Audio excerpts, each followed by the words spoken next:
functions again and again. Accessing the DNA code, reading the Akashic records will be useful for us to be liberated from our default future, bringing an end to binding cognitions, known and unknown suffering, leading you to experiencing enlightenment. Paramashivoham.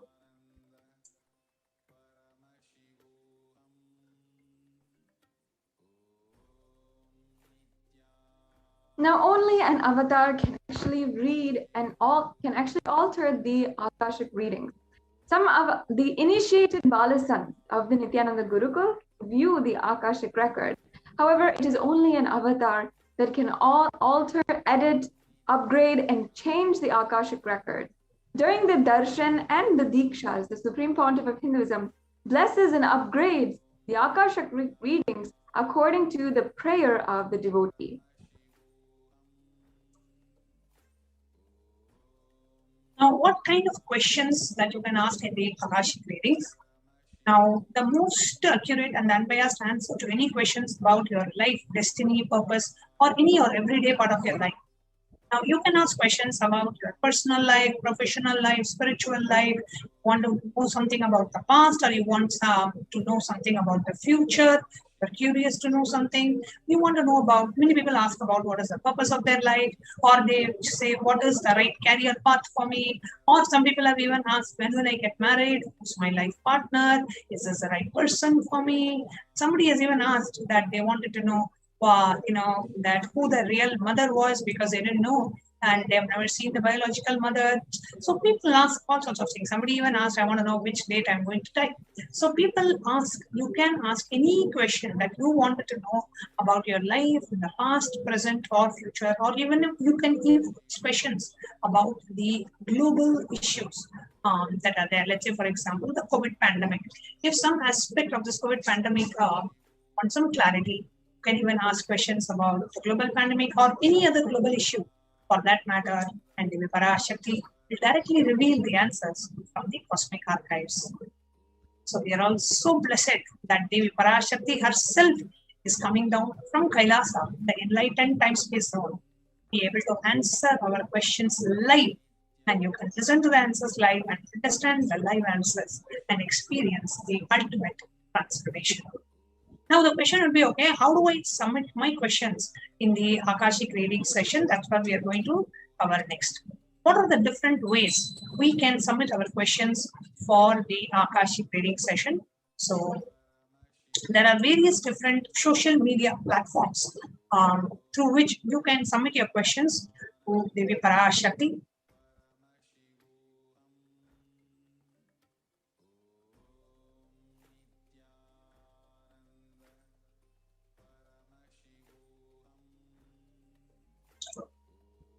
So Devi Parashakti Akashic readings, the social media segment. Okay, so now first way you can submit your questions is through the YouTube live. When you go to the live feed on YouTube, you will, below the video, you will see a join button. If you are not yet a member of the channel, see the join button. If you are already a member of the channel, it will not show you the join button. So you can join the channel to become a member of the channel, and all the members have exclusive privileges to be able to ask questions directly to Devi Parashakti, and your questions will be directly seen by Devi Parashakti, and whichever Devi Parashakti chooses to answer, she answers those questions. But the questions are falling in the eyes of the divine. That itself is the biggest blessing and boon. So you can post your questions in the live feed. So when you open the live feed on YouTube, on the right hand side, you will see a live chat box. You can post your question directly to Devi Parashakti, but do it only during the live session, and do not keep bombarding the live chat with your same question over and over again. Just ask your question once. If it had be answered, it will be answered, whether immediately or later. So just go ahead and submit your question in the YouTube live chat option. Now if Facebook, you can also visit the Kailasa's HDH Nithyananda Paramashivam official Facebook page of the Supreme Pontiff of Hinduism. And so First of all, make sure that you have liked and followed the Kailasa's Nithyananda, Kailasa's SPH official Facebook page. Now here you can get all of the notifications for the live darshan and the live announcements about the different live telecasts, the temple rituals, and all the different celebrations that are going on throughout the year, different announcements and so forth. So don't miss out on liking and following the official page of the Supreme Pontiff of Hinduism. And if you'd like to ask your question through Facebook, you can just go to the live Facebook video, which is for the live Parashakti Akashik reading. And during the live telecast, you can ensure that you put your question in the comments down below. So if you're already watching on Facebook, it'll be in the comment section right below this video. If not, it'll be in the comments of the live Parashakti Akashik reading program or event that is going on Facebook.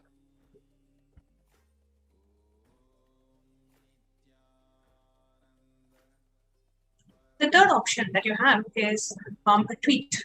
The Twitter, the official Twitter account of the Supreme Pontiff of Hinduism is Kailasa's SPH GGM HDH Nithyananda Paramashivam, and the Twitter handle is @Shri Nithyananda.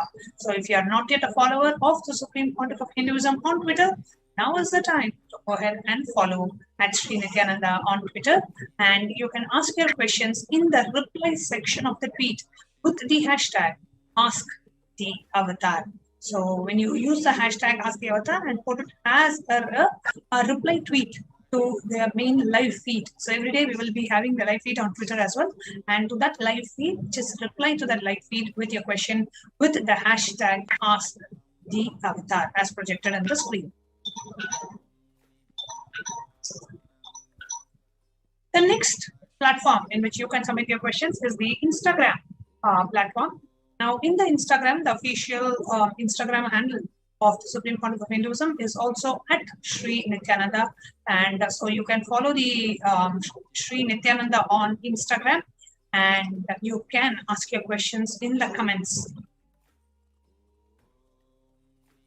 In the comment section of that particular days, let's say, for example, today's live feed, you will have the post related to today's feed, and you can comment that section and post your questions.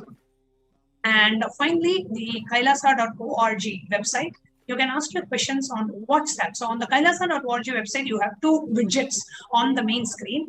On the left side, you will see a WhatsApp widget, and on the right side, you will see a live chat widget. You can actually submit your questions through either of these ways. Through WhatsApp, you click and it directly gets you into the WhatsApp app where you can directly send your questions to the number that is embedded, or you can also use the live chat option, which is on the right hand side, where you don't have to you give your basic details and be able to ask questions live during the Parashakti Akashik readings in the WhatsApp chat or in the live chat segment itself. So these are the different ways. We have YouTube, which is exclusively for the members of the official channel. We have Facebook, we have Instagram, we have Twitter, we have WhatsApp, and we have the live chat options. The different ways in which you can submit your questions for the Akashik readings. Now, we are going to share with you how you can connect and relate with Devi Parashakti after a short break.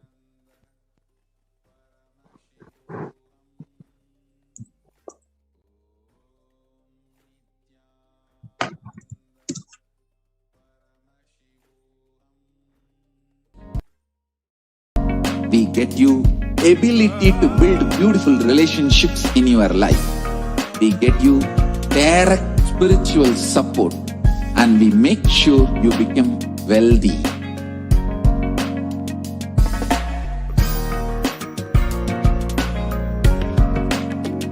We won't stop giving you just good life. We will literally not stop till you live enlightened life. Manifesting the state of Paramashiva, space of Paramashiva, powers of Paramashiva, being of Paramashiva.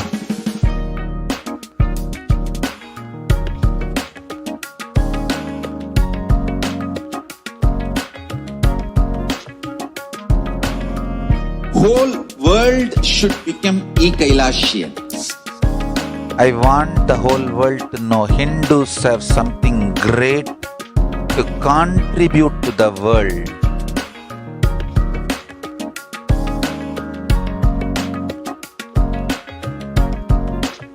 We have something great to contribute to the world. Let us do that.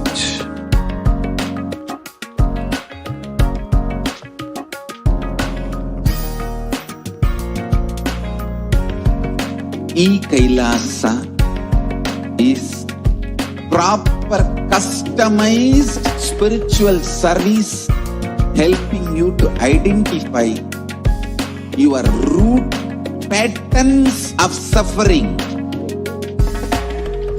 We have perfected the science of helping every individual from every cultural, religious, nationality background.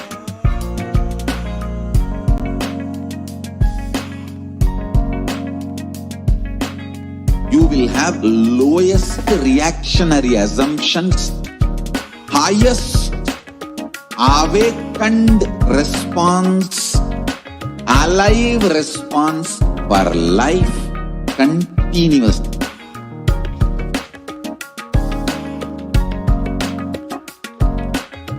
Kailasa is enlightenment ecosystem, literally enlightenment itself in your own home, wherever you are. Proper customized spiritual service helping you to complete with your life negativity, withdrawal from life, self-hatred, self-denial, self-doubt, so much of tiredness, laziness. We can support you aligning your diet, your attitude, your aptitude, your understanding about life. We can help you with everything.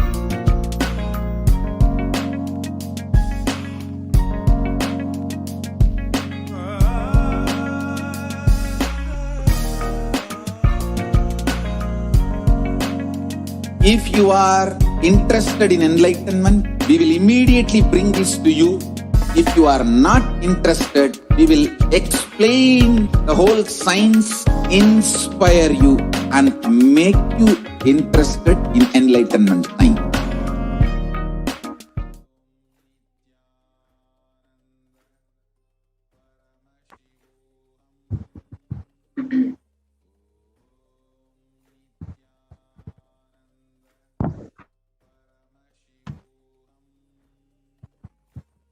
Nithyanandam. To all of the viewers, welcome back. After a very quick break, now we'll be entering into a very exciting segment where we understand how we can deepen our relationship, our deep existence and oneness with Devi Parashakti through the offerings and through the sevas.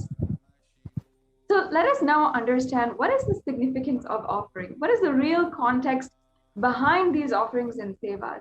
The Supreme Pontiff of Hinduism has literally revived the science of worship and the science of rituals through the Nithyananda Paramashivam Devalaya and through so many other different entities, different ways that we can offer the ritualistic worship to the divine cosmic beings through the Supreme Pontiff of Hinduism.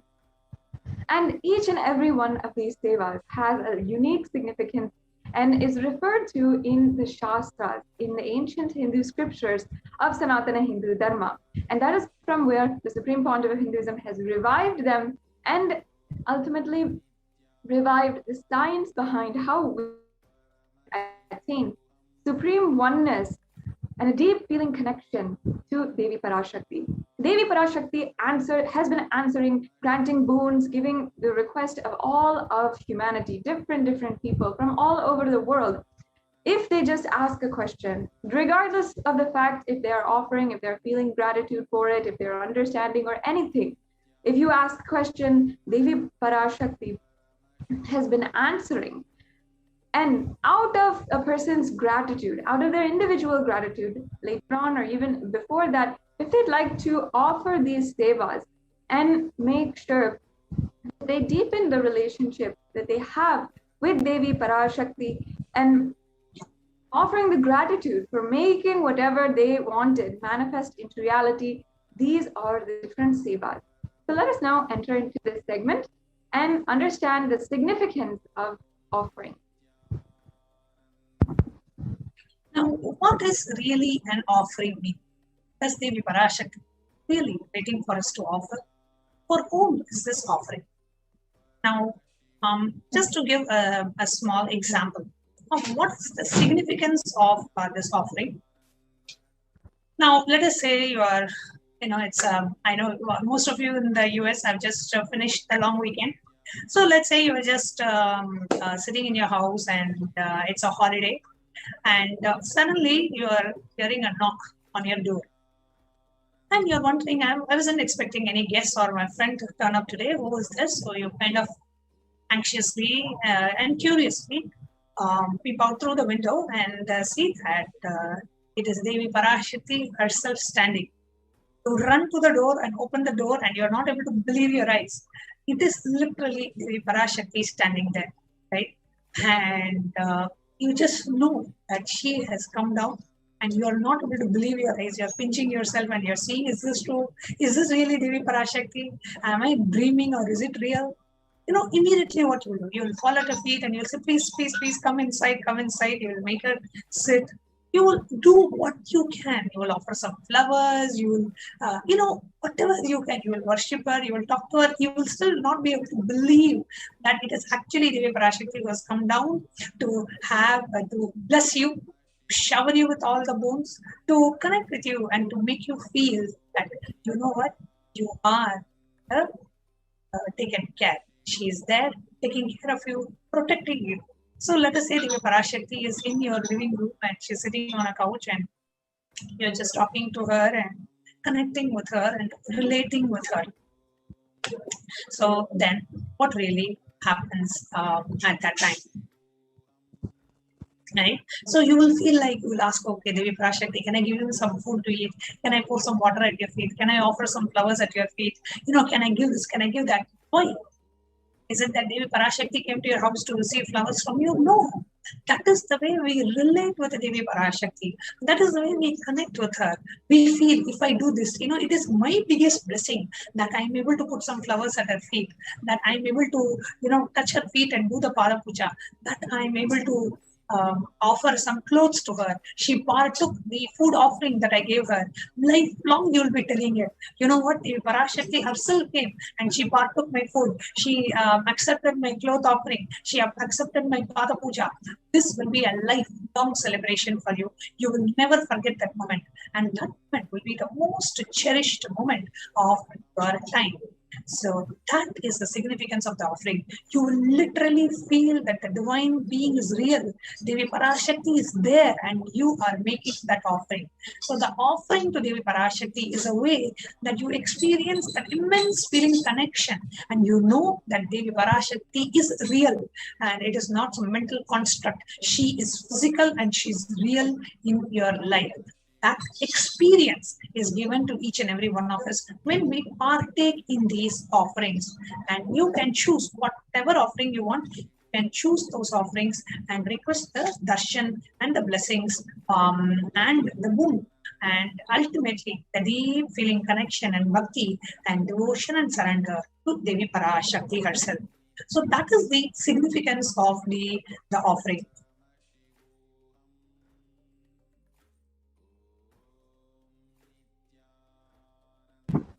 Now, an offering is giving of a divine gift of pure love, devotion, and oneness, and it consists of two parts, giving and accepting. Only when divine accepts what one offers, the offering becomes complete. The offering is not made out of fear or out of greed. When an avatar lands, the offerings are purely a part of the grand Leela played out for the purpose of enlightenment.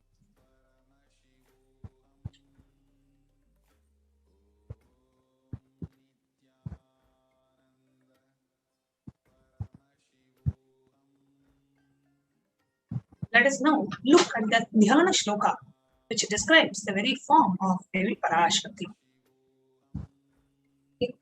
Bhaveda syat Pankajavara Bhayajapaksha Sarayuktam Anga Imabhushana Vichitra Vasanam Syat Tunga Makutojvala Manonmani Swarupam.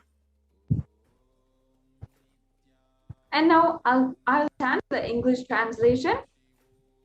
Moonlight face holding the Vedas or books in hand, fire in eyes, with the lotus flower gracing and blessing hands, and one hand with the Japamala, beautifully decorated with jeweled ornaments in wonderful clothes and shining bright crown.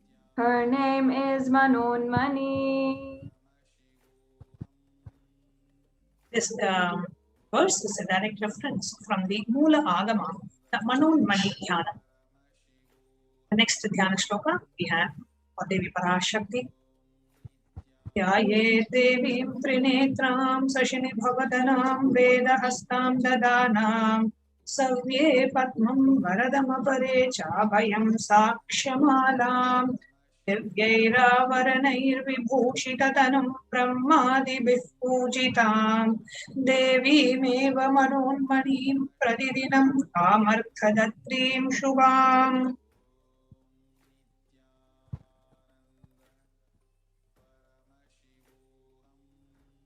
And now the English translation. I meditate on Devi with 3 eyes glowing like a moon and holding the Vedas, lotus and gracing with blessing and gracing hands. She is wearing beautiful ornaments and she is worshipped by Brahma and the other many gods and showers auspicious boons for all actions every day. This reference is also from the Mula Agama, the Manonmani Dhyana. Now, you will be saying, and sometimes you may be even curious, what is the significance of gold?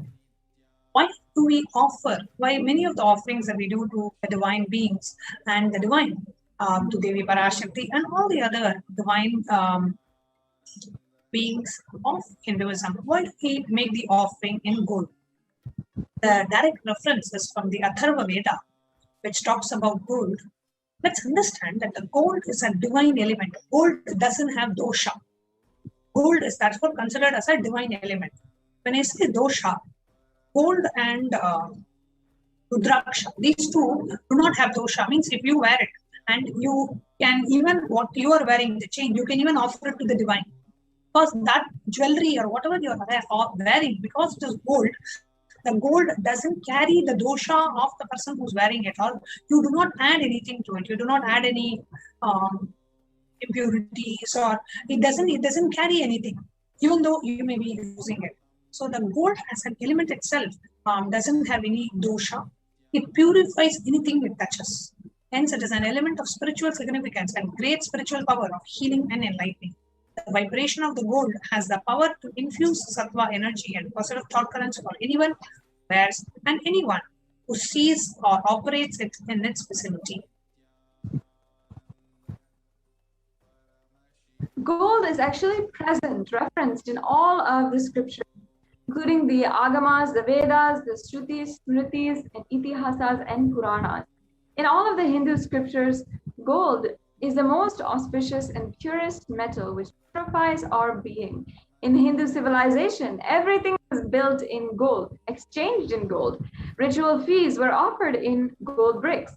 When one was to be saved from a life-threatening disease, gold was offered as the ritual fee.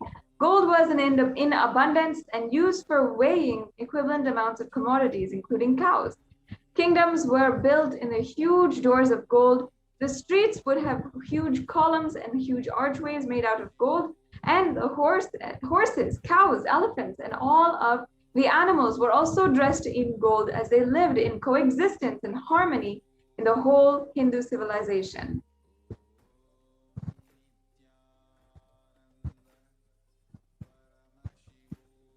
The Hindu civilization thrived on the banks of rivers of gold.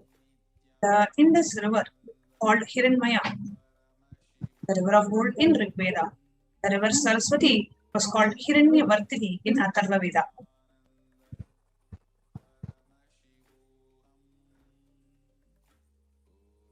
Gold is the supreme element for offering gifts to the ones you love and revere. Temples are constructed and paved in gold, deities are made in gold and decked and adorned in gold, because it preserves the enlightenment energy for thousands of years. It lasts forever.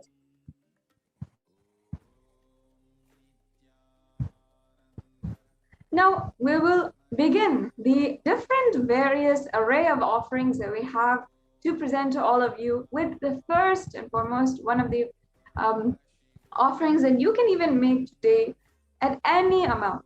So this is the E-Hundi offering, and first I'll be chanting the Shastra Pramana for this offering. Bhakti Priya Bhakti Ghamya Bhakti Vashya Bhayapaha Shambhavi Sharada Radhya Sharvani Sarmadayini. And the English translation: Devi is fond of true devotion and is realized through true devotion. She can be won over through true devotion, and she removes all fear. Now you can, if you are ready, go ahead and make the payments through the registration forms, or the E-Hundi offering can be made through the YouTube super chat option. If you're wondering what this is, don't worry. Stay tuned, and at the end of this segment, we will be walking each and every one of you through of how you can make these payments. So understand that what Devi is promising here is if there's any fear in the minds of her devotees, she will remove that fear. It is stated that Devi likes to be worshipped in autumn. However, it is meant of the autumn of our lives, not the yearly autumn that we might go through, when thoughts move more and more inwards and the role of the divine is known and understood clearly. At that point, the need for Devi worship becomes stronger. And here we have a couple of the words that Devi that is used, translated. Shambhavi in the previous verse is the consort of Shambhu, Lord Shiva. The Sharada Radhya means worshipped by Sharada, Saraswati. And Sharvani means wife of Lord Shiva. And in the Linga Purana, the Lord Shiva is to be called Sharva in his earth form. And Sharmadayini means Devi who is bestowing happiness on devotees. So you can offer your gratitude and devotion to Devi Parashakti by offering this E-Hundi offering, and your name will be chanted out during the puja to Devi.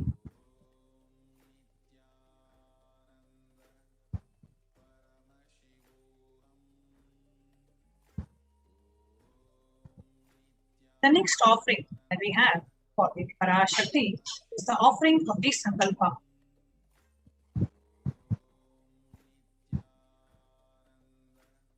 Tayetan Mokhyate Vishwam Shaiva Vishwam Prasuyate Chaya Chitta Chavijanam Tushta Arudhim Prayachati. The goddess enchants this universe, and she herself gives birth to the universe. That goddess, being prayed without interest in anything, gives that knowledge that leads to salvation and gives wealth in the materialistic sense. This is from the Devi Mahatmyam, the 12th chapter, the 34th verse. Offering of the Sankalpa, the conscious resolution, blesses the person offering all the fruition of the desires, the wishes that he is earning for. So pray to Devi Parashakti, take a conscious resolution, receive her blessings, and manifest the reality that you want. And it is just $1, so that every one of you will be able to participate in this offering. So if you would like to offer it for, let's say, 3 of your family members, then it will be $3. So it's basically just $1 per person. And go to tiny.cc/Devi-offering to make this offering. The next offering is the offering of the beautiful Sahasranama Swaranakastu. In the Lalita Sahasranamam, in the verse 731, Devi is referred as Nama Parayana Prita, meaning that she who likes the repetition of her various names. So this offering is the repetition, literally the Parayana of the 1008 names of Devi Parashakti. the very special offering and unique archana offered to the Mahameru of Devi Parashakti. In this offering, you can offer a gold coin inscribed with each of the 1008 names of Devi Parashakti and receive the blessings to have the Ananta Kalyana Gunas, all the divine qualities of Devi Parashakti.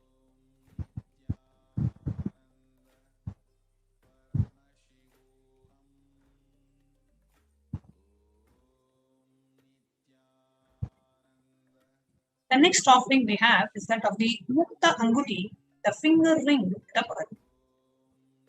Taharalasatkirita ruchiram purnendu vakta prabham sinchannu purakinkini manidaram padma prabhabasuram sarvabhishta phalapradam girisudam vani ramasevitam meenakshim pranadosmi santatamaham karunyavaram nidhim. I bow to the goddess Meenakshi, whose crown has a garland of pearls, and face shining like a full moon, who wears anklets that are studded with gemstones, and has small bells, who is shining like the splendor of lotus, who grants all the wishes, the daughter of the mountain, who is worshipped by the goddess Vani and Rama. I remain ever going to goddess Meenakshi, the ocean of compassion.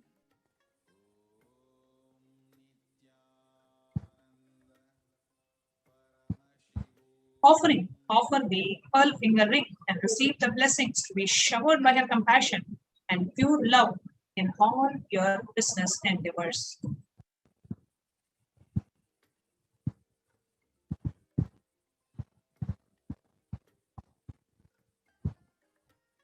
Yes, the next offering is the Swarna Padma Pushpa, the golden lotus. Now, in this, the Shastra Pramana is from one of the sacred ancient books, the Kamika Agama, and in that, the Paramashiva says that all the kalashas should be wound around with suitable thread and covered with new cloth. They should be adorned with the lotus flower made of gold. The lotus flower has such importance and significance in the Vedic scriptures. And in fact, it is referenced in all of the scriptures. We can go on to the next slide.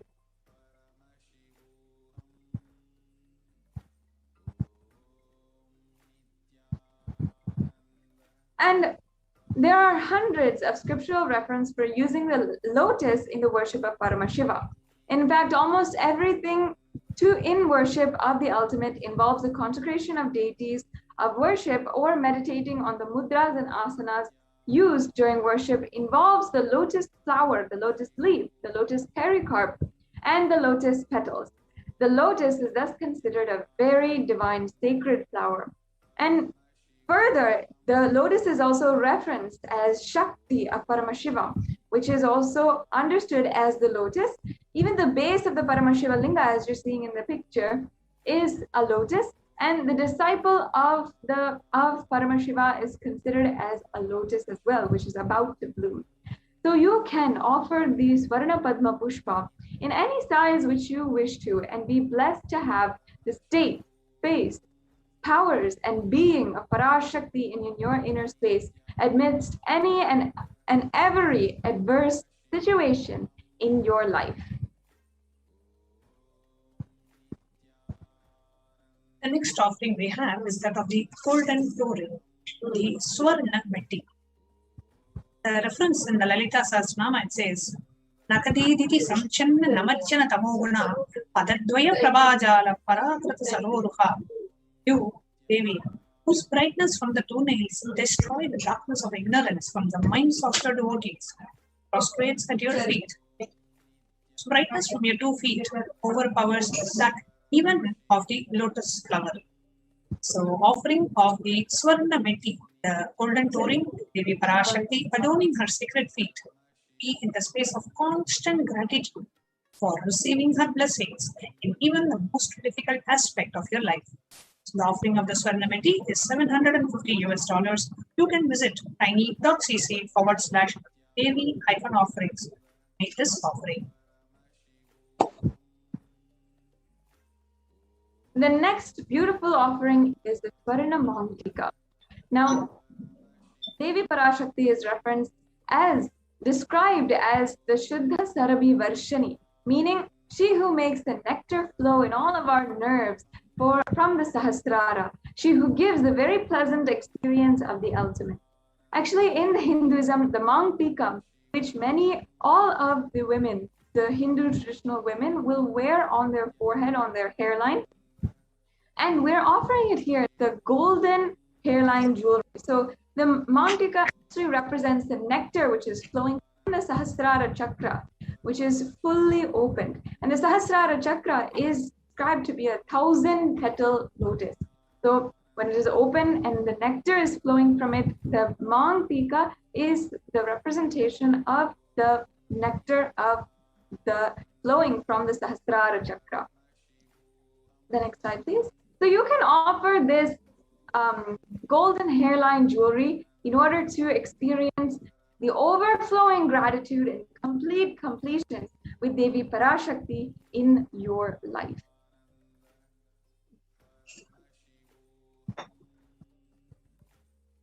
The next offering we have is that of the Pratyaksha Parapuja, of the most sacred of offerings and the most sacred rituals Sanatana Hindu Dharma is that of the Pratyaksha Parapuja. Now, what is the Pratyaksha Parapuja offering? Where our whole being is just melting in gratitude, and from that space of gratitude, you want to do something, you don't know what to do. Something to express your gratitude to the divine, to Devi Parashakti, to the Supreme Pontiff of Hinduism, for gracing in our lives. So you offer the Pratyaksha Parapuja. Offering of the Pratyaksha Parapuja is done just to express your gratitude, not even for any benefit. For benefits, you can even do the $1 Sankalpa chanting, that is enough. But the offering of Pratyaksha Parapuja is so sacred that your whole being is just overflowing in gratitude for Devi happening in your life, for the Supreme Pontiff happening in your life. Just out of that overflowing gratitude, want to offer the Pratyaksha Parapuja. So the offering of the Pratyaksha Parapuja is $1,008, and you can make this offering by visiting tiny.cc/Devi-offerings.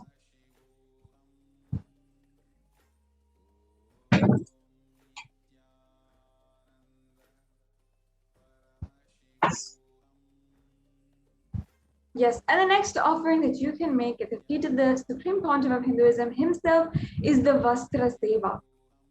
So offering this Vastra Seva blesses any of the Yajamans with all of the auspiciousness and blessings of the Supreme Pontiff of Hinduism.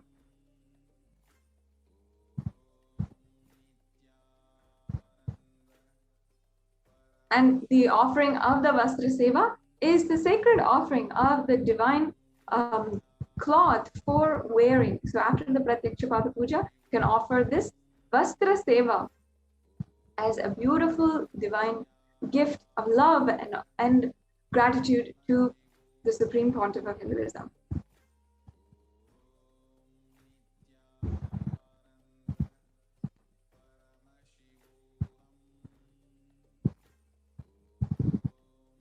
Here you can see the various different offerings that we can make to Devi Parashakti. Can start with E-Hundi, which can be offered, any amount can be offered. The Sankalpa chanting, which is $1 per person. Then we have the Devi Sahasra Nama Kasu, the gold coin, each with one of the 1,008 names. And it comes in 3 different sizes, $75, the smallest one. So just for $75, you'll be able to offer a gold coin to Devi Parashakti. The Mukta Anguti, the pearl finger ring, the Swarna Padmapushpa, the golden lotus flower, the Swarna Meti, the golden toe ring, the Swarna Mangtika, the golden handline jewelry, the Pratyaksha Parapuja, and the Vastra Seva offerings. You can register for any of these offerings. So now the question is, how do I register? Now, if you are ready to go ahead and make the offering and make the payment with your credit card, debit card, or your PayPal, you can directly go to the online payment link, the second link that is projected on the screen, which is tiny.cc/Devi-offerings. Please note down. You can even take a photograph of the screen if that will help. You can take a screenshot or a photograph of just the screen so that you have the links ready with you. So if you are ready and wanting to make an offering, can use the second and the third link. An online payment, tiny.cc/Devi-offerings, and after making the payment, submit the details for the puja. Just tiny.cc/Sankalpa 2021, where this is where you enter the names of the family members whom you want chanted in the when the puja or when the offering is being made. Now, there may be some of you who really want to do the offering, but currently you are unable to manifest the finances for it, or you're having some other difficulties. In that case, you can go ahead and fill the first form, just the first form, just tiny.cc/Bhavasamadhi. This form does not ask for any payment. It is just to express your intention to make the offering. And just pray to Devi and request Devi's blessings to bless your intention so that you will be able to make those offerings to her. So the tiny.cc/Bhavasamadhi is to receive your interest in offering this ritual, and we will help you manifest, overcome all the obstacles and manifest your reality. So now I'll be taking you through a walkthrough of the online payment portal, how you can connect to the online payment portal and go ahead and make the offering.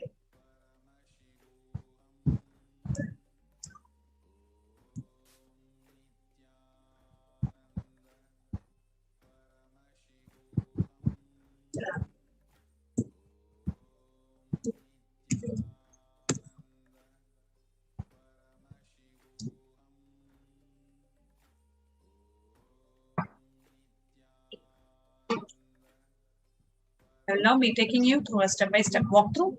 So the first link that we are going to be projecting is the link. This is the tiny.cc/Devi-offerings. If you click on tiny.cc/Devi-offerings, it will take you to this page where you scroll down and you choose what seva that you would like to offer. Let us say we choose the Pratyakshapara Puja. Guru Purnima is coming up, 24th of July. Nobody can use Guru Purnima.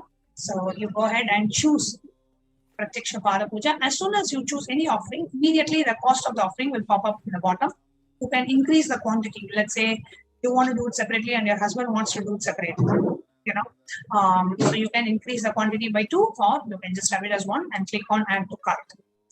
Now, if you want to do any other offering and you just want to make the payment once for all, so you want to do the Pratyakshapara Puja and you want to make an offering of Sankalpa chanting, just click the black button on the browser, go back to the same page, and you can choose Sankalpa chanting, which is $1. And let's say you want to do it for 5 of your family members.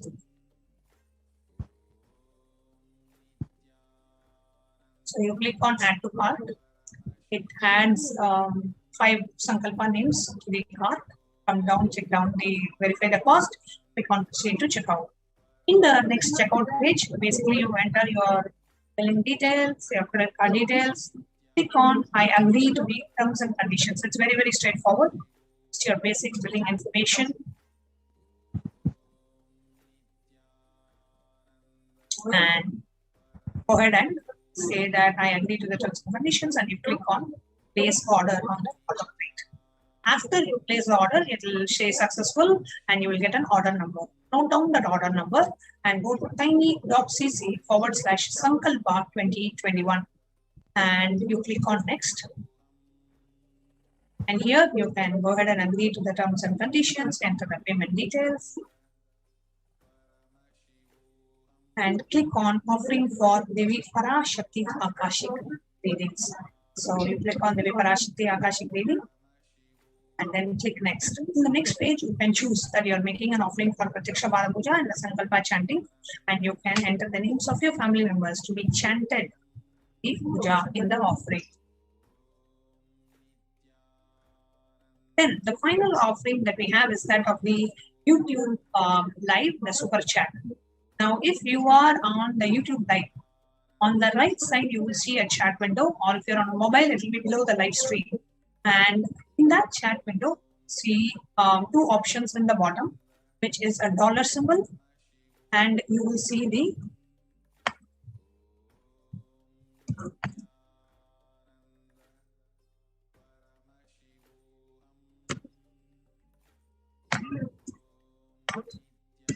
You will see a dollar symbol and you will see an emoji. And then a dollar symbol. Click on the dollar symbol. You will see 3 options.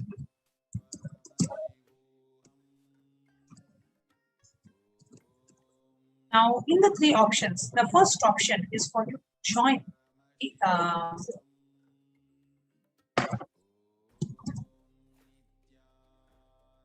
the channel and become a member of the YouTube channel. And you will see an emoji and then a dollar symbol. Click on the dollar symbol. You will see 3 options.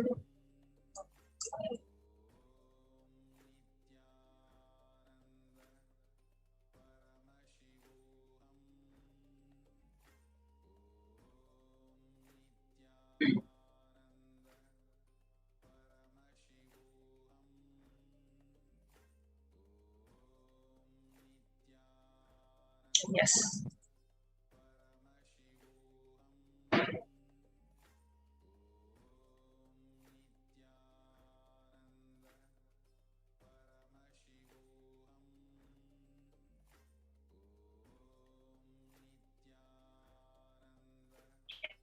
So here, bottom, see the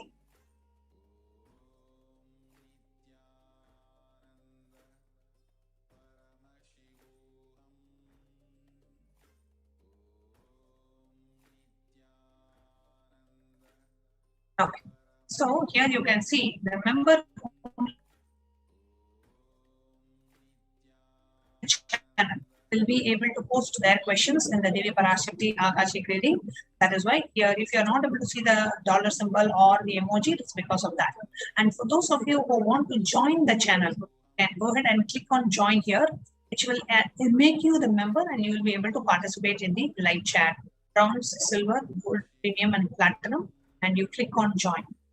When you click on join, it allows you to go ahead and enter your credit card, your debit card details, your PayPal details, and go ahead and make the purchase. Become a member of the channel so that you will be also able to enter into the chat, be able to chat with our viewers. And this is a member-only zone, so that the members only will be able to join live during the Devi Parashakti Akashik readings and ask their questions. So these are the different ways in which we can connect with Devi Parashakti and make our offerings. So with that, we come to the conclusion of the segment, and now we'll be entering into the next segment where we are going to be revealing to you, sharing with you some of the revelations by Devi Parashakti herself after a short break.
Need to cater this enlightenment signs to the whole world wherever they are, because enlightenment is the birthright of all human beings.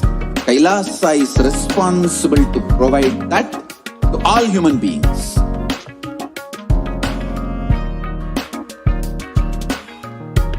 Kailasa is the totality of the knowledge I received from my gurus and practice manifested in my life, perfected by teaching millions of people from all cultures, time zones, backgrounds, genders, nationality, race, from every creed.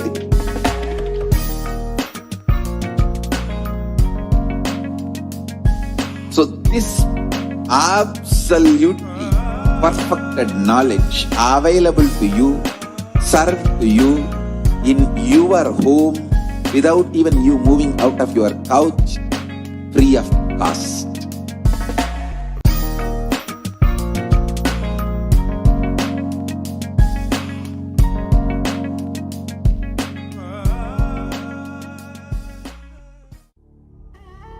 What I mean by the word Kailasa, listen intensely. Enlightenment ecosystem, literally enlightenment itself in your own home, wherever you are. If you cannot come to Kailasa, it's okay. Kailasa can come to you.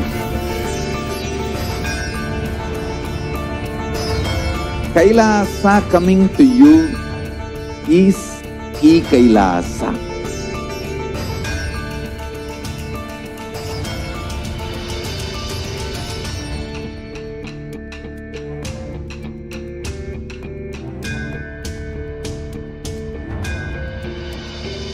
I will revive Hinduism.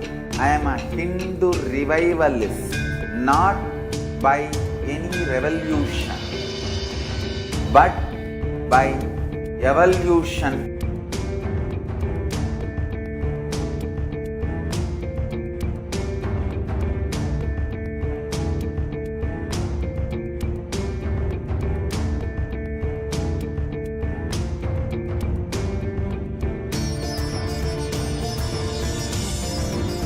And setting model communities.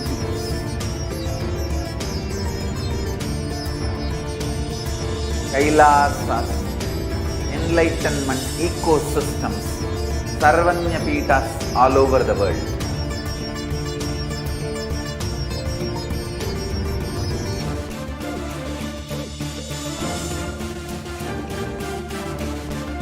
All powerful cognition, knowledge, only when you live, power manifestation and possibilities manifestation happens. This is a fundamental truth.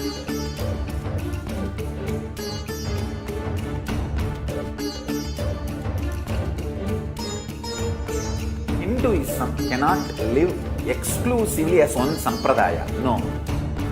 All sampradayas of Hinduism is an ecosystem.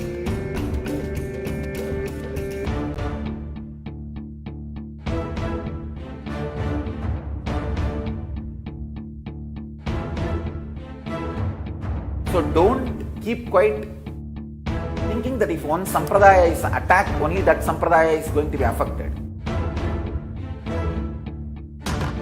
All of us are ecosystems.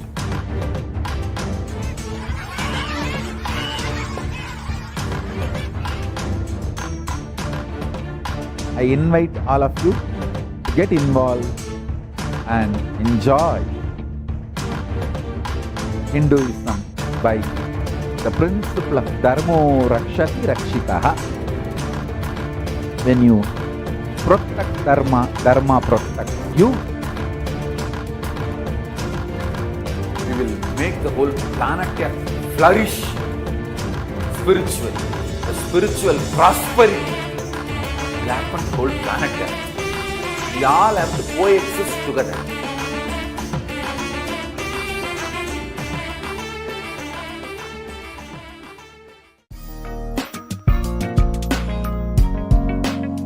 We get you health. We get you ability to build beautiful relationships in your life. We get you direct spiritual support, and we make sure you become wealthy.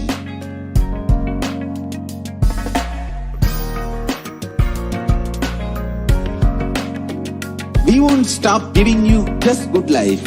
We will literally not stop till you live enlightened life. manifesting the state of Paramashiva, space of Paramashiva, powers of Paramashiva, being of Paramashiva.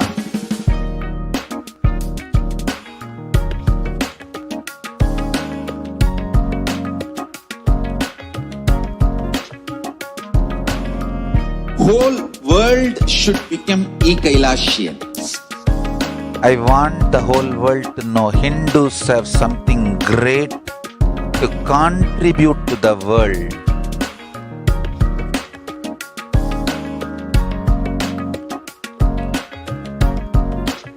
We have something great to contribute to the world. Let us do that.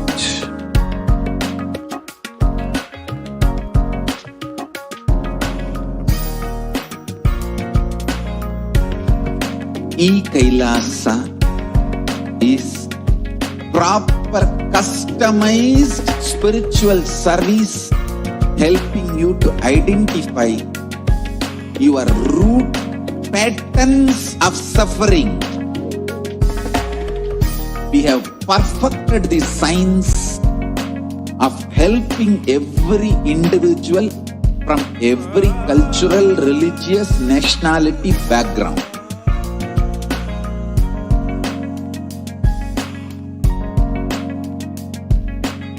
You will have lowest reactionary assumptions, highest awakened response, alive response for life continuously.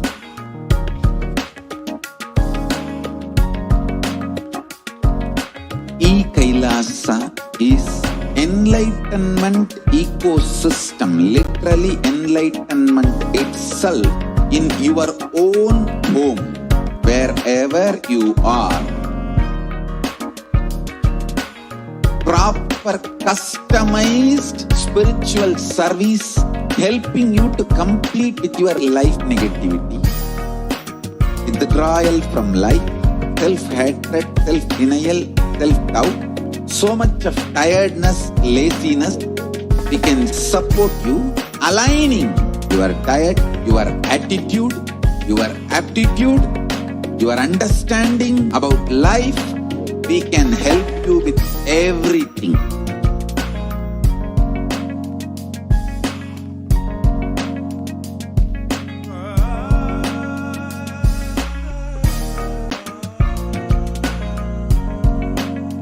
If you are interested in enlightenment, we will immediately bring this to you. If you are not interested, we will explain the whole science, inspire you and make you interested in enlightenment science. We need to cater this enlightenment science to the whole world wherever they are, because enlightenment is the birthright of all human beings. Kailasa is responsible to provide that to all human beings.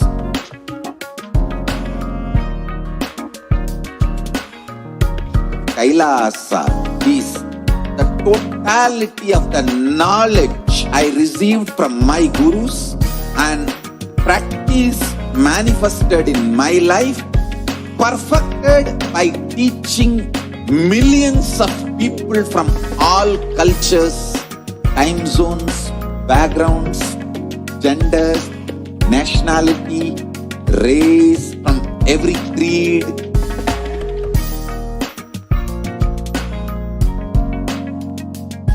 So this absolutely perfected knowledge available to you, served to you in your home without even you moving out of your couch, free of cost.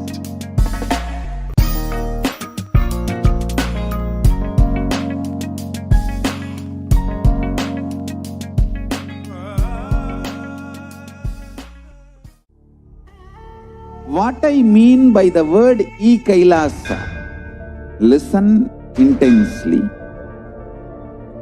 Enlightenment ecosystem, literally enlightenment itself in your own home, wherever you are.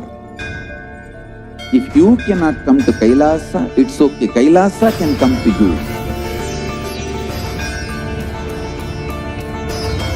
Kailasa coming to you is Kailasa.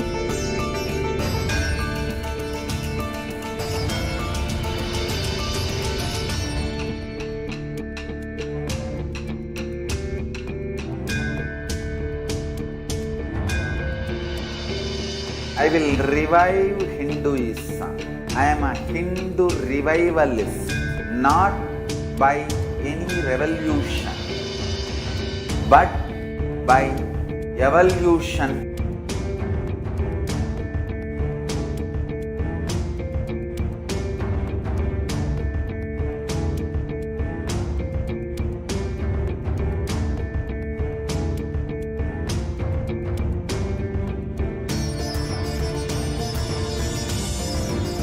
And setting model community.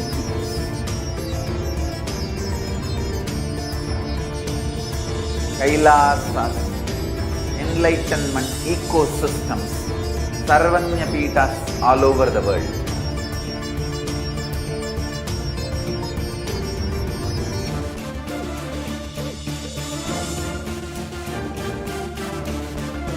All powerful cognition, knowledge, only when you live, power manifestation and possibilities manifestation happens.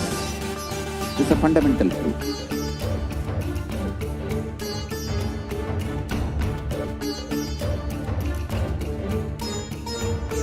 Hinduism cannot live exclusively as one sampradaya. No. All sampradayas of Hinduism is an ecosystem.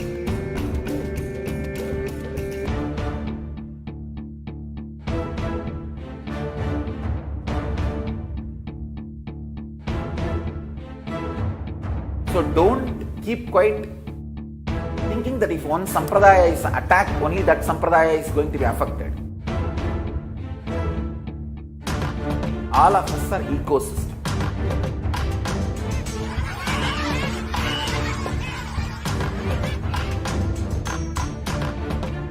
I invite all of you to get involved and enjoy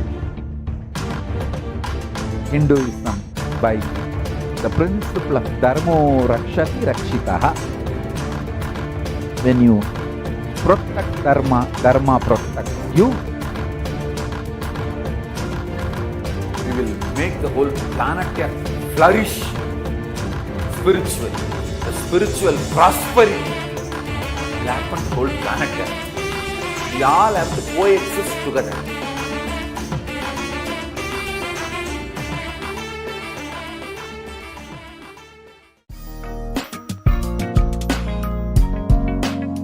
We get you health. We get you ability to build beautiful relationships in your life. We get you direct spiritual support, and we make sure you become wealthy.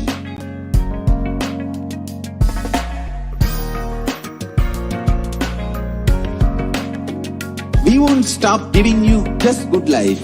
We will literally not stop till you live enlightened life. Manifesting the state of Paramashiva, space of Paramashiva, powers of Paramashiva, being of Paramashiva.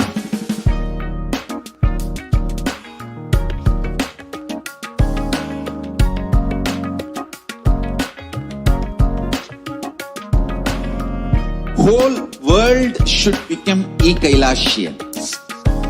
I want the whole world to know Hindus have something great to contribute to the world.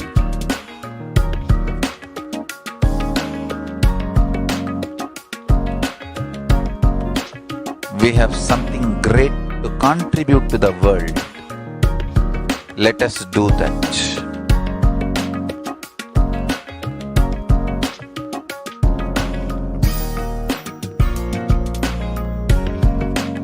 Kailasa is proper customized spiritual service helping you to identify your root patterns of suffering Nithyanandam, welcome back. So we'll be moving on to the next segment of this program of Devi Parashakti's revelations to this whole world during this pandemic, COVID-19 pandemic. So let us now listen to Parashakti's revelations to the world about the black fungus and the effects of the black fungus. கரும்பூஞ்சை வியாதிக்கு வைத்தியம் கேட்கின்றாய், நன்றாய் தெரிந்து கொள்.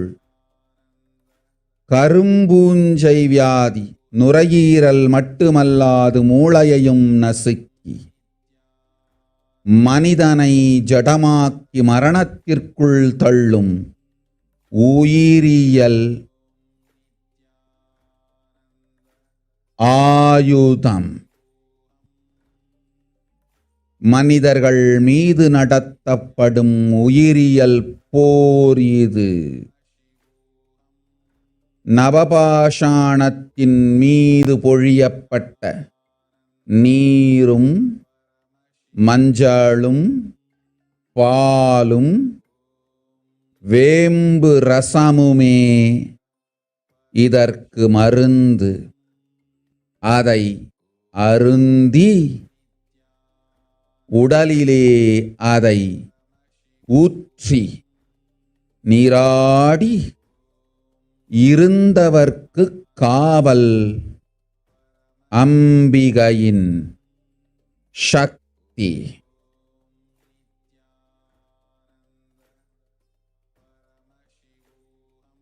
ஓம் ஓம் ஓம். சிருஷ்டி நஷ்டமாகாதிருக்க தேவ ரகசியங்களை தெளிவாய் உலகத்திற்கு சொல்லிவிட்டேன்.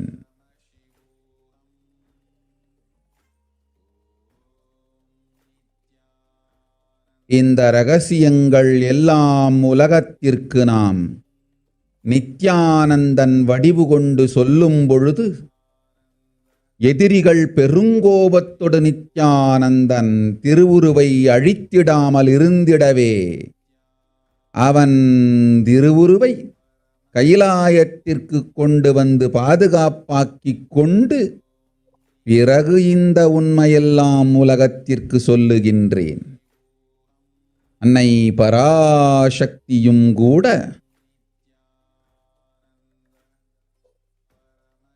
உண்மைகளை உலகிற்கு சொல்லும் முன் தற்காப்பு செய்து கொள்ள வேண்டிய அளவிற்கு மனிதர்களின் அரக்கத்தனமும் அட்டூழியமும் உலகத்தில் அரண்டு ஆடுகின்றது.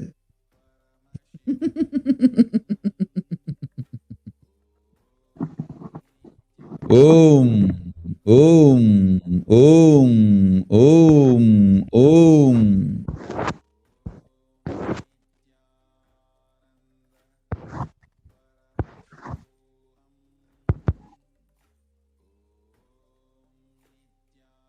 Yes.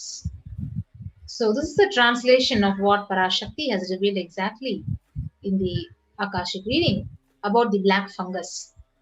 So you are asking remedy for black fungal disease. Know properly black fungal disease. Not only it will affect the lungs, it will smash the brain also. It is a bio weapon that makes humans lifeless matter and push them to death.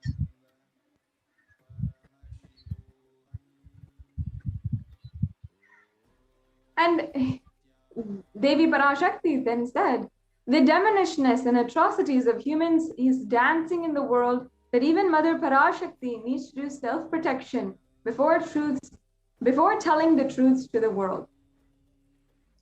Yes, you see, this black fungus was denied and dismissed as a rare disease, declared as an epidemic by several states, declared as a pandemic within the pandemic, which literally eats the brain.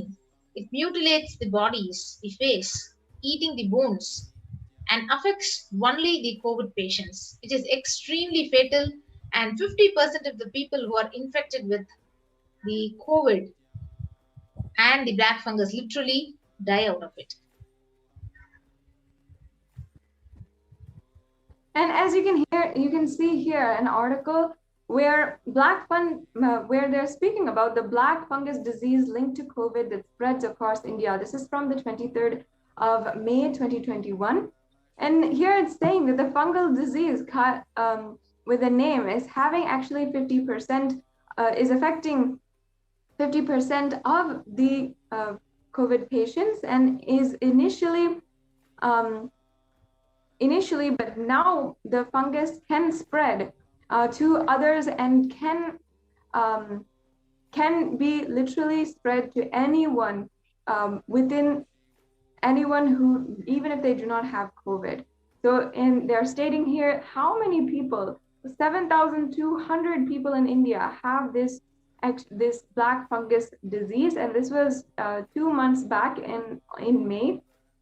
And it's also said here that the high incidence of diabetes is one of the causes of how this disease is affecting so many people across India. Yes. So you can see another news article which presents the COVID-19. It increases the black fungus infection risk in India. So if you see the black fungus, which is also called as the mucormycosis, where India has been facing high rates of this COVID-19 and with more than 27 million confirmed cases since January 2020. And also, the World Health Organization has announced that the B1617 variant of this SARS-CoV-2 virus is a variant of real global concern. So, literally, some scientists believe that the severe COVID-19 could potentially weaken the body's immune response. So COVID-19 is increasing the risk of black fungus, the mucormycosis infection risk in India.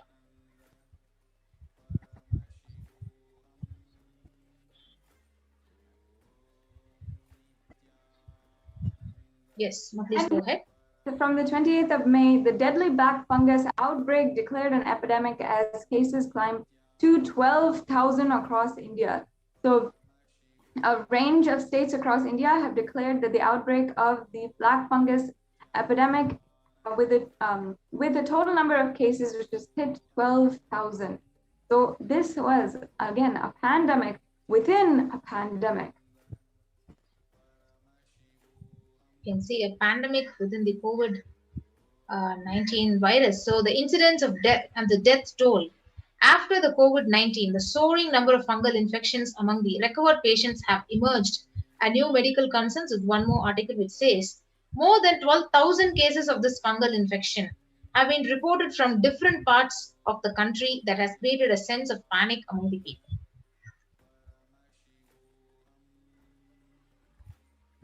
And here, flesh-eating black fungus killing off patients who even survived COVID-19.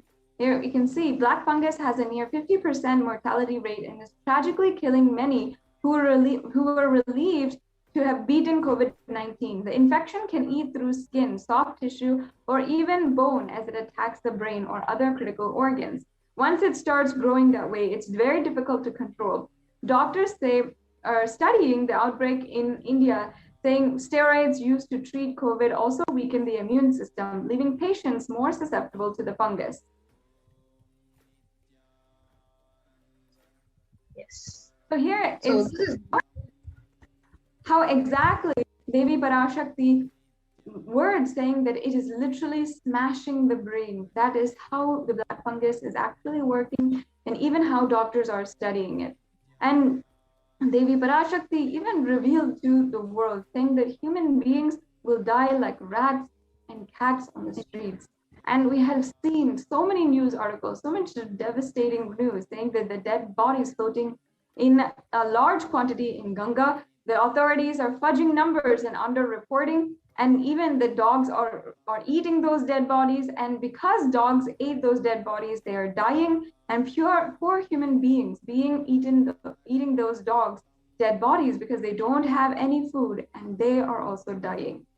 And these are each and every one are somehow in some way shown how it is made happen, how it is literally becoming a reality. And Devi forewarned that this is going to happen, forewarned each and every one of her disciples and those who love her that they must protect themselves from literally these really horrific happenings in the outside world. Yes. So, as how Devi Parashakti has revealed, you can see very clearly the dead bodies are floating in large quantities in the Ganga. You can see corpses in Ganga, the Buxar locals, more worried about water contamination than where these bodies came from. So, this is exactly what the world is witnessing, what Parashakti has revealed, and as we read out as her revelations. And here we also have different reports saying that scores of decomposing bodies are laid uncovered in the Sangam area, and predatory birds and dogs are feasting, gather and feast on their remains. The government should make arrangements for proper burials. Obviously, on one end, this disrupts and completely throws end to through any kind of hygiene or sanitation, and it makes the disease spread further because of how much it is being used, and the disease, the literal how much is being killed and how many people are being killed from this disease is worsening. So human beings will die like rats and cats. This is what exactly was the revelation of Devi Parashakti. The same news is now here in the covered in the news article, saying several dead bodies were found floating in the Ganga in Bihar and Yamuna in Uttar Pradesh as COVID-19 cases surge. So as India is reeling under a massive second wave of COVID-19 pandemic, the number of deaths also has increased, and such is the situation in the crematoriums and burial grounds, which are packed to the capacity. So this is what exactly was revealed, and we could see this article as a witness to it. Now, we're seeing also here how how Devi revealed that poor human beings eating those dogs' dead bodies are also dying because they don't have food and they are dying. And in an article, we are seeing how over 150 dead bodies, which have been reported as COVID fatalities, were dumped on the banks of Ganga. And these COVID bodies will be washed down further and can be eaten by stray dogs, which will further spread the coronavirus. This is from a report on the 10th of May, 2021. Yes, you can see another article which says the dead bodies where human beings will die like rats and cats. The same revelation captured in the news article, which describes dead bodies washed up on the banks of Ganga were sighted for a second straight day today, this time in Ghazipur in Uttar Pradesh. The spot is around 55 kilometers upriver from Bihar's Buxar, where more than 100 bodies were found yesterday, evoking shock and anger. So the bigger authorities, they had argued that the corpses had floated down from UP as their state has no tradition of consigning bodies to the water.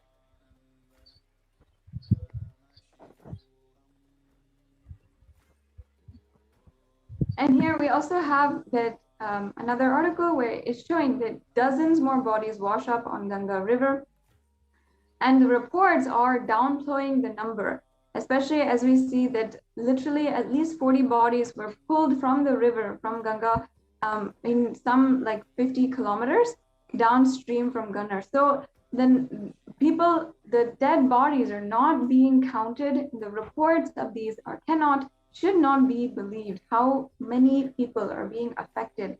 How many people are dying? Yes. So here is a worst state where India is dying and the media is lying. So earlier reports of the downplaying number of these cases were reporting 40, and this article is reporting 400. So literal undercounted numericals which are being actually projected in the media, where the death rate is literally 3 times higher than which is actually spread over in the media. And also we're seeing here how another article where it's showing just how big India's true COVID toll could be. So if we're seeing here the number of deaths, the number of reported deaths, which the number of reported cases is 26.9 million, and the number of reported deaths is 307,231. On the other side, we can estimate that it's 400 million cases that have been that are there. This is the estimate, and 600,000 deaths And on the other side also, we have the 539 million estimated cases and 1.6 million deaths, and also the estimate for here it says that 700.7 million estimated cases and 4.2 million estimated deaths. So this is over time how we could see the different reports and the different differences in the estimate, and what estimate based on various different sources and different evidence, and what is being reported. So really we have to be concerned about how much is being underreported, because the numbers are double or more than double. And here's another article saying that over 2,000 bodies were found in 1,140 kilometers on the banks of River Ganga in Uttar Pradesh, and over 2,000 bodies were found. And here you can again see how it is absolutely terrifying, the status, what's going on with human beings. And here we are seeing that the New York Times says the actual figures are likely to be, of course, much higher than what is being reported, and more than half of the Indian population is infected with COVID. We can see here how a graph of from the number of people who are infected, or from the Indian population, and how that is increasing over time. And we also have the New York Times, again, the New York Times saying that the actual figures are likely to be more higher. And here's another source, The Print, saying at worst case, India's COVID deaths are 14 times higher than the government count. So it's actually extremely appalling what is going on. Now, Devi Parashakti also revealed to the world that COVID is now airborne, and that there are so many people who are denying and being critical of others when they themselves are responsible. And in fact, that there is no acceptance of the facts that are going on, and a delayed warning was issued that no person in authority had given a warning before it was told, and nobody was held accountable for the deaths of millions of people.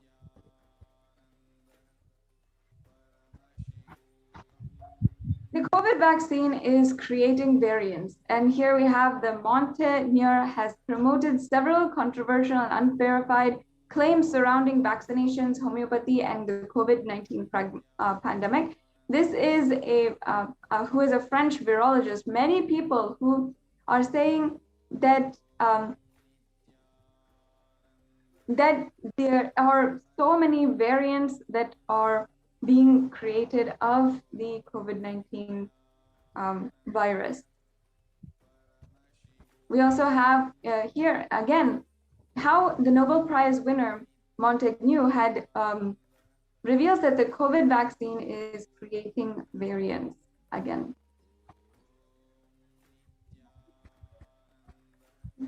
And here another article which goes to say that the COVID is airborne, scientists say, and now authorities think so too. So we have data.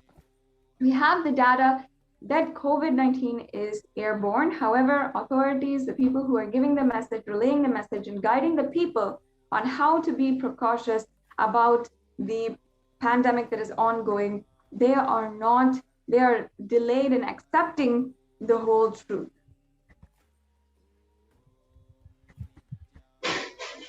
We have an article here by the Mint saying that America's delayed acceptance of the airborne COVID transmission. Here in a quote saying that though scientists have been discussing airborne transmission for months, it was only last week that the WHO and the CDC made this official. Again, until now, they have denied certain evidences. They have denied the fact that there are ways that we have to be precautious, but now only accepting and now only guiding the whole humanity on how we need to be extremely cautious and extremely aware of what is going on.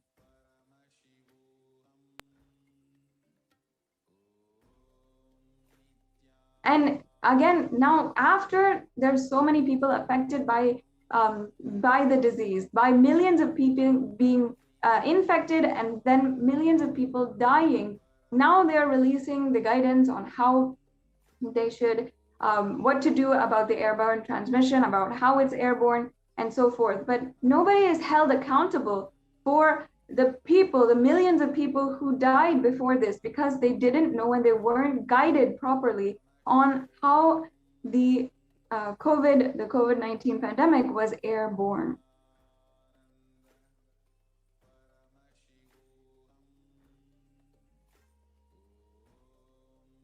And here, many articles which are saying that home quarantine is a prime reason for a number of deaths, and it is not going to be possible, it's not going to work, is the prime reason for a large number of deaths in the second wave of COVID-19.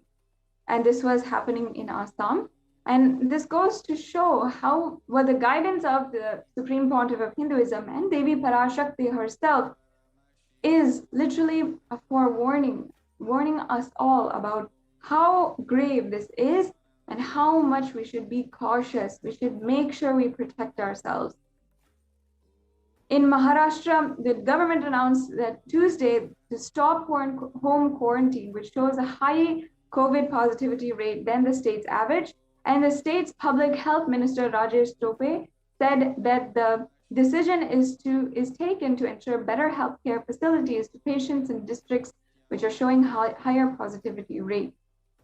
And here it's also saying, COVID Live News, that many of the people are telling that they should be sent to quarantine centers and not do home quarantine. And again, how in the business line it's saying on why home quarantine is impossible for the majority of Indians.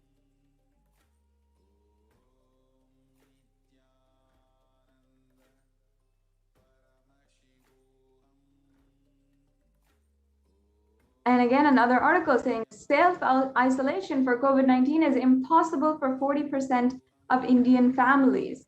Again, this is something that many of us had known in our large families, in our large households. How do we self-quarantine when there is maybe four to 10 people in one single room? This doesn't give us an explanation of why the guidance was never thought through, was never explained to each and every citizen across the world in advance. Again, another article asking, where is the space for home quarantine in cities? And it says here, following the ministry's guidelines on home quarantine is nearly impossible. Again. Yes, so with that, we understood what Devi Parashakti had revealed had exactly come true, and it is all these articles, news articles which we saw, like what exactly Parashakti had revealed in the Akashik reading is literally coming true. So with that, we will now move on to the next segment of this program after a short break.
Paramashivoham. Om Nithyananda Paramashivoham.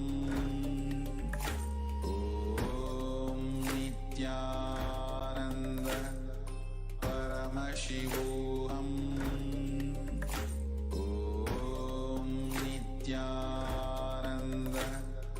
Paramashivoham. Om Nithyananda Paramashivoham. Of helping every individual from every cultural, religious, nationality background.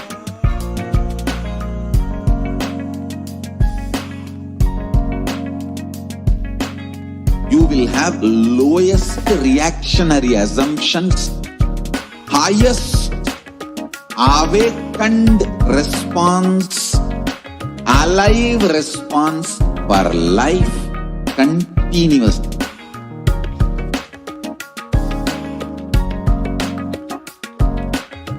Kailasa is enlightenment ecosystem, literally enlightenment itself in your own home, wherever you are.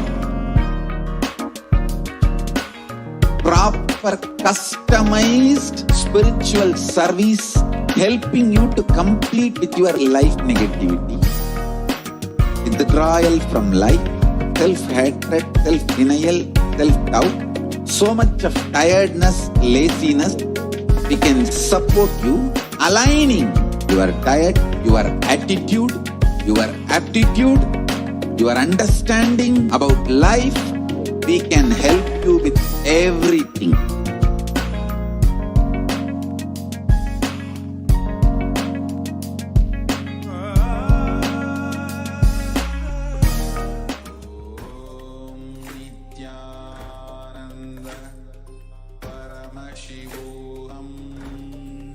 Nithyanandam.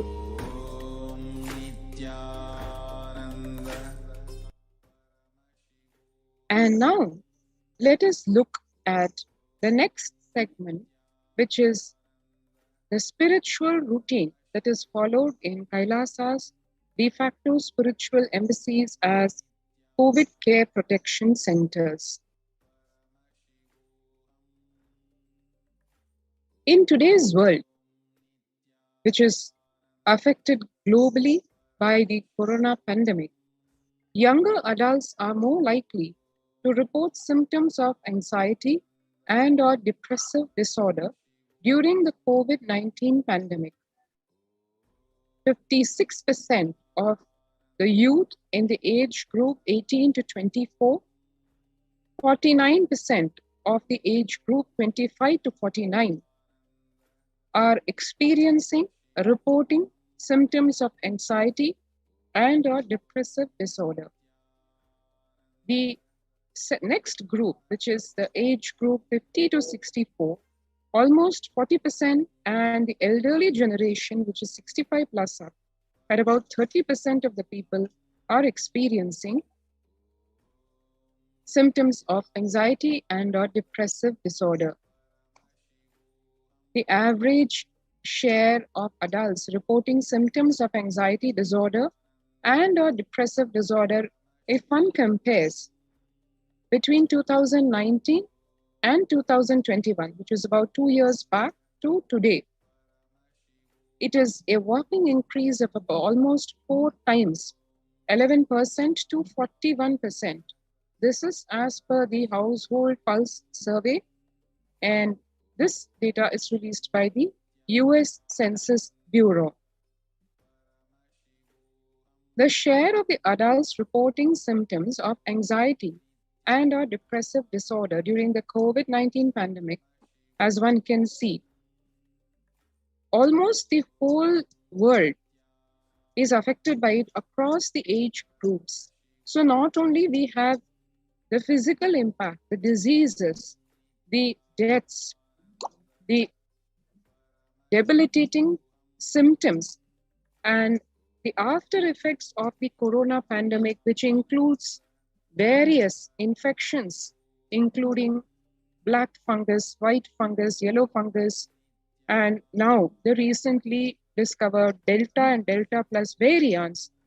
And on top of that, we have, even if one is not physically affected by the pandemic, the mental trauma, the mental disorders that the disease is inflicting on the worldwide population is very concerning, because baseline 30% of the people affected, which is the elderly population, and it goes as high as above 50% for the important youth segment, which is what comprises the so-called active population. So in that population itself, more than 50% of the people down with anxiety or depression.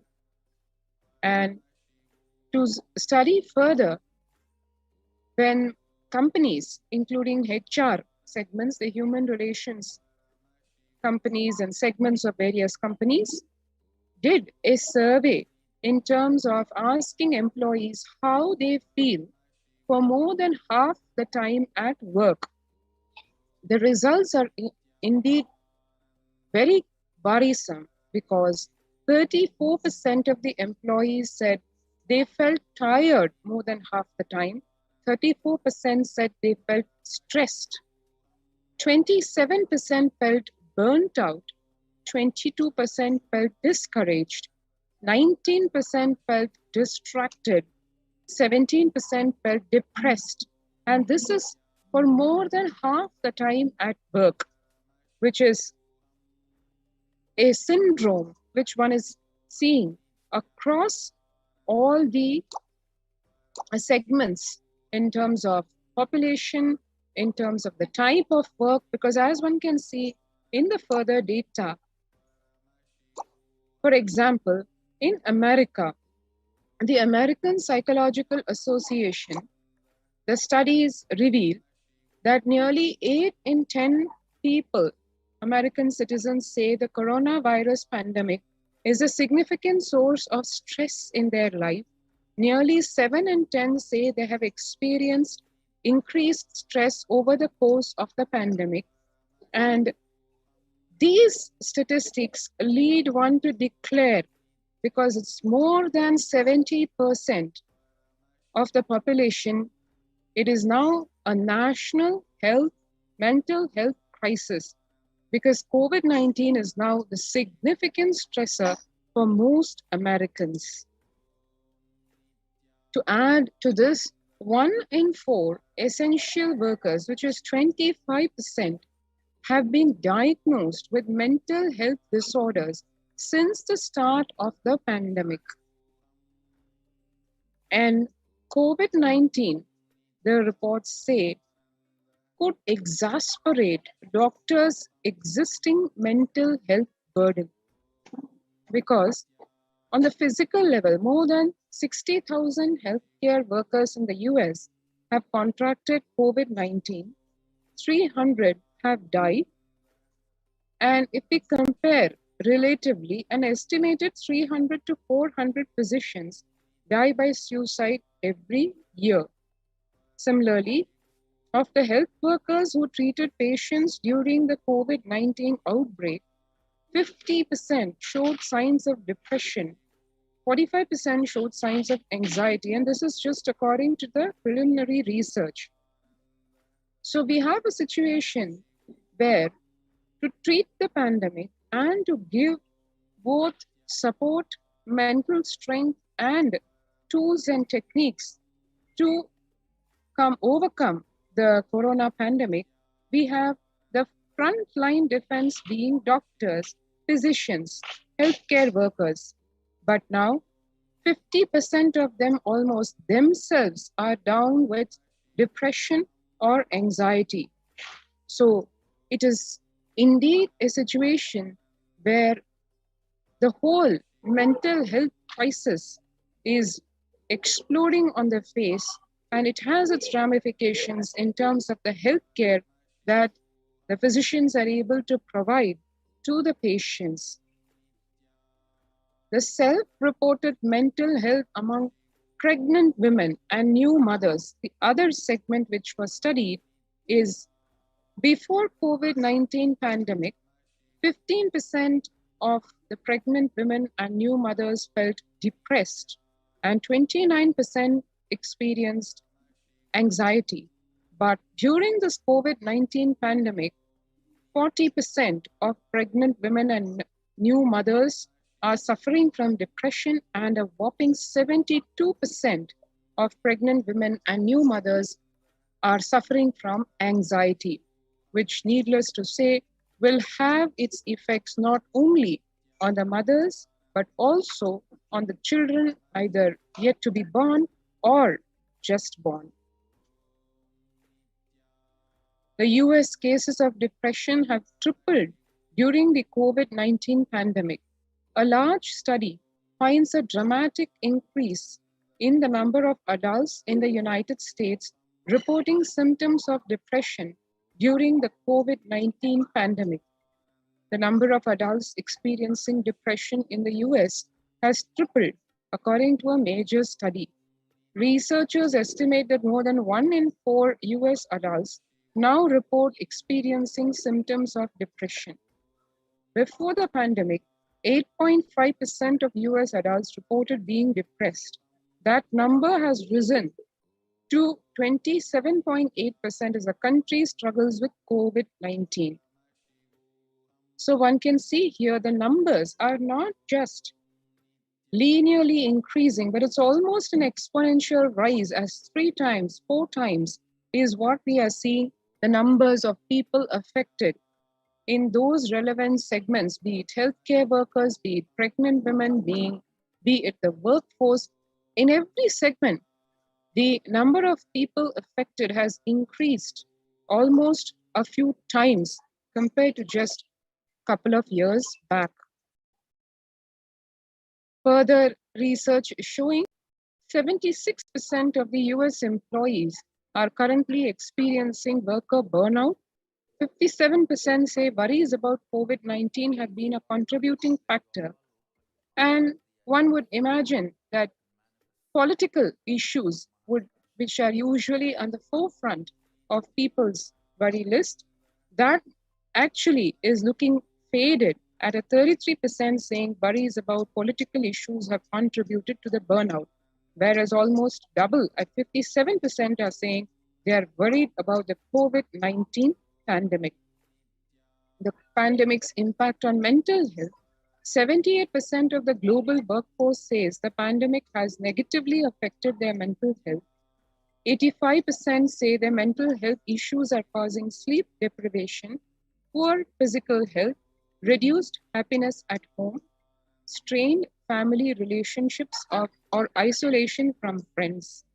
68% of people would prefer to talk to a robo over their manager about stress and anxiety at work. 76% of workers believe their company should be doing more to protect the mental health of the workforce. This is as per the studies of Oracle and Workplace Intelligence. So one can see here the red flag in the form of the numbers, everything above 70% at least, in terms of the people being affected mentally, their mental health being affected by the pandemic.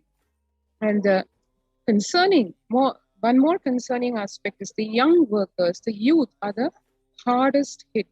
The age group 22 to 25, 89% of the youth affected, 26 to 37, 83% of the youth workforce affected, 38 to 54, 73%, and 55 to 74, the so-called mature, the elderly population, that itself 62% of the people in the workforce stressed or worried or depressed. The younger respondents were more likely to say that the pandemic has had a negative effect on their mental health. Now that's where we are in terms of what the situation in the world is in terms of mental health and the impact that the pandemic has had, the secondary so-called ripple effects that the pandemic has had, besides the death toll that it has taken worldwide by people just succumbing to the disease, the pandemic leaving a trail of extreme anxiety and depression, be it in the workforce in the IT sector or in the healthcare segment or in pregnant women and nursing mothers, or generally the population at large, especially in terms of the youth getting very badly impacted, almost more than 70%, and the elderly segment of the population not far behind at almost close to 50%. And in the light of this, what are the contributions that Kailasa, under the guidance and aegis of the Supreme Pontiff of Hinduism, Jagat Guru Mahasannidhanam, His Divine Holiness Bhagwan Nithyananda Paramashivam, has to give to the world in the time of this extreme crisis? Let us see in the next few minutes after a short break.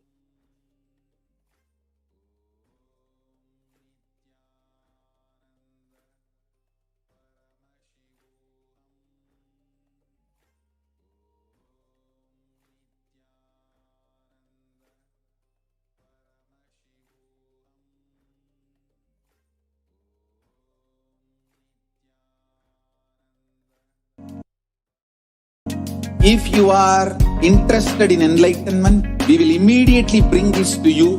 If you are not interested, we will explain the whole science, inspire you and make you interested in enlightenment time.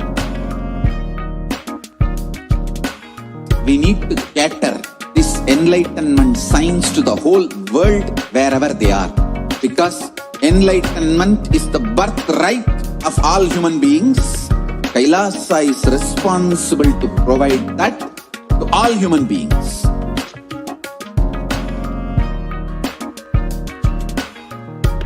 Kailasa is the totality of the knowledge I received from my gurus and practice manifested in my life, perfected by teaching millions of people from all cultures, time zones, backgrounds, genders, nationality, race, from every creed.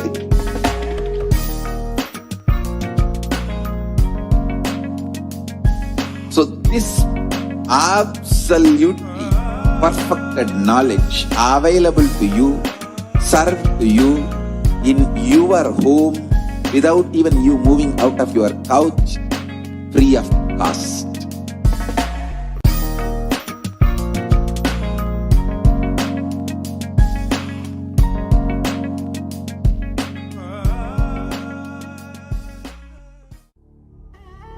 What I mean by the word Kailasa, listen intensely. Enlightenment ecosystem, literally enlightenment itself, in your own home, wherever you are. If you cannot come to Kailasa, it's okay. Kailasa can come to you. Kailasa coming to you is Kailasa.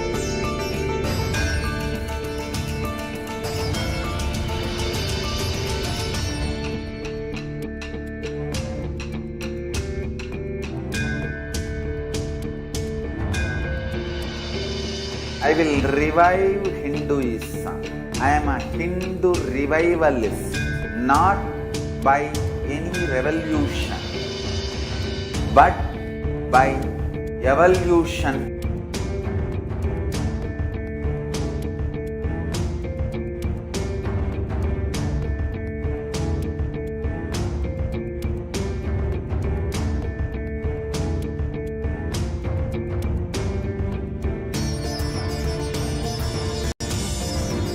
And setting model communities.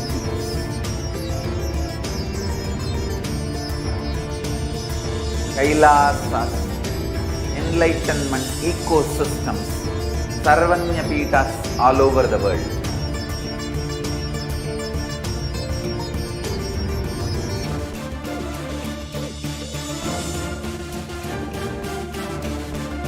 All powerful cognition, knowledge only when you live, power manifestation and possibilities manifestation happens. It's a fundamental truth.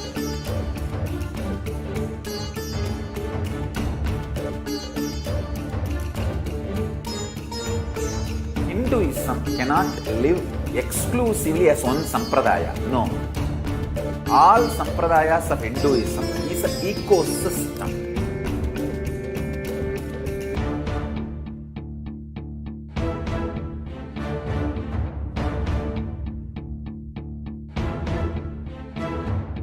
So don't keep quiet thinking that if one sampradaya is attacked, only that sampradaya is going to be affected. All of us are ecosystem.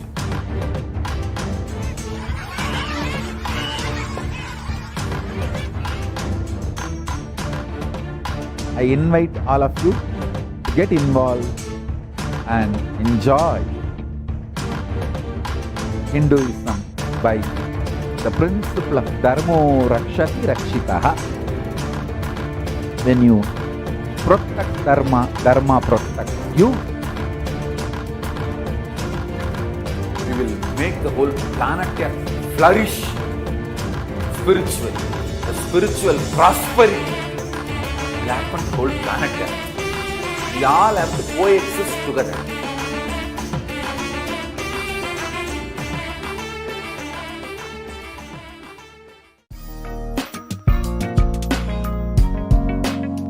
We get you help. We get you.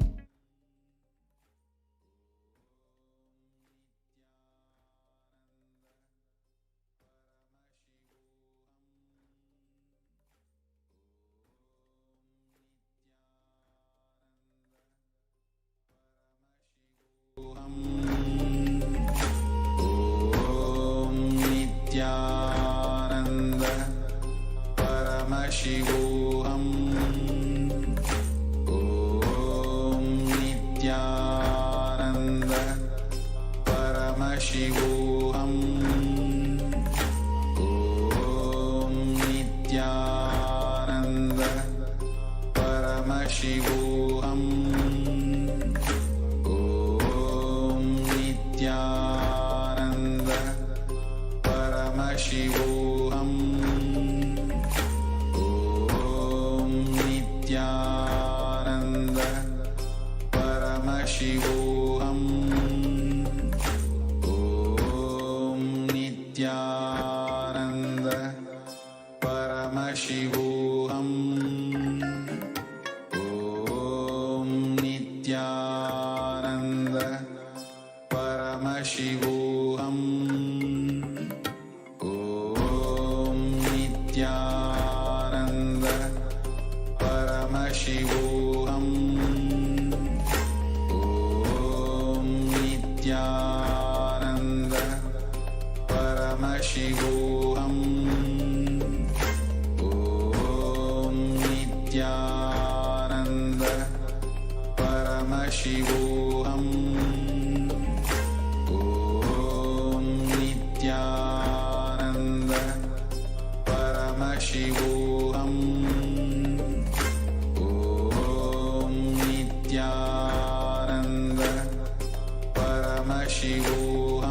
Paramashivoham. Om Nithyananda Paramashivoham. Om Nithyananda Paramashivoham. Om Nithyananda Paramashivoham. Om Nithyananda Paramashivoham. Om Relationships in your life. We get you direct spiritual support and we make sure you become wealthy.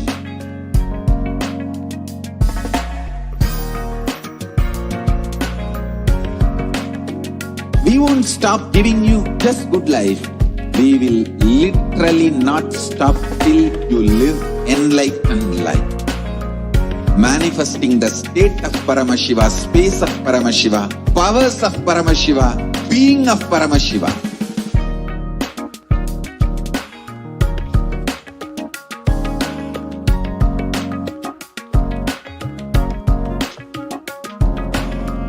Whole world should become Kailasians. I want the whole world to know Hindus have something great to contribute to the world.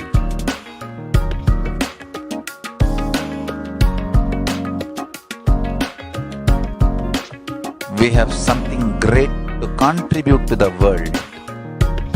Let us do that.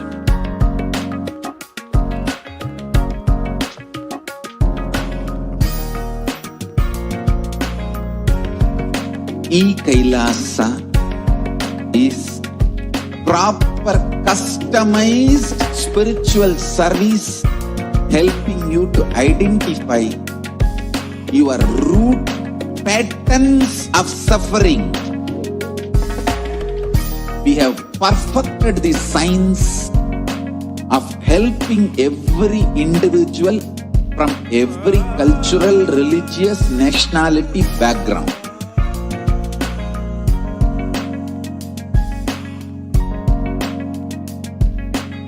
You will have lowest reactionary assumptions, highest awakened response, alive response for life continuously.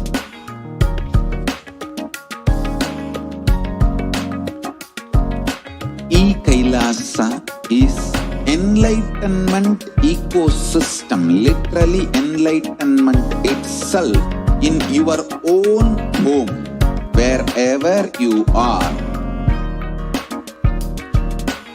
Proper customized spiritual service helping you to complete with your life negativity, withdrawal from life, self-hatred, self-denial, self-doubt, so much of tiredness, laziness. We can support you aligning your diet, your attitude, your aptitude, your understanding about life. We can help you with everything.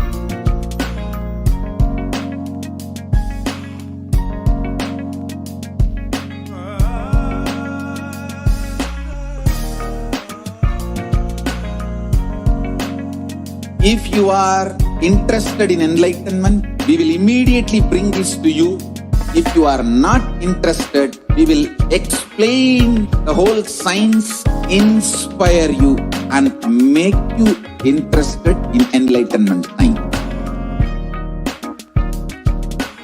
We need to cater this enlightenment science to the whole world wherever they are, because enlightenment is the birthright of all human beings.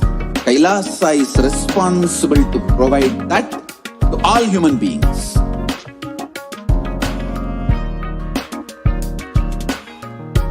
Kailasa is the totality of the knowledge I received from my gurus and practice manifested in my life, perfected by teaching millions of people from all cultures, time zones, backgrounds, genders, nationality, race, from every creed.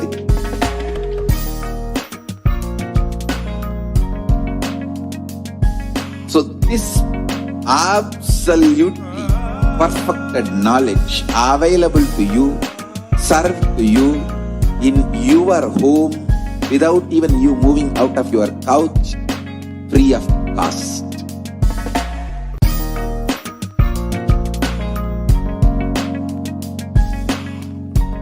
Paramashivoham. Welcome back.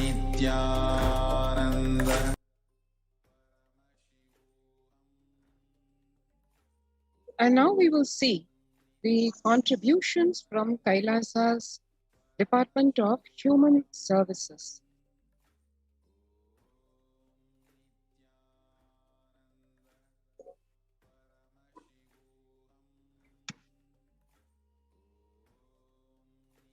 Kailasa's Department of Religion and Worship, Department of Human Services, and each of Kailasa's temple ecosystems consider the right of happiness to be the highest fundamental right of all humans, the right to bliss.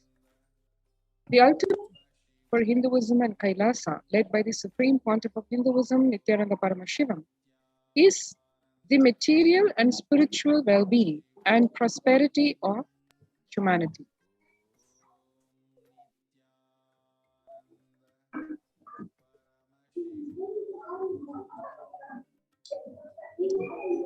Kailasa is a place where everything related to superconsciousness is revived.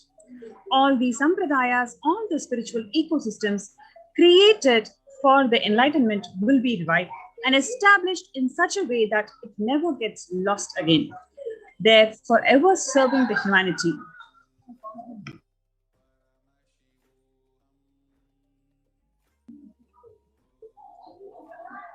What you're seeing is on 21st of October 2006, following a meditation under the sacred banyan tree, the Kalpa Vriksha in Adi Kailasa, the peacekeepers of Kailasa, along with the children of Nithyananda Gurukul, celebrate the auspicious occasion of Deepavali.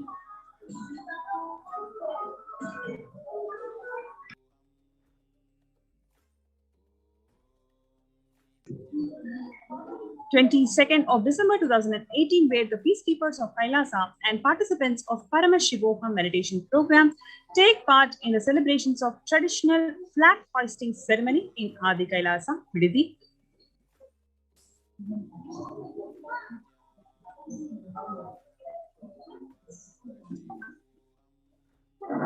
Next is on 14th of December 2006, where the Supreme Pontiff of Hinduism conducting the Nithyananda Spurana Convention, which is Life Bliss Program Level 2, a meditation workshop in Chennai, India.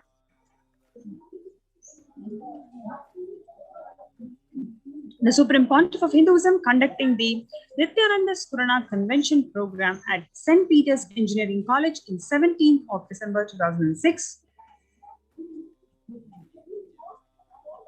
This is from 26th of May 2006, where the peacekeepers of Kailasa and the Supreme Pontiff of Hinduism embark on the Himalayan Yatra, the traditional sacred pilgrimage to the Himalayan mountains and up the river Ganga.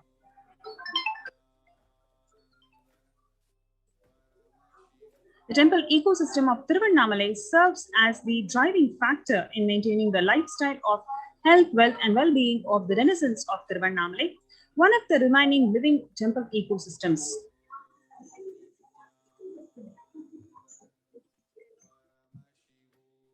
On 31st of December 2018, where the peacekeepers of Kailasa and the participants of Paramashivoham meditation workshop who take part in morning meditation and traditional puja or the ritualistic worship.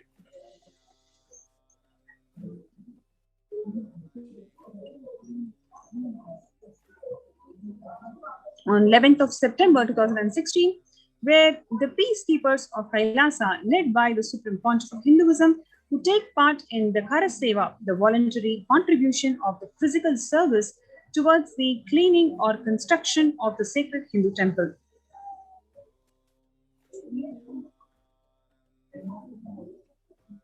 Next, what we are seeing is the Kailasa's establishments, Kailasa's ecosystems around the world.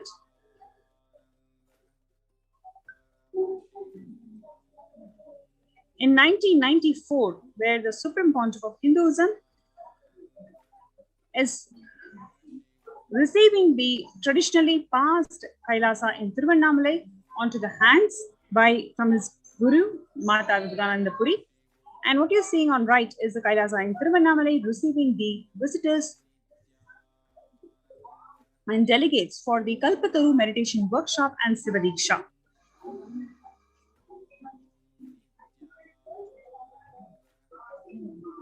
11th of March 2017, where thousands of people arrived to celebrate the living enlightenment ecosystem and to traditionally meet the Supreme Pontiff of Hinduism, Jagadguru Mahasannidhanam, His Divine Holiness Swamiji.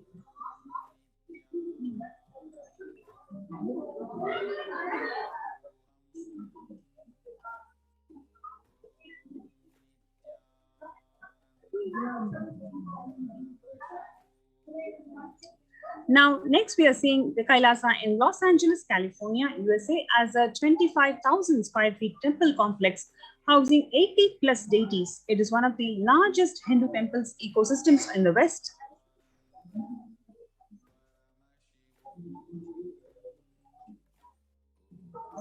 Next is the Kailasa in Columbus, Ohio, the first temple established by the Supreme Pontiff of Hinduism outside India.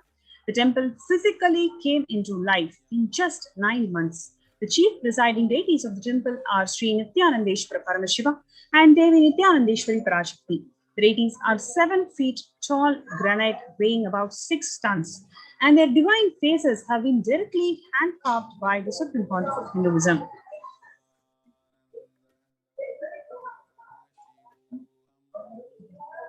Next is Kailasa in Seattle, where the housing the blissful dancing form of Ganesha and the largest living Nataraja outside of India. The Kailasa in Seattle is also known as the Chidambaram of the West.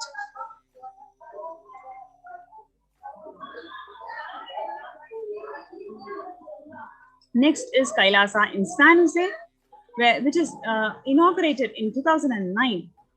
Kailasa in San Jose radiates the energy of the Madurai Meenakshi temple.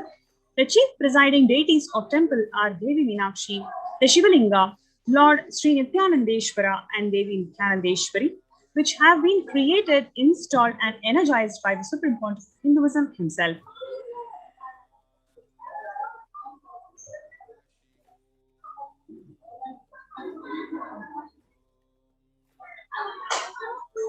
Kailasa in St. Louis, Missouri, along with the Sivalinga and Nithyanandeshwara Ganesha.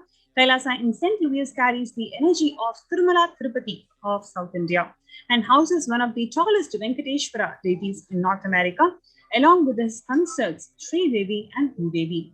The beautiful landscape nestled among the woods and the rolling hills of Missouri stretches for about 20 acres.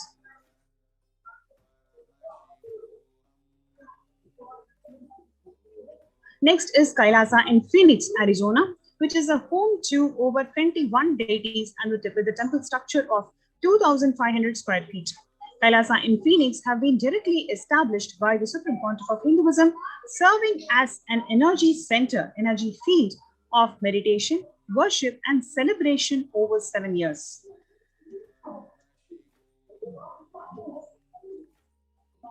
Kailasa in Houston, formally inaugurated in 2017, the Supreme Pontiff of Hinduism has declared the Kailasa in Houston as the Parihara Sthala for all the Navagraha doshas.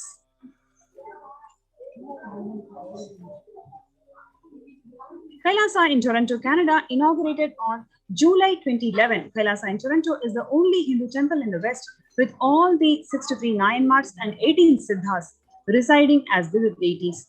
The temple deities here are seated exactly as the existential preside in Kailasa around Paramashiva, the primordial deity of Hinduism.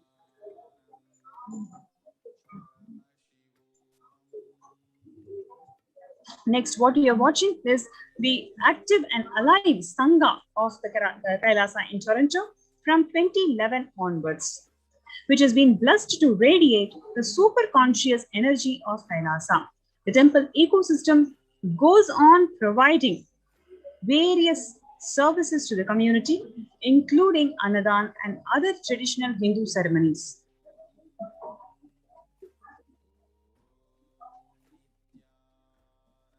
So far what we have seen is the different contributions from Kailasa since its inception. And now what we're going to see is a special segment on the spiritual routine during Brahma Muhurta and its effectiveness in overcoming the pandemic fatigue.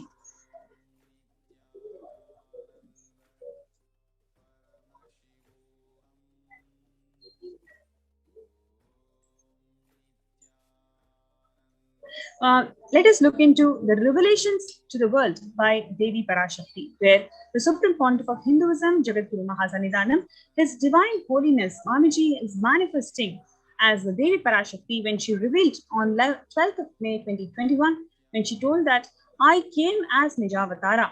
I am blessing you, listen. People listen. To do good to all of you, I've taken the form of Nithyananda and came down as the Nijavatara. People of India, listen, carefully listen. Time after time, Bharadam is a Jnana Bhumi, where the enlightened beings comes. We cannot make the Jnana Bhumi as infertile. Enlightenment beings have to come.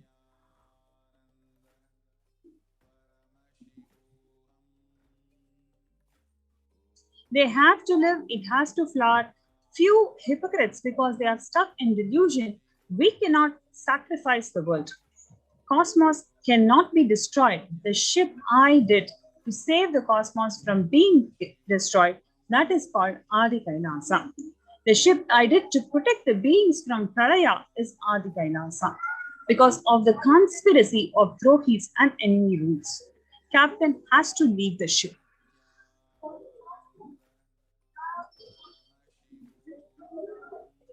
Before 12 years, knowing the great deluge that is going to happen, all the Aushadas, by this Guru Purnima, that Jnana Rasavadam, Navabhashana is going to flower. I love people to come and take a dip in Navabhashana flower. People, whoever comes and dips in Vaidya Sarovar, they will not have death. They will not have corona. Crores and crores of people will come and line. Every day they will come and dip in the Ananda Lingam.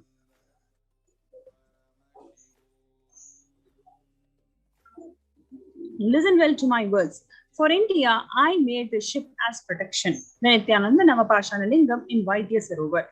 Go to Adi Kailasa. O Indians, listen. All those regretting losing the Nithyananda Nijavatara without confusion and without talking, just as a lip service, go to Adi Kailasa.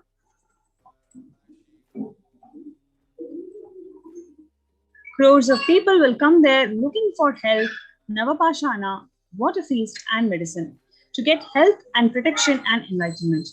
To protect India from the great destruction, I, Parashakti, made this huge ship. Even if the captain is not there, the ship is there. When the first world countries closed their borders during this massive global emergency, Kailasa has opened its door to one and all without exception. The Supreme Pontiff of Hinduism has opened his homes for people to get protected from COVID-19. So if you are somebody who wants to feel protected, especially on the ongoing pandemic, you are welcome to reside in the COVID care protection centers that are nothing but the de facto spiritual embassies of Kailasa for one and all, that is being provided and offered by the Supreme Pontiff of Hinduism unconditionally. So you will be provided with free food, free accommodation, free internet service. You can work from home. You can evolve and manifest the space of Paramashiva by being in this energy field. So the free COVID care centers that are opened across India includes Adi Kailasa Nithyananda Sarvanya Peetham in Viridi, Salem Adinam in Tamil Nadu, Thiruvannamalai Adinam in Tamil Nadu, Rajapalayam Adinam in Tamil Nadu, Puduvai Adinam in Puducherry, Pattanam Adinam in Tamil Nadu, Siragapadi Adinam in Tamil Nadu, Sri Puram Adinam in Tamil Nadu, in Hyderabad, Madurai Adinam in Tamil Nadu, Avattipalayam, Erode, Tamil Nadu, Hosur Adinam in Tamil Nadu, Baroda Adinam in Gujarat.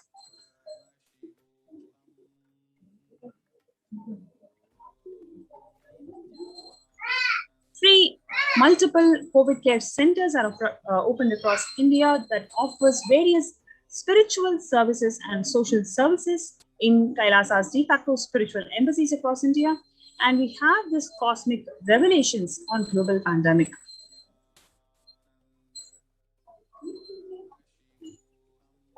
The free social services include medical care, allopathy, and Siddha medicine. So anybody who comes here to the de facto spiritual embassies of Kailasa, you will be provided with free medical care, whether it is allopathy, Ayurveda, or Siddha medicine, and the infrastructure to accommodate thousands of people, and the accommodation that guarantees you the multi-layered quarantine facility.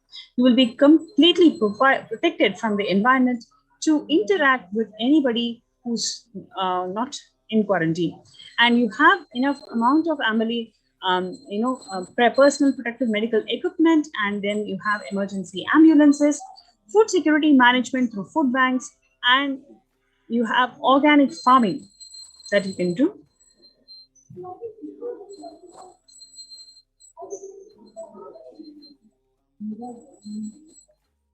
So here is an opportunity to one and all to join this COVID care protection centers. You can register through the link kailasa.org/Kailasa care, KAILASA.org/KAILASACARE. So what can you expect in these COVID care protection centers? These COVID care protection centers are the de facto spiritual embassies of Kailasa. Here in these centers, all the basic needs for anybody, say food, accommodation, internet services, you can work from home, all of these basic services are provided. But why do you need to join here in the COVID Care Protection Center? You have this Nithyananda Navapashana Lingam that the Supreme Pontiff of Hinduism has prepared this sacred concoction that is going to protect people from pandemic. If you take a dip in this Vaidya Sarovar that is there in the Adi Kailasa Nithyananda Sarvati Peetham, you will be granted the protection from COVID infections. So thousands and thousands of people are going to head to this Nithyananda Navapashana Lingam to get healed from COVID. And here is the grace and the blessings of the Supreme Pontiff of Hinduism that he has opened his Kailasas for one and all. He has opened his homes to one and all, especially when the first world countries close their borders. Every single person close their borders. And here what we need to really note is even if the captain of the ship is not there, the ship is there. That is the grace of Parashakti. The captain of the ship is none other than the Supreme Pontiff of Hinduism, Jagadguru Mahasannidhanam, His Divine Holiness Swamiji. He had to leave the ship because of the ongoing persecution from the anti-Hindu elements and anti-Hindu Guru Vidya Mafia. And this, despite all of these attacks, it is the grace of the Supreme Pontiff of Hinduism that he has opened the homes of this Kailasa for people to come, reside, evolve themselves spiritually, and feel protected during this ongoing COVID.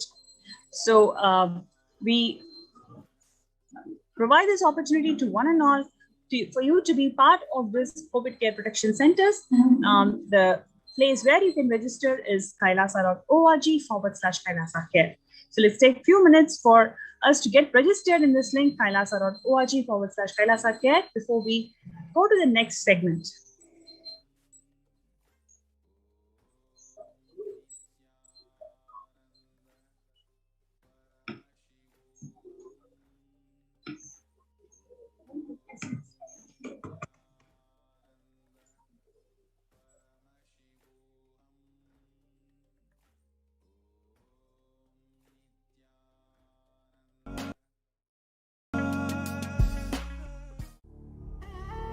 What I mean by the word Kailasa, listen intensely.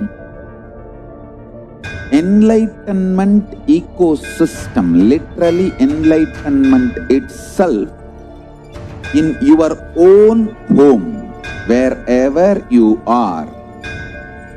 If you cannot come to Kailasa, it's okay. Kailasa can come to you.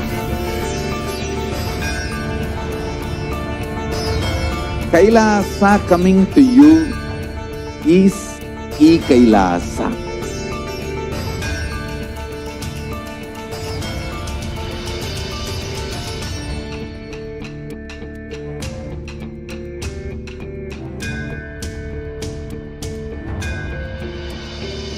I will revive Hinduism.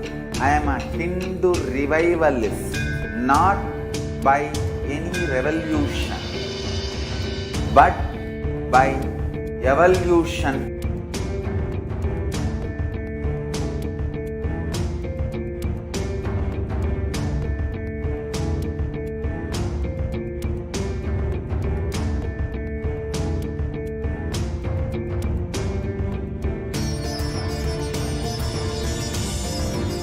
And setting model communities.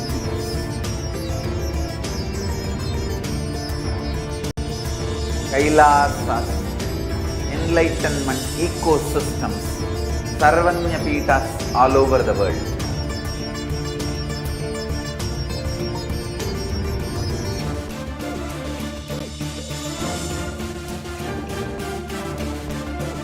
all powerful cognition, knowledge. Only when you live, power manifestation and possibilities manifestation happens. This is a fundamental truth.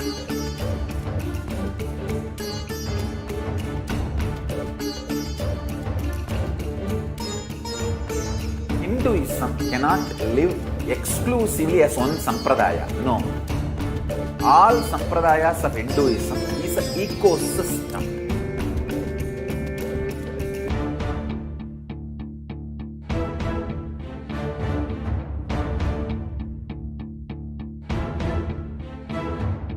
So don't keep quiet thinking that if one sampradaya is attacked, only that sampradaya is going to be affected.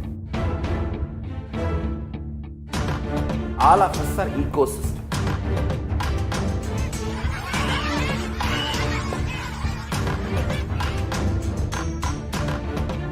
I invite all of you to get involved and enjoy Hinduism by the principle of Dharmo Rakshati Rakshitaha. When you protect Dharma, Dharma protects you. We will make the whole planet flourish spiritually. The spiritual prosperity will happen to the whole planet. We all have to coexist together.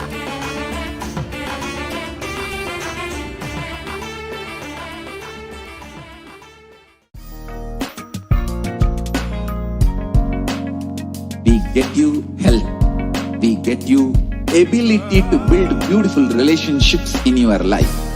We get you direct spiritual support, and we make sure you become wealthy.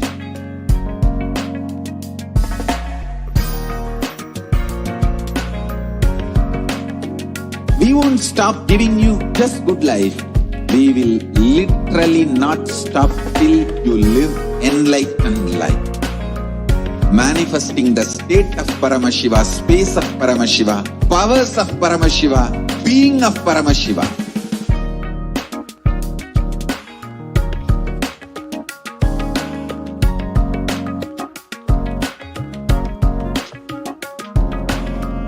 Whole world should become Kailasians. I want the whole world to know Hindus have something great to contribute to the world.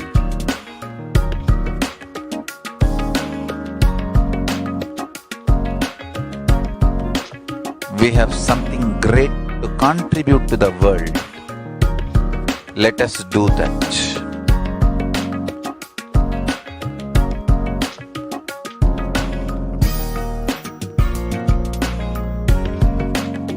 Kailasa is proper customized spiritual service helping you to identify your root patterns of suffering. We have perfected the science of helping every individual from every cultural, religious, nationality background.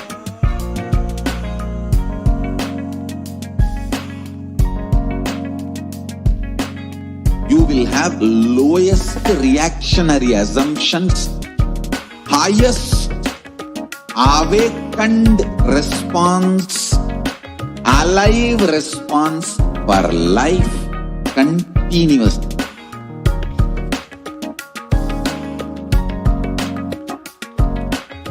Kailasa is enlightenment ecosystem, literally enlightenment itself in your own home, wherever you are.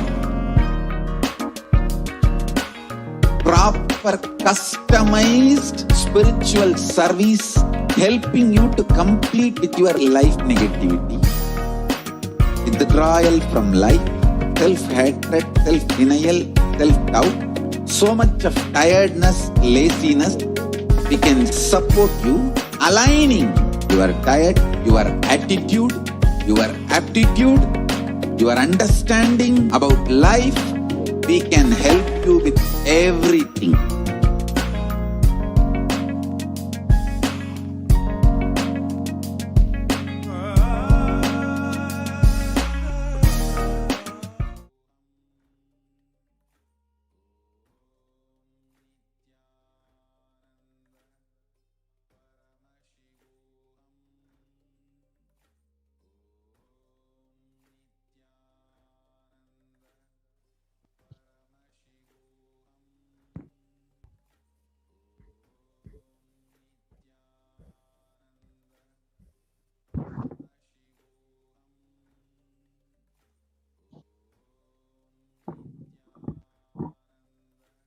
Nithyanandam.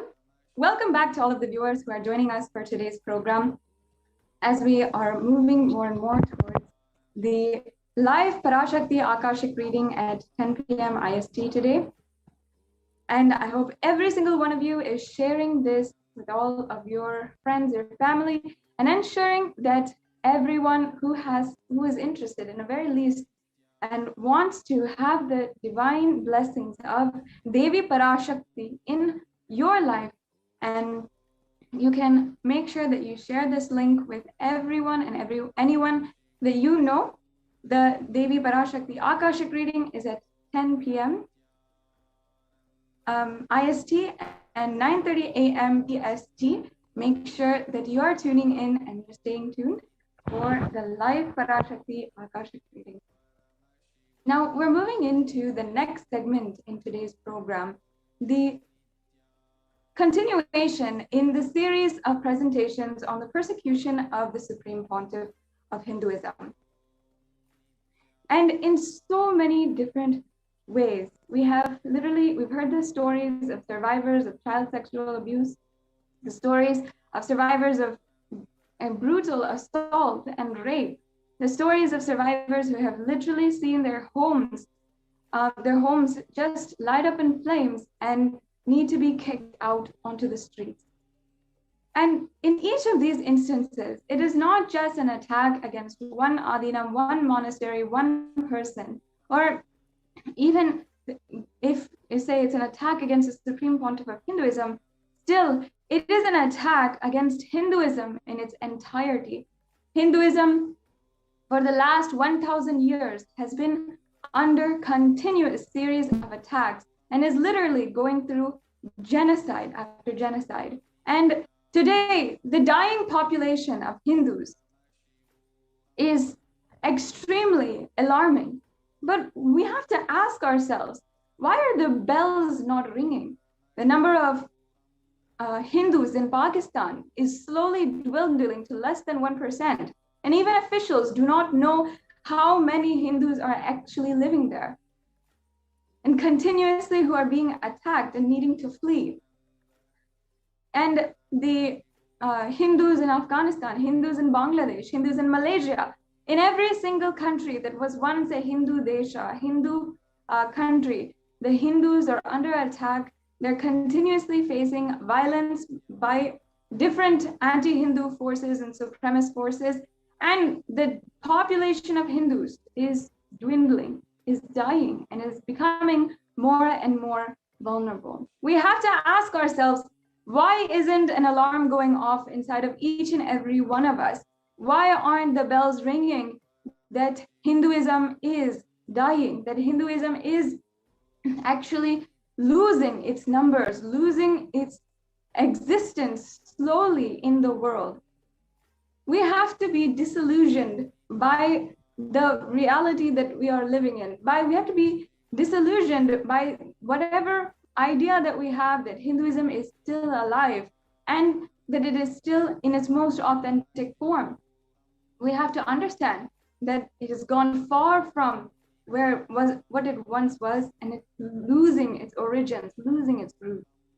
Today, we are going to be presenting to each and every one of you what's happening in the heart of the Hindu civilization in India itself, in Madurai, one of the most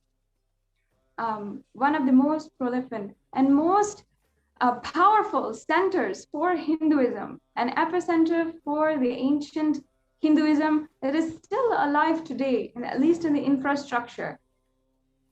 And one of the longest surviving, the first and the longest surviving Hindu ecosystems that exist today. The Kailasa Dvadashanta Shyamala Pita Sarvagna Pitam was established in the midst of time by Lord Paramashiva and later revived by Devi Meenakshi and Lord Sundareshwara, who as deities and the incarnates of Sri Paramashiva ruled over the kingdom of Madurai. And we're going to be analyzing and understanding the persecution that happened against this ancient indigenous Hindu kingdom. Devi Meenakshi Lord Sundareshwara and the Tirujnana Sambandar, or the Guru Parampara of this ancient lineage of the Madurai Adinam of the Shamala Pita Sarvagna Pita, and the Supreme Pontiff of Hinduism was coronated as the Guru Mahasannidhanam of the Shamala Pita Sarvagna Pitam on the 29th of April in 2012. This grand and ancient lineage, starting from Meenakshi herself and Paramashiva in the form of Sundareshwara, and then revived by Sri Tirujnana Sambandar in later years, and then after that, an unbroken lineage of Guru Mahasannidhanams who had ruled literally as the leaders of the sovereign kingdoms in India, in Bharata, in the Hindu Desha. As you can see here, we have all of the preceding Guru Mahasannidhanams as a lineage who are predecessors of the Supreme Pontiff of Hinduism. And each of them worshipped and revered as sovereign leaders of the kingdom of Madurai, the kingdom of the Shamala Pita Sarvagna Pita. Yes, and here is the 292nd Guru Mahasannidhanam, the Shamala Pita Sarvagna Pita, and finally the lineage being passed down to the Supreme Pontiff of Hinduism himself on the 29th of April 2012. Now, I also have joining with me Ma Nithya argue about how the entire narrative of Madurai had happened. And I'd just like to welcome Ma Atmapriya Swami to the panel. Nithyananda. Yes, so as we were narrating the glory and history of the ecosystem, the kingdom of Madurai, you could see these pictures which are actually displayed, where the Supreme Pontiff of Hinduism, His Divine Holiness, was declared as the 293rd Guru Mahasannidhanam of the Shamala Pita Sarvagna Pitam, the Madurai, the oldest papal state and the monastic kingdom, at the age of 34 on 27th of April 2021. You can see the 292nd Pontiff who is coronating His Divine Holiness and giving him the staff, the traditional staff of Meenakshi to His Divine Holiness on the 27th of April 2012. And actually, Ma, I'd like if you can just describe it. Actually, I remember from our previous conversations about the glory of the Madurai Adinam and the coronation of the Supreme Pontiff of Hinduism, that you actually had mentioned how the 292nd Guru Mahasannidhanam actually saw and declared the Supreme Pontiff of Hinduism as an incarnation of Sri Tirujnana Sambandar himself. Could you just share a little bit more about that and about how, what that means really to the whole world, what that means in the history of Hinduism, that Guru Mahasannidhanam is declaring this for the Supreme Pontiff of Hinduism? Yeah, yes. So it was way back in 2012 when some of the disciples of the Supreme Pontiff of Hinduism had met the 292nd Pontiff. And after a while, he had actually told that he got a dream, and Paramashiva had literally told that Swamiji, the Supreme Pontiff of Hinduism, is going to be his successor of the Madurai Adinam. And literally, it is blessings of Paramashiva and Meenakshi herself to have Supreme Pontiff of Hinduism as the 293rd Pontiff of Guru Mahasannidhanam. So this was what exactly he had actually told in all the media, in the press, and that is after which he came to Adi Kailasa Sarvagna Pitam. He met the Supreme Pontiff of Hinduism and he coronated him in both places, in Adi Kailasa and in Madurai. These are the pictures, as you had said, I remember very clearly. So he came to Adi Kailasa Sarvagna Pitam, where this is the picture which is projected over here, and also in Madurai when he coronated him, saying that he had a dream and revelation to him that the Supreme Pontiff is an incarnation of Tirujnana Sambandar, and this has happened only by the blessings of Paramashiva and Meenakshi.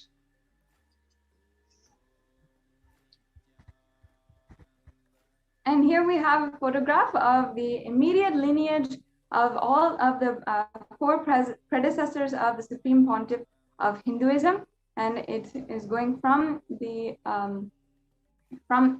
five pontiffs back until the Supreme Pontiff of Hinduism. So we have each and every one of the Guru Mahasanidhanam.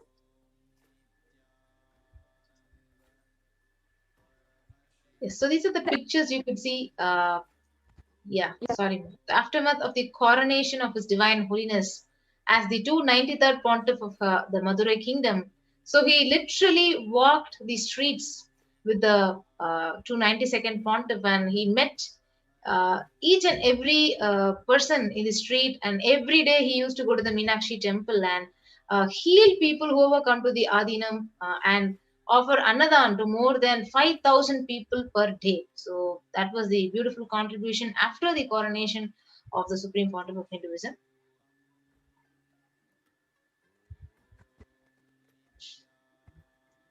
Yes, and as we can see here, the Supreme Pontiff of Hinduism, after having been coronated, is visiting the Madurai temple with the 292nd Guru Mahasanidhanam.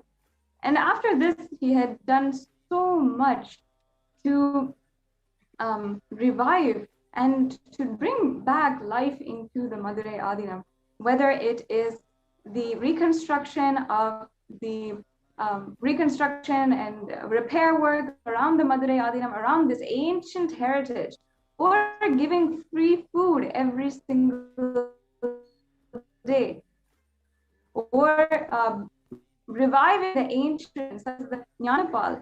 With Atmapriya Swami, would you be able to even tell, I think even yourself, you had served as one of the doctors in the medical camps that were going on. Could you tell a little bit more about what kinds of services that that the Supreme Pontiff of Hinduism was spearheading there, and how was the reaction? How many people came to Madurai Adinam, came to the SSJP or the Shamala Pita Sarvagna Pitam every day? And what was, like, if you can give us a picture, like what was a day in the life of Madurai when Swamiji was there?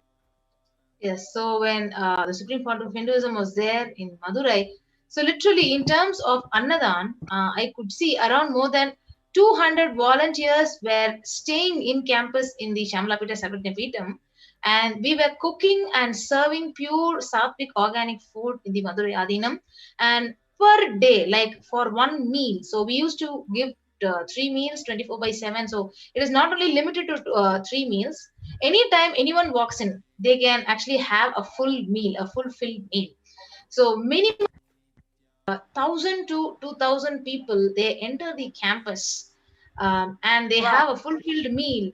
And the beauty was the crime rate. So the local police officer, he came one day to have the darshan of Supreme Pontiff of Hinduism, and he said that literally the crime rate of the whole area had reduced because the theft, the robbery was the high level in that area just because they didn't have food. So the Supreme Pontiff of Hinduism was coronated right after 2 months. The whole crime rate has decreased, and even I was a witness to that when the police officer was actually sharing it with the devotees and the Supreme Pontiff of Hinduism itself. So that was the level of enriching just in terms of Annadan which was done in the Shamalapita Sarvagna Pitam when the Supreme Pontiff was coronated. So later when in the medical camp. So I was also part of the medical camp, and almost 3 medical camps were conducted with a team of more than 50 doctors in more than 10 to 12 specialties, in various specialties, and around more than 10,000 people around the whole area near the Shamalapita Sarvagna Pitam were actually benefited by the medical camp. So, and the Supreme Pontiff also had a huge vision of building a big hospital, a multi-speciality hospital in the Shamalapita Sarvagna Pitam. So that was in regards to the contribution in terms of medical facilities and medical camp. Yes, ma'am. Amazing. Can you tell us a little bit about what it was like as yourself serving in these medical camps? How were the patients? How did they really feel about Swamiji holding these medical camps, and how many people in the medical camps also were benefited in the surrounding area? Yes. So as I actually mentioned, more than 10,000 to 15,000 people were benefited in each medical camp. So we had conducted more than 3 to 5 medical camps. So the people, like basic food and medicine is what people are yearning for. So that was fulfilled, and the early diagnosis. Not only that, so even if they had any diagnosis of any disease or any problem, the next day they used to come to the Supreme Court of Hinduism, take his darshan during the Sarva darshan and get it healed. So this was a huge service was actually offered in the Shamlapita Sarvajna Peetham when the medical camp was actually conducted, and we had a team of more than 50 doctors, all of them who were initiated disciples of the Supreme Pontiff, and everyone, like literally, not only the doctors, we had more than 100 volunteers in the medical camp who had come over there and distributed free medicines. So whoever came to the medical camp received free medicines for whatever problem and medical illnesses they were actually facing. Wonderful. So actually, in addition, as you can see here, the Supreme Pontiff of Hinduism had gone and visited so many of the surrounding temples, and the Madurai Adhinam, actually being one of the oldest heritage adhinams and monastery complexes of this entire area, was in charge, if I'm right, of different.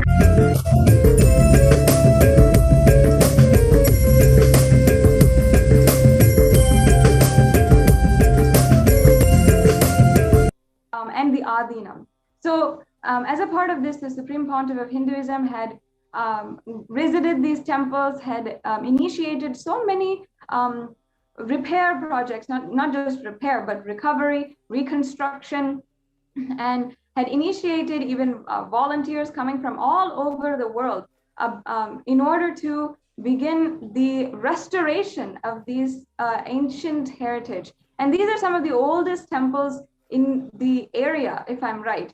So can you tell us a little bit about the restoration projects that Swamiji had spearheaded at this time, led, and he even led and started to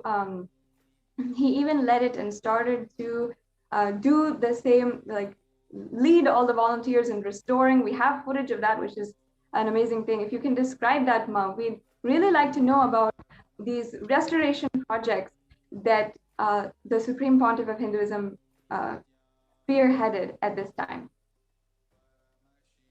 Yeah, so actually there are 4 temples which are a part of the Madurai Adhinam. We can see the Kanchanam, the Kachanur temple, and 2 more temples which are a part of the Madurai Adhinam. So the Supreme Pontiff, actually, he physically visited all these 4 temples. These are the ancient temples which are a part of the Madurai Adhinam, the Shamlapita Sarvajna Peetham. So he literally, we could actually, we can also see few visuals and pictures of how Supreme Pontiff, he physically was there. He was physically cleaning each and every pillar and each and every statue, each and every deity inside the temple, and he was literally supervising the whole temple area. So literally sitting there and monitoring and cleaning the whole temple, and he was actually an intense part of the cleaning process and the revival process of the all 4 temples. So that is what is the video which we are watching here. So he went, not only visited the temples, he was actually on ground. He just did the work. I don't know, I don't have words to say, but literally I was also a part of the project. Right. So we do have footage of the Supreme Pontiff of Hinduism himself cleaning the temples. I think we just have to, that would be amazing to show that footage in particular.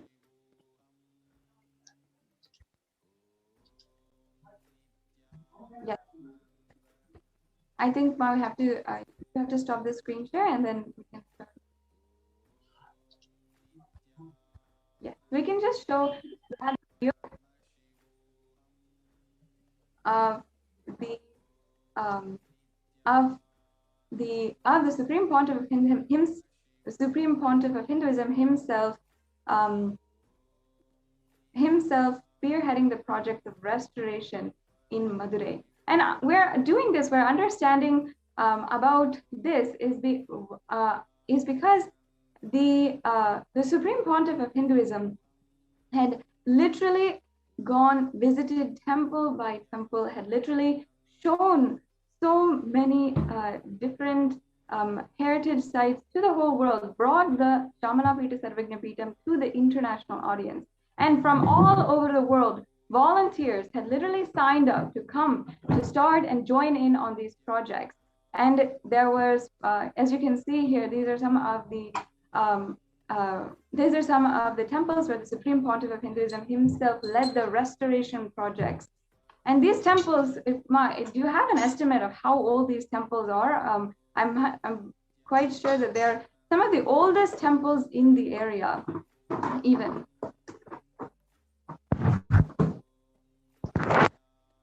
These temples, such as the Kanjanur temple and in Kanchanam, the temples there are some of the oldest temples that are in the area, as well, of course, as and are all under the purview, under the responsibility of the Madurai Adinam itself. So that's why, as the Supreme Pontiff of Hinduism, he himself went and not even visited, he himself went to these temples, led the projects, led these massive restoration projects. As you can see here, the Supreme Pontiff of Hinduism himself directing the whole team for the restoration of this temple. And he himself cleaning, going and cleaning the deities, going and cleaning the cobwebs off of the temple pillars. All of this really shows the amount of contribution that the Supreme Pontiff of Hinduism was determined to do. And not only that, what he was successfully doing. These temples for hundreds of years did not even see how the basic running, and were not even able to meet in many ways the basic levels of running and sanitation, cleanliness. And many of the temples were many of the temple constructions were slowly falling apart due to so much of air pollution, due to so much of different effects of time happening on the temple construction.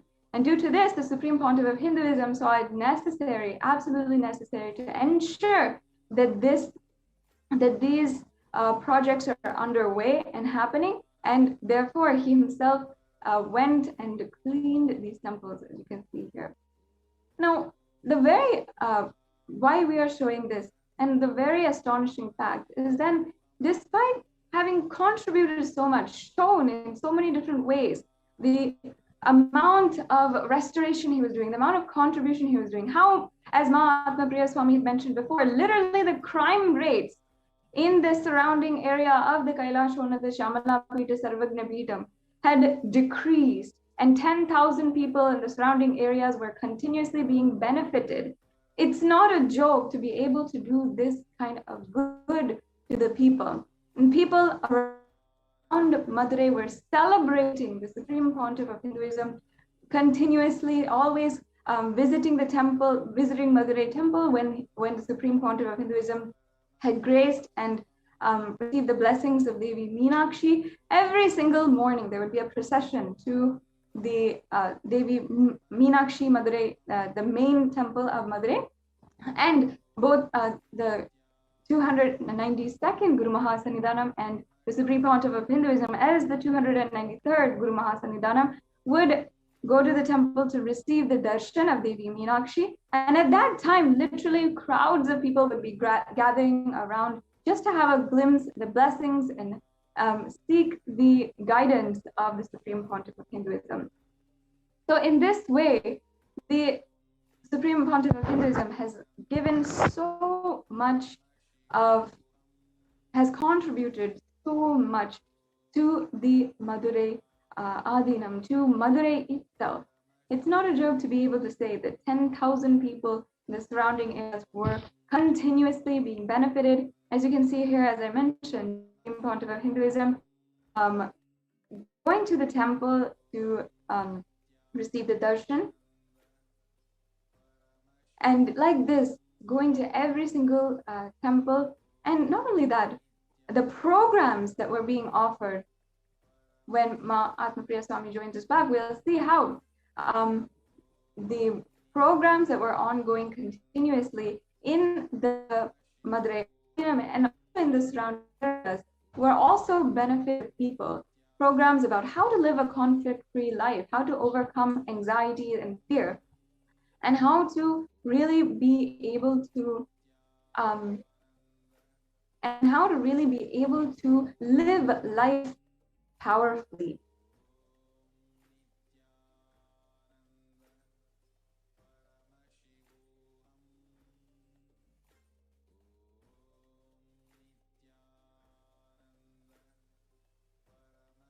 So as you can see, the Supreme Pontiff of Hinduism, along with the temple administrators, the leaders of the community, who are also discussing and speaking about the activities, the socio-spiritual activities that are going on in the temple, the benefits that is reaching the people, and so many other issues that are concerning the temple, including the regular attendance and the regular treatment and of the pujacharyas, the worship, the rituals, everything.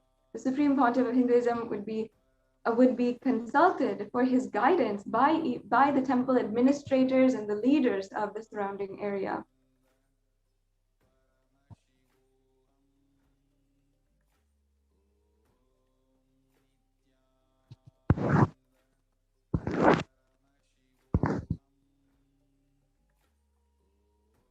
Yes.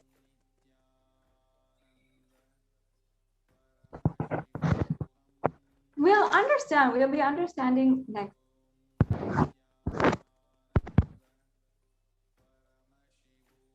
About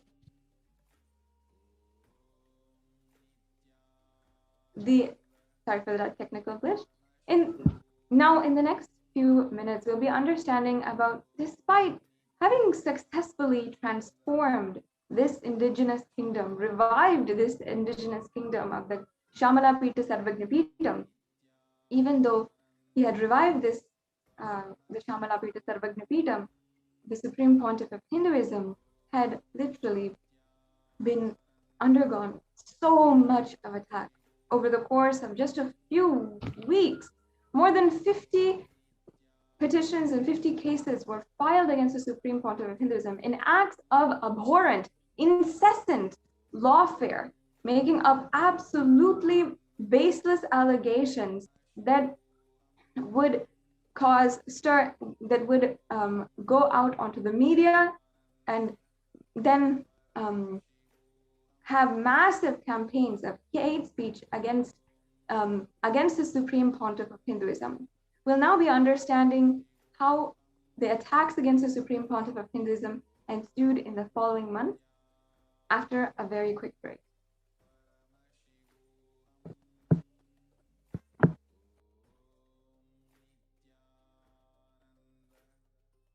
Paramashivoham,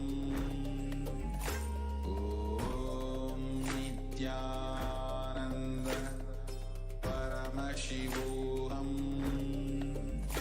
Om Nithyananda Paramashivoham, Om Nithyananda Paramashivoham.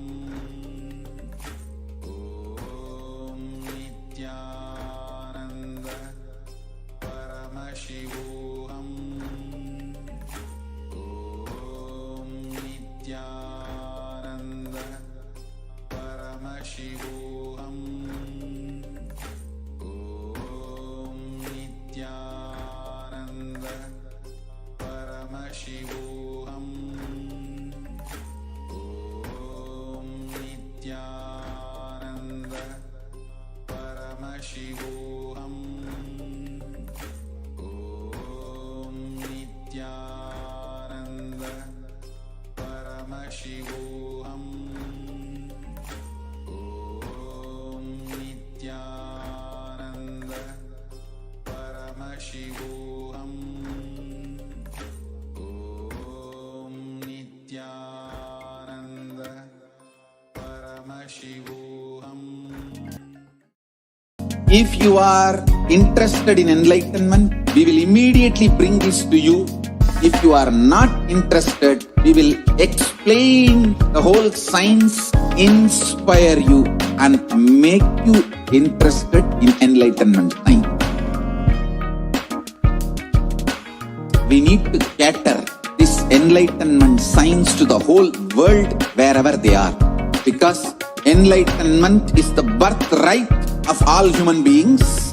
Kailasa is responsible to provide that to all human beings.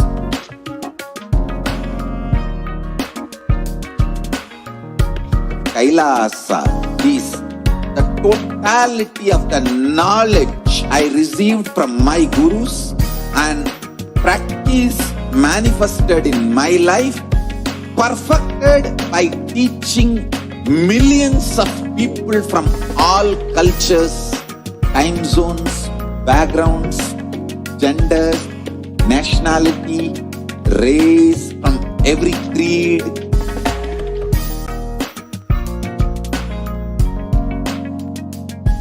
So this absolutely perfected knowledge available to you, served to you in your home without even you moving out of your couch, free of cost.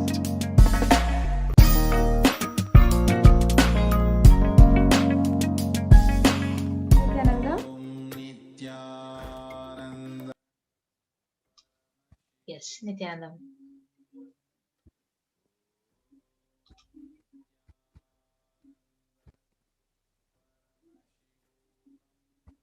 Nithyanandam, once again, welcome back to all of the viewers. And just as a recap for what we have been through, what we have discussed so far with Mahatma Priyananda Swami, is the amount of contribution, the amount of successful revival of this ancient Hindu indigenous kingdom that the Supreme Pontiff of Hinduism had done in a very short amount of time. I think just within 1 month, if I'm right, Mahatma Priya Swami, that within 1 month, the entire Adinam had just been transformed. Well, and again, whether it is the Annadan, the medical camps, the restoration projects, not only inside of the Madurai Adinam, but also in temples across this area. So in just a short amount of time, immediately after the Kailasa Shamanapita Sarvagnapitam, the coronation that happened on the 29th of April in 2012, immediately after that, in record-breaking amount of time, there was so much activity, so much celebration, so much of good that was happening for the area, for the people, and ultimately for Hinduism. And it was, and even now seeing the pictures, as you can see, there are all of these different projects, all of these different, even the satsangs that Swamiji had literally daily been conducting, and the darshans. I believe that every single day, as you can see, Sarva Darshan was happening. So if Atma Priya Swami can just briefly describe what is Sarva Darshan and what the people that came even for Sarva Darshan. Yes, so all the localites of the Madurai kingdom, so who are living in and around the temple, and all the people, the local public, they literally used to visit the Madurai Adinam. So earlier, before the Supreme Court of Hinduism was before coronation, so all of them used to come to the temple, but it was after when Supreme Court of Hinduism was coronated, literally around every day, around 1,000 people used to come take the darshan. The Sarva Darshan is the darshan with the Supreme Pontiff used to actually meet the public. He used to listen to their problems, heal them literally by talking to them and giving them the spiritual healing. So these are the various picture which we could see. So literally, at least all the people in the local Madurai kingdom, that whole place would have been benefited by this Sarva Darshan, which is literally free. And he used to, there are a lot of miracles had happened. He used to literally heal each and every one who come there by giving them the free healing, talking to them and attending each one of them individually through the Sarva Darshan. So that is what we could see actually in all these pictures. in the Shamlapita Sarvajnapeetham, which happened right in 2012. So people used to flock in crowds just to see his face, even if they didn't even have a touch. At least they wanted to come and see his face to see the Supreme Pontiff of Hinduism. These are the various pictures which we could actually see. And also here, the tradition of Jnanapal that the Supreme Pontiff of Hinduism had revived. Can you explain a little bit about that, about how, what was the tradition and how the Supreme Pontiff of Hinduism revived it? Yes, actually, in the Hindu tradition, in the Vedic heritage, it is a symbolic offering of the wisdom to people. So that is when it started with the great saint Jnana Sambandar, when he had the breast milk of Devi Parashakti, and he literally experienced that oneness, the superconscious breakthrough in him. The same tradition was actually revived by the Supreme Pontiff of Hinduism, and you can see those pictures in Shamalapita Sarvajnapeetham offering the enlightening milk, which is called as the Jnanapal, to all the visitors, to all the pilgrims, to all the devotees who visited the ashram here. Both the 292nd and the 293rd pontiffs are actually having the enlightening milk, and they're distributing it to their visitors and the pilgrims. So it is a symbolic offering of wisdom to all the people. So that is the heritage and the tradition of the Shamalapita Sarvajnapeetham. Yes, and amazing. As you can see, so it's not just the amount of things he was conquering, the Annadan, the medical camp, but even the sacred traditions, the revival of these sacred traditions that were lost so many thousands of years ago, that the Supreme Pontiff of Hinduism was reviving and distribute and giving to the public. And that just that sacred sentiment, literally once again, is like Meenakshi was living among them again, living in Madurai once again. And as you can see in the photos and everything, it literally how Queen Meenakshi attended to her people in her kingdom. The Supreme Pontiff of Hinduism was attending every single day and reviving the community, reviving this ancient indigenous Hindu community, Hindu kingdom. And after that, if you see the incessant attacks, the amount of extreme that the anti-Hindu militant forces had gone to ensure that what the Supreme Pontiff of Hinduism was doing, the amount of good that he was doing, was stopped or needed to be stopped. And even though today we can say that the Supreme Pontiff of Hinduism has now started again the amount of contributions that he's doing in an absolutely new breakthrough way. No, at that time in 2012, there was an onslaught of attacks against the Supreme Pontiff of Hinduism by anti-Hindu militant forces that had really been invested in ensuring the Supreme Pontiff of Hinduism needed to be eliminated. First, many of them had been had started lawfare that would which are basically false cases that would try to gain the public opinion on the against the appointment of the Supreme Pontiff of Hinduism as the 293rd Guru Mahasannidhanam. So in so many different ways, they're literally making up lies, making up just out of thin air, making up lies about what's going on inside of the Adinam, portraying that using the media, which they own, the anti-Hindu forces own the media, using the media in order to portray that to the public and to illegally move their lawfare cases against the Supreme Pontiff of Hinduism.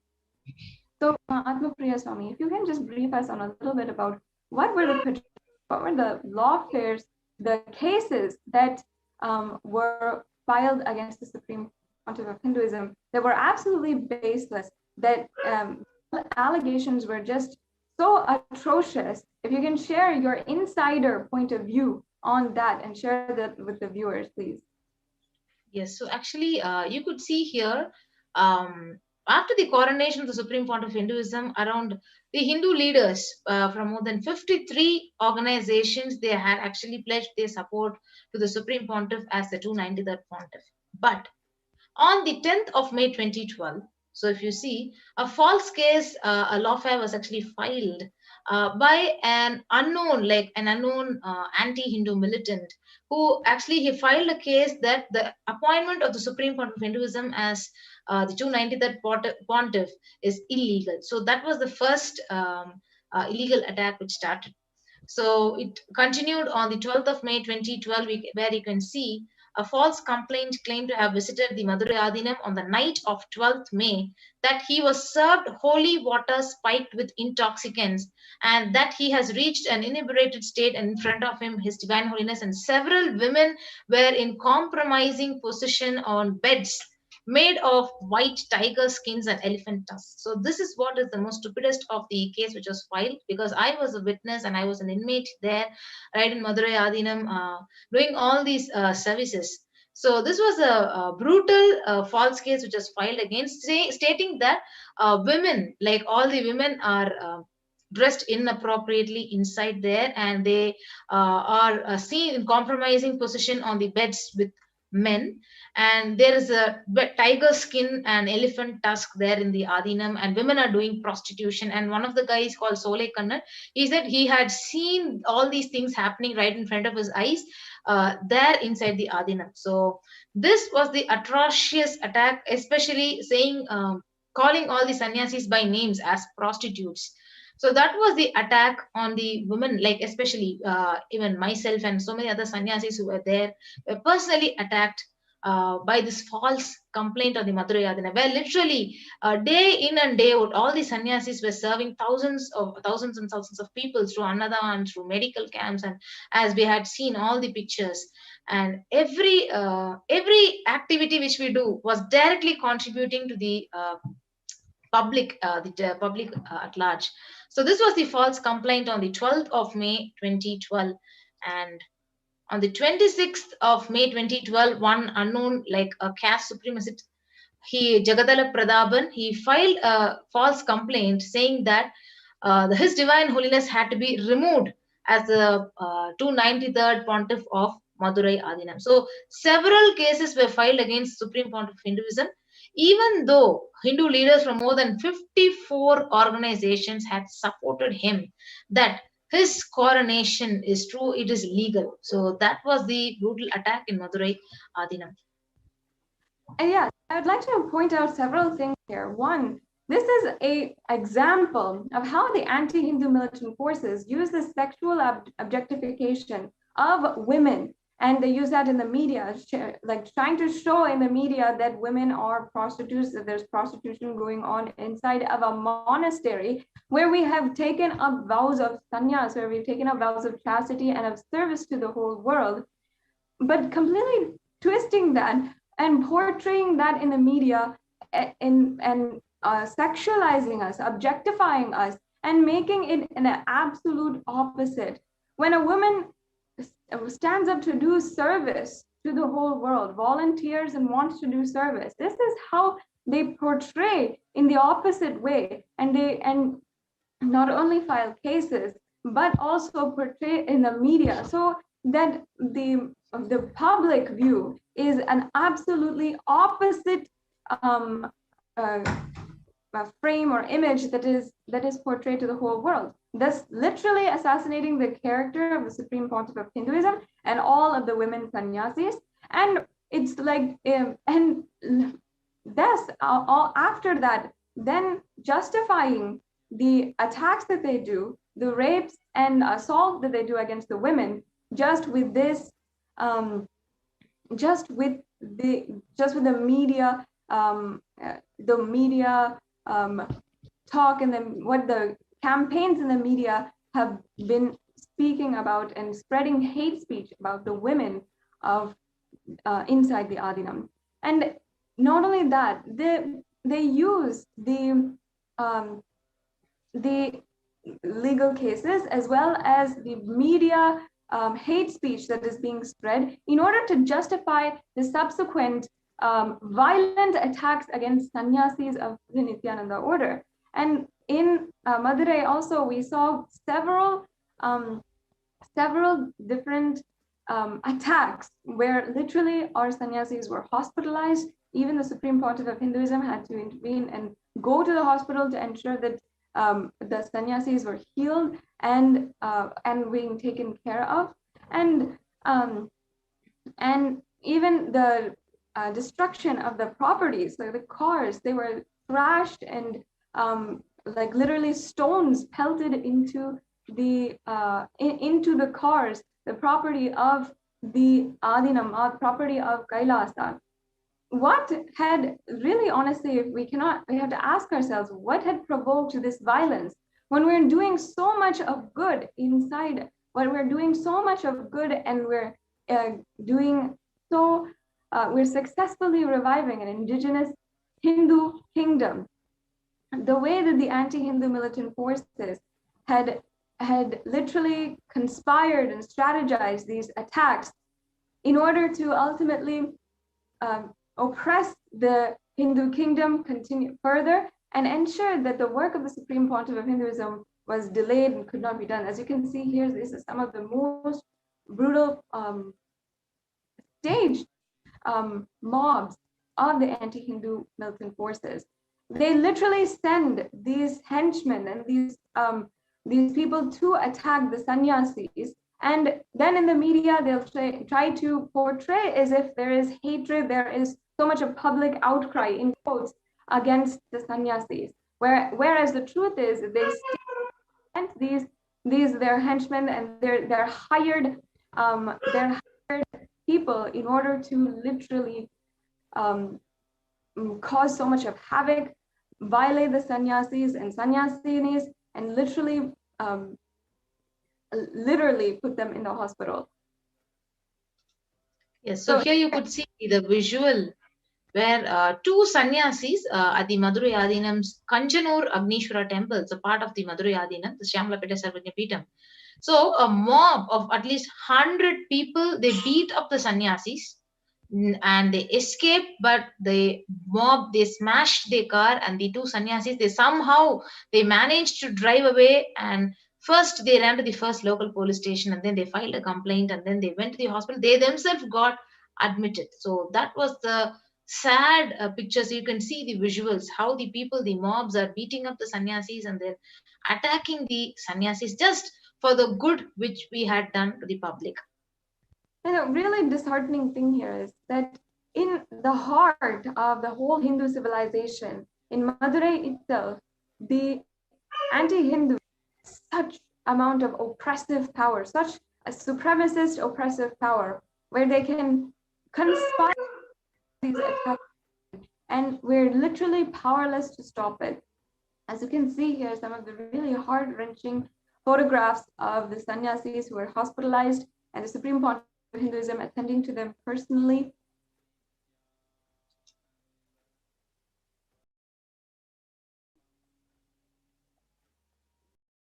Yes, this is on the 30th of May 2012 when His Divine Holiness and the 92nd Pontiff they were traveling back from the same Kanjanur temple, and literally before the attack happened, they had confronted their vehicle, and the police actually, they pretended to stop the mobs, but the assassins, they dragged the devotees, though these are two devotees, they were named Senthil Kumar and Muthu Krishnan, out of the escort vehicle. They beat them brutally, while His Divine Holiness and Second Supreme Pontiff of Hinduism and the 292nd Pontiff had literally just escaped from the attack.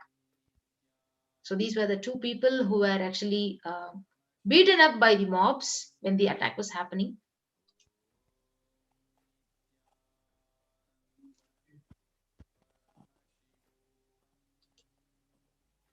And would it be possible, Mahatma Priyaswami, if you can share a little bit about what was going on inside of the Adinam? Were all of you afraid of what's going to happen next, of a different raid? I know you yourself personally have been through the attacks in 2010, and you know the power that these anti-Hindu militant forces have, and they will go to any extent to make sure that what they want is done. So can you share a little bit about what was going on inside, as a woman, as a female sannyasi, what was happening inside of the Adinam?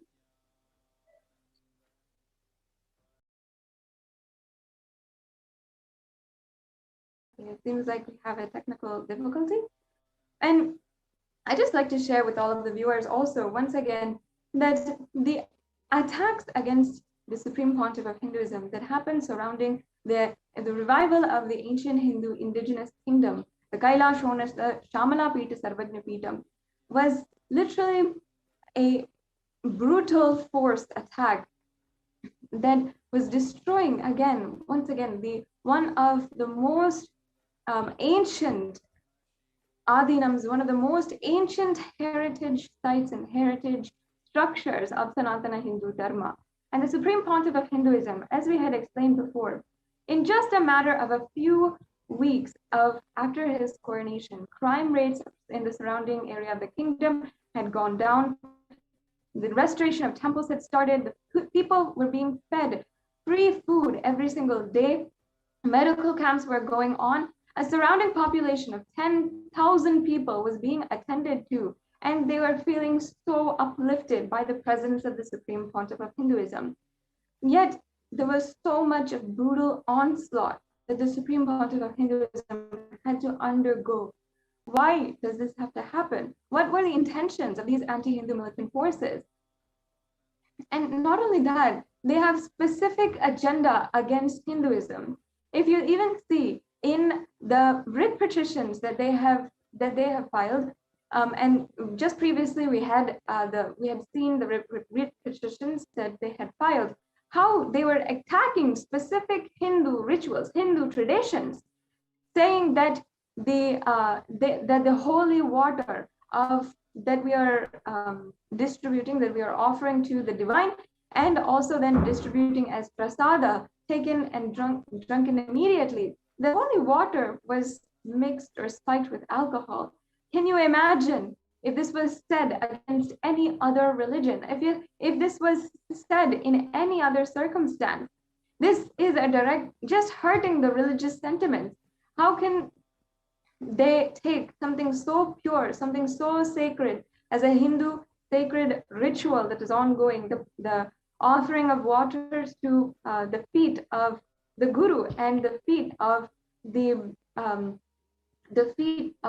deity, and then taking that as prasada? But they abused that, and they literally twisted that and made it seem as though there was some crime happening there. This is what we have to address in the entirety, in the fights that in the entire persecution against the Supreme Pontiff of Hinduism, that it's directly because the Supreme Pontiff of Hinduism is reviving Sanatana Hindu Dharma. It's directly against the Hinduism and against Hinduism as an entirety. It's not just the Supreme Pontiff of Hinduism that they want to attack, but entire Hinduism in as a whole, that they want to demolish and they want to eradicate completely.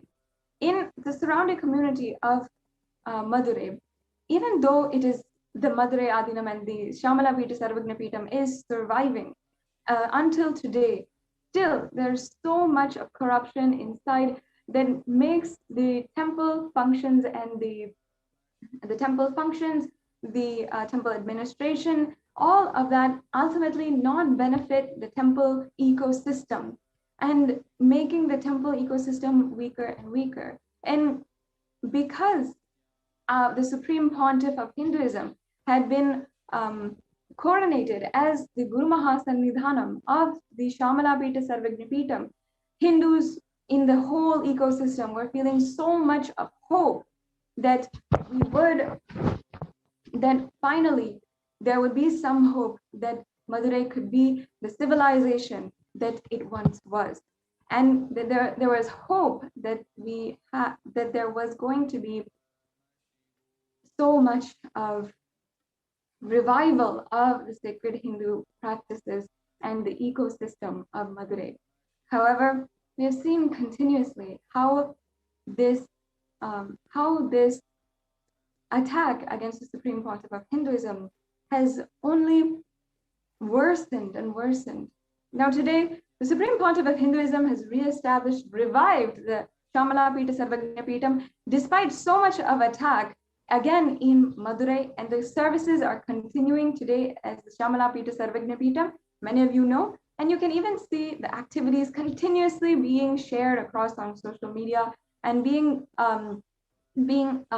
shown into the international audience, where when an Adinam about Hinduism, the oldest Adinam, was not even known to the outer world, to the whole of the world, and the history was covered and made invisible by anti-Hindu forces. Because of the Supreme Pontiff of Hinduism, today the whole world recognizes the Shamala Pita Sarvagna Pitam as an ancient Hindu indigenous kingdom that was sovereign in its own right. Now, this brings us to a conclusion of today's segment on the persecution against the Supreme Pontiff of Hinduism and the Hindu Holocaust. This entire month, we are bringing awareness and we are speaking on the Hindu Holocaust and how the Supreme Pontiff of Hinduism has literally been on the forefront of this, of the attacks against Hinduism as a whole. And today, he is the last hope for the revival of Sanatana Hindu Dharma.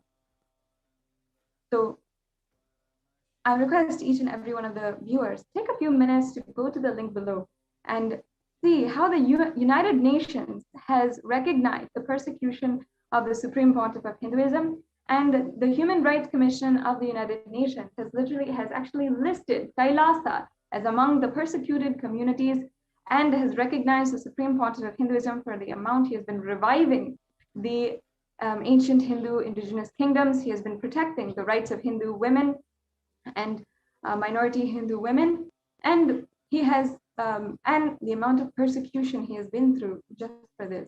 Please go to this link, explore on your own, and share this to all of everyone that you know. And we'll now be entering into the next segment of today's program. We're continuing also with the explanations of the persecution of Supreme Pontiff of Hinduism after a very quick break.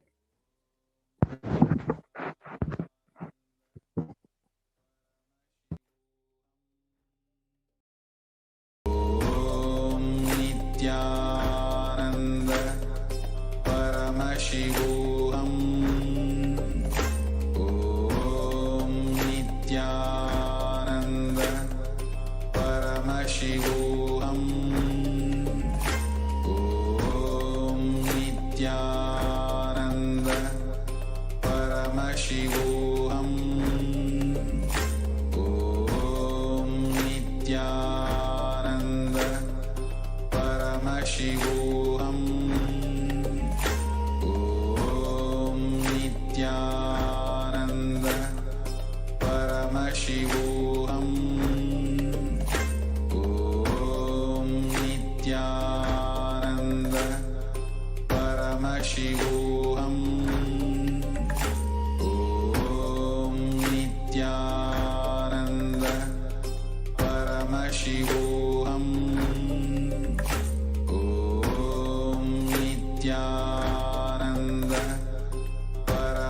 Om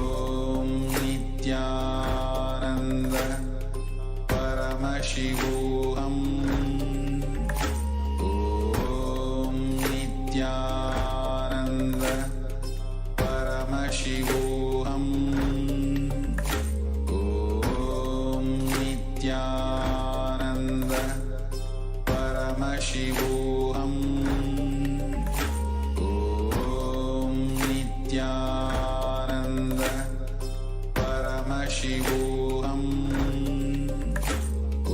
Om Nithyananda Paramashivoham.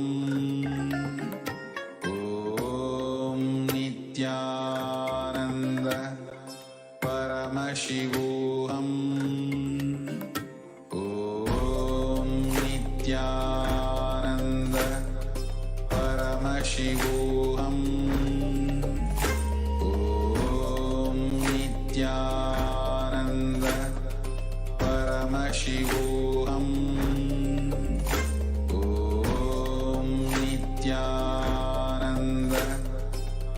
Paramashivoham. Om Nithyananda Paramashivoham. Om Nithyananda Paramashivoham. Om Nithyananda Paramashivoham. Om Nithyananda Paramashivoham. Nithyananda?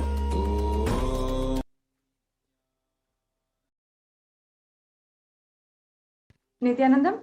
So now we'll be continuing on to the next segment of today's program, the Nithyananda Satsang from the Supreme Pontiff of Hinduism. After that, you can join us for the Power Manifestation segment, where you can practice and play with the powers of Paramashiva. So now, thank you for attending to this program. We'll now be continuing into the next segment of today's program, the Satsang by the Supreme Pontiff of Hinduism. And then we'll be concluding today's program. Thank you, Nithyananda.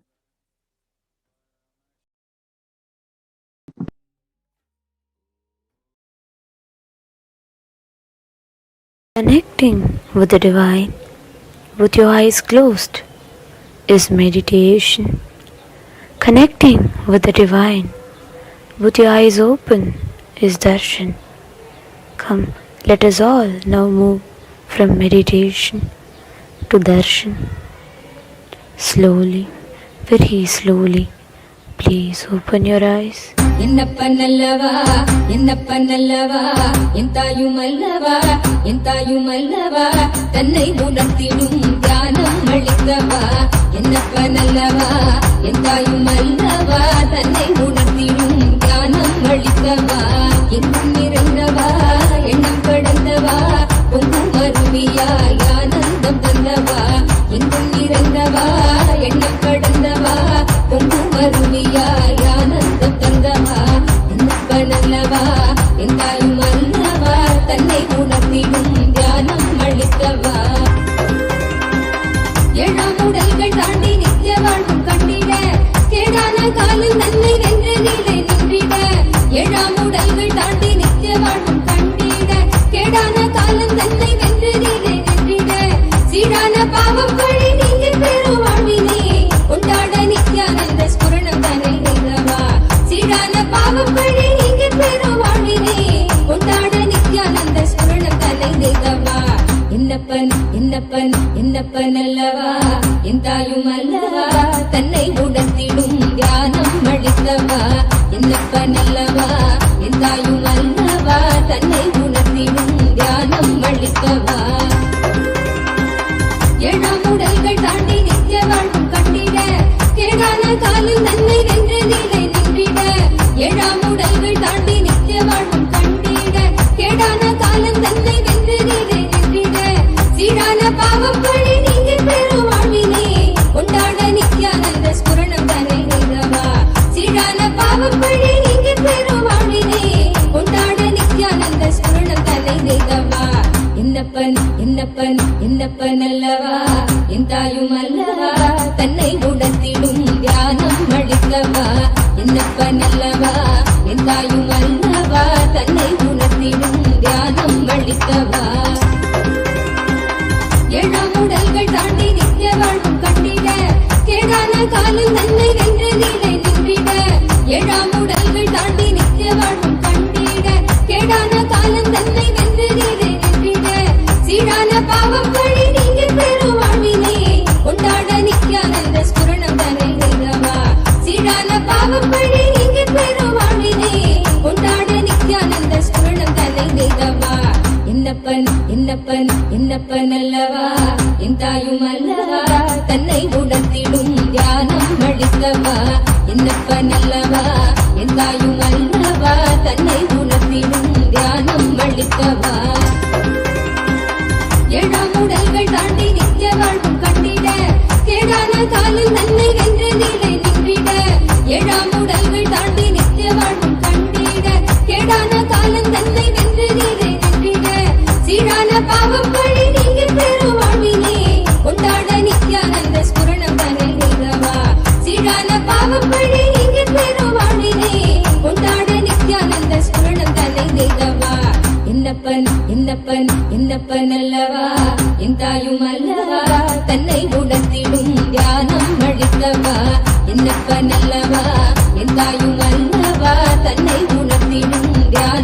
அளிக்கவா என்னப்பனல்லவா என் தாயும் அல்லவா தன்னை உணர்த்திடும் ஞானம் அளிக்கவா என்னப்பனல்லவா என் தாயும் அல்லவா தன்னை உணர்த்திடும் ஞானம் அளிக்கவா எங்கும் நிறைந்தவா எண்ணம் கடந்தவா பொங்கும் அருவியாய் ஆனந்தம் தந்தவா எங்கும் நிறைந்தவா எண்ணம் கடந்தவா பொங்கும் அருவியாய் ஆனந்தம் தந்தவா என்னப்பனல்லவா என் தாயும் அல்லவா தன்னை உணர்த்திடும் ஞானம் அளிக்கவா என்னப்பனல்லவா என் தாயும் அல்லவா தன்னை உணர்த்திடும் ஞானம் அளிக்கவா எங்கும் நிறைந்தவா எண்ணம் கடந்தவா பொங்கும் அருவியாய் ஆனந்தம் தந்தவா எங்கும் நிறைந்தவா எண்ணம் கடந்தவா பொங்கும் அருவியாய் ஆனந்தம் தந்தவா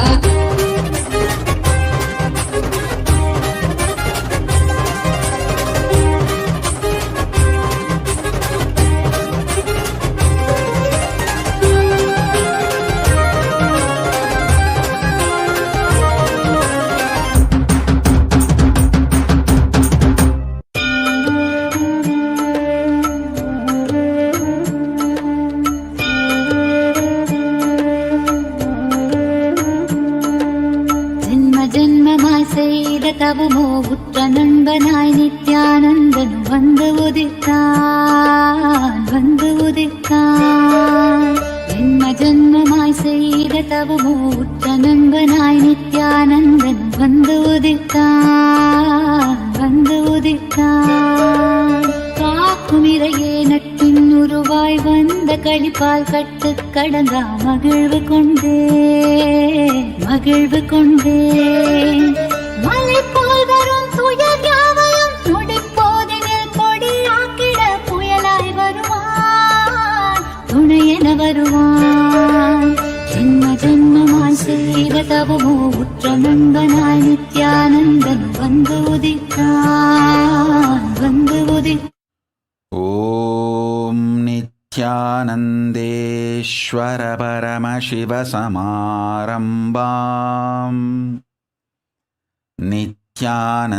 நித்யானந்தேஸ்வரி பரமசக்தி மத்யமாம் அஸ்மதாச்சார்ய பர்யந்தாம் வந்தே குரு பரம்பராம்.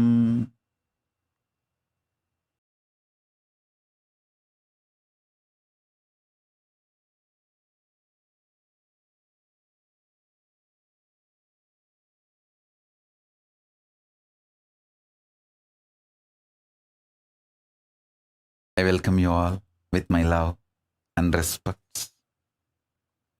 I welcome all the devotees, disciples, Samajis, Satsangis, Shri Mahans, Mahans, Kotari Tanidar, visitors, viewers, Sarvanyapita Kartas, Ejamans, Manifestors, Sarvaparityagis. I welcome all of you with my love and blessings.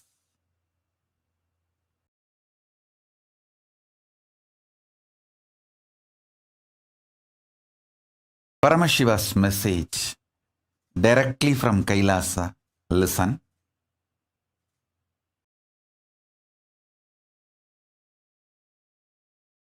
Ferociously, not softly, not politely, not mildly, but ferociously breaking the obsessive, compulsive, reactionary patterns.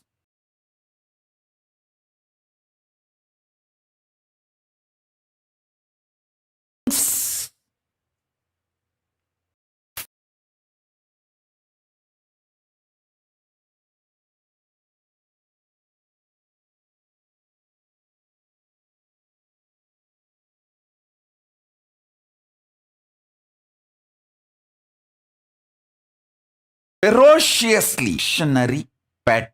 Very carefully.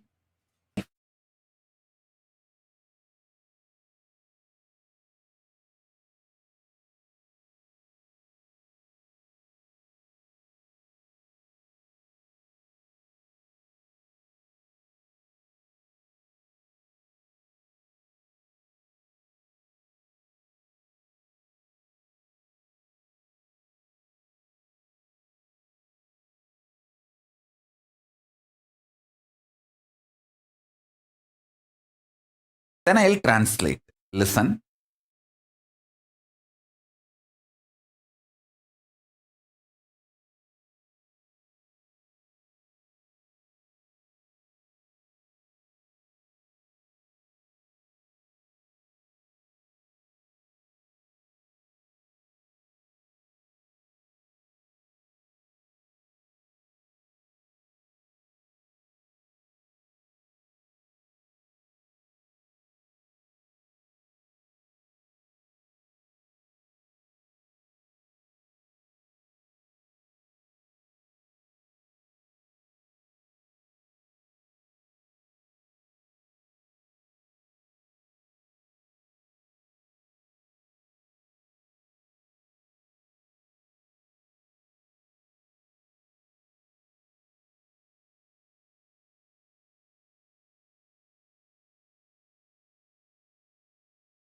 முதல்ல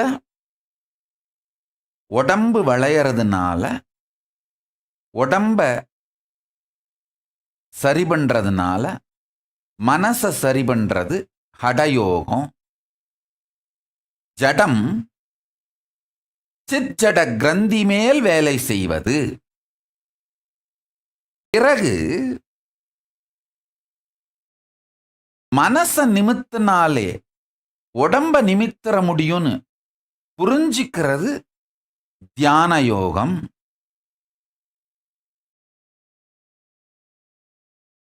சித்தோட பவரை சக்திய கிரந்தி மேல செலுத்தி ஜடத்தை மாற்றுவது.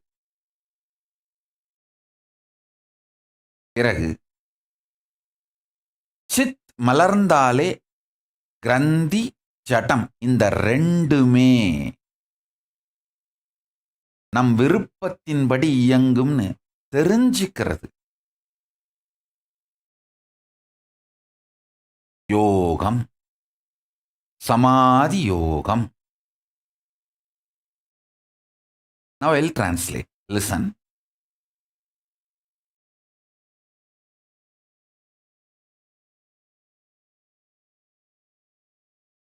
First, initially bending the body. By bending the body, you can bend your mind. Learning that is Hatha Yoga. Then, by bending the mind, learning that you can change your body is Dhyana Yoga. Then, realizing by bending your consciousness, playing with your consciousness itself, you can change the mind and the body is Samadhi Yoga. Ultimate yoga. Listen.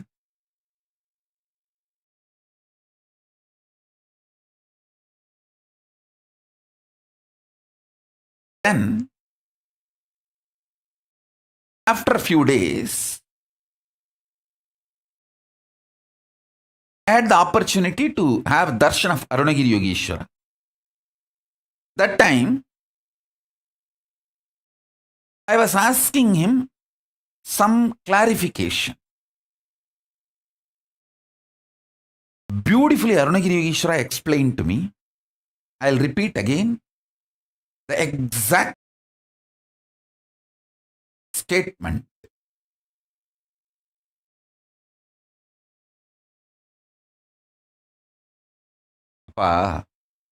That's the way I've seen many times Arunagiri Yogeshwara used to address me.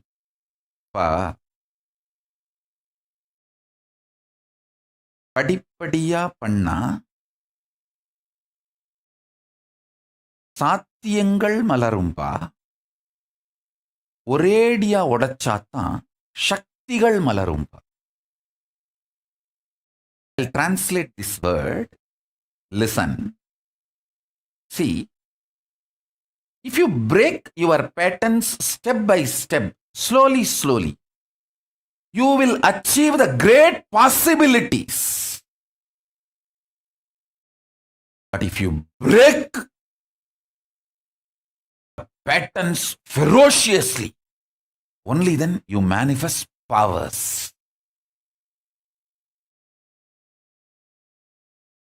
Very beautifully he told me. See, if you do yoga every day, one day you do 10 Surya Namaskar, next day you make it into 25, then you make it into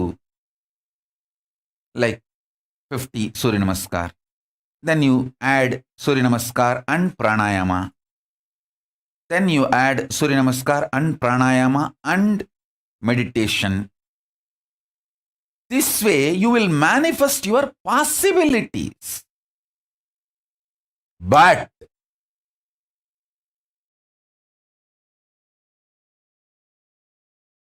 if you break the patterns, not step by step, just in one stroke, ferociously, you manifest powers, not just possibility. See, body flexibility, muscle building, able to do rope yoga, pole yoga, all these are possibilities. But straight levitation is a power, not just possibility. There's a difference between possibility and power. Listen. Every time you break your patterns step by step, you manifest possibilities. Whenever you break your patterns ferociously, you just manifest powers. You just manifest power. Listen, I tell you. Please listen, I tell you.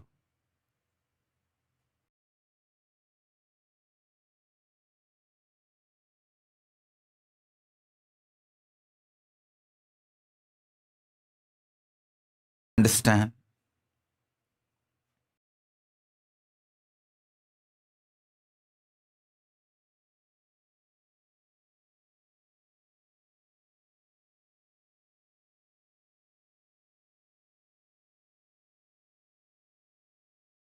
I'll repeat now.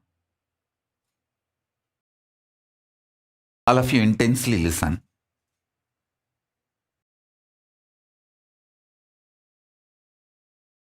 For example,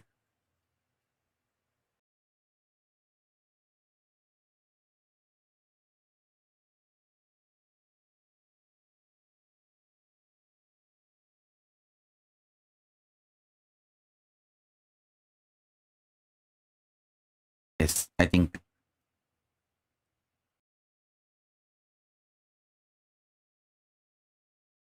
people are able to see and hear.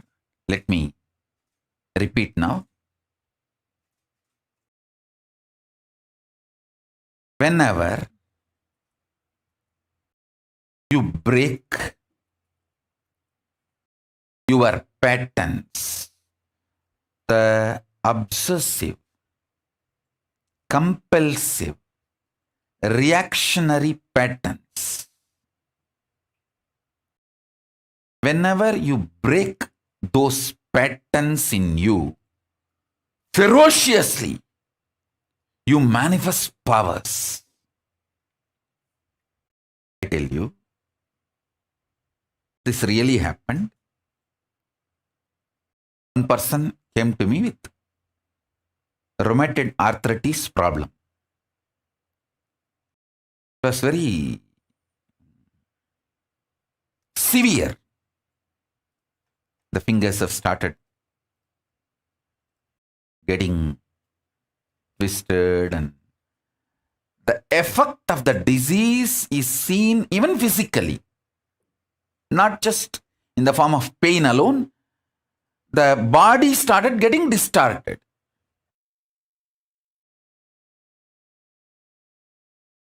I sat with that person and spoke to the person to understand the source. Obsessive compulsive reactionary pattern of her which triggered this disease in her. Please understand. All diseases are triggered inside you due to some compulsive reactionary pattern.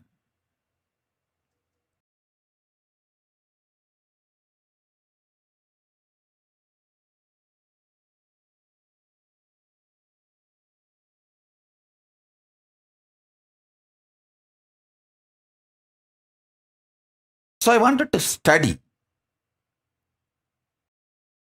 for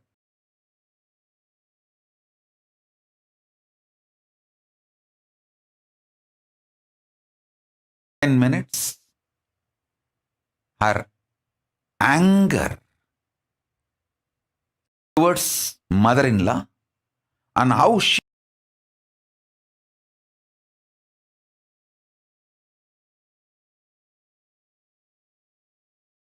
gets triggered by mother-in-law and how it has become a very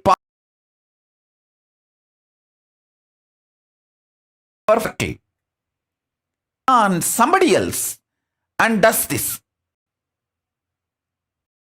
Just the person outside is replaced, but the pattern and the vicious circle continues.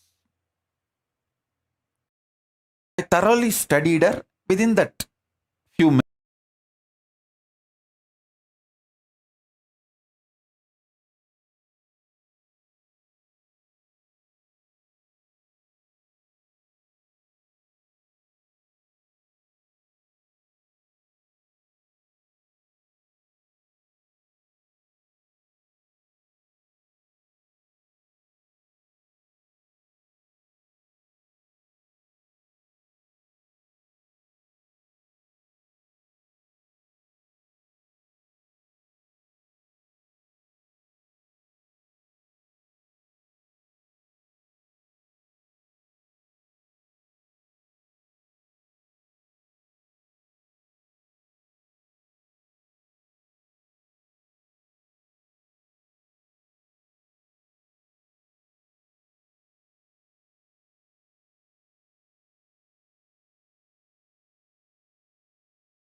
If you straight go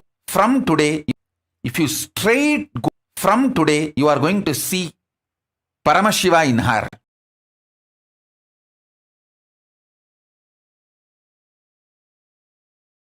No question of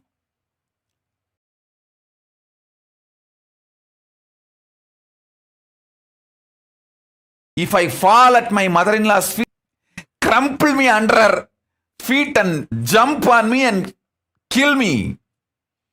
She will manipulate me, exploit me. My life will be hell. I will be a slave. All these are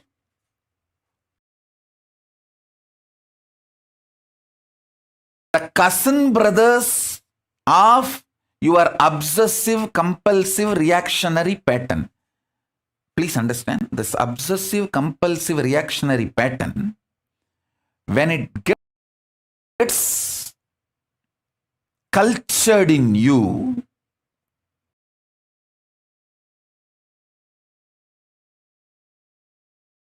it creates its own fears, insecurity, jealousy, guilt, self-harms. It becomes literally like a Brahma Rakshas, ghost possessing you. And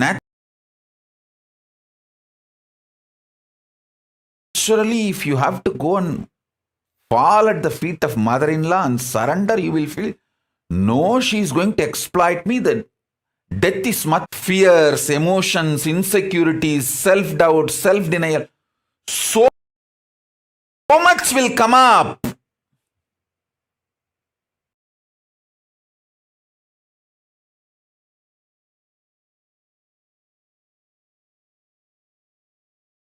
But if you are capable of breaking all of that, I told her, think levitation.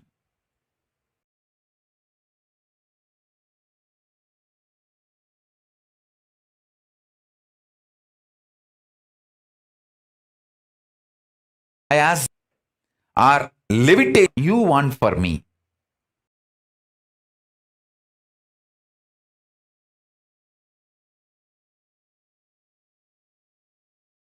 I said, I'm too devoted. See, there are some devotees and disciples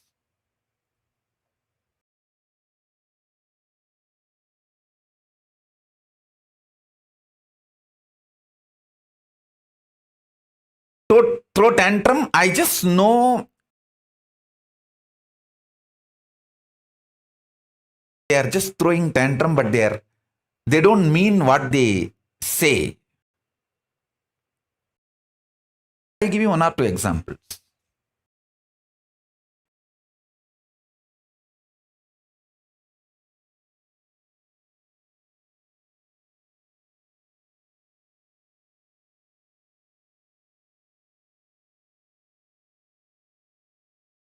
If she tries to argue, some arguments, if she tries to bring it to me, I will never answer her argument. I said, relax, keep quiet, do what I am saying. That's all. That's the end of all the arguments. After that, there is no question of any argument. Same way, Pranapriya. If she tries to bring any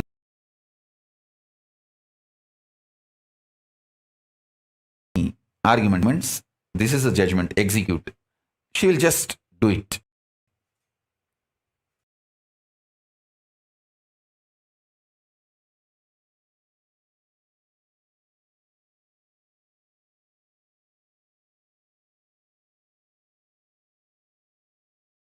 Frog, which got 1 rupee coin, newly wanted to check the power of the money it got. So the elephant was going outside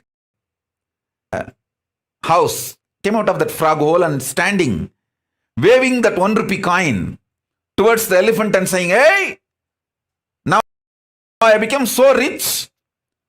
You are crossing a rich man's house without saluting the rich man.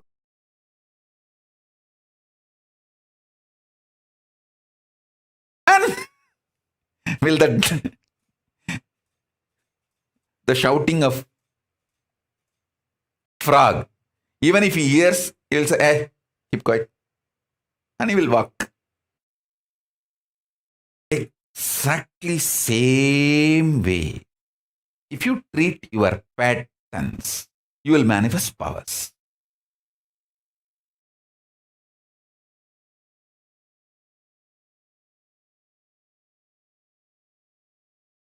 That person with that rheumatoid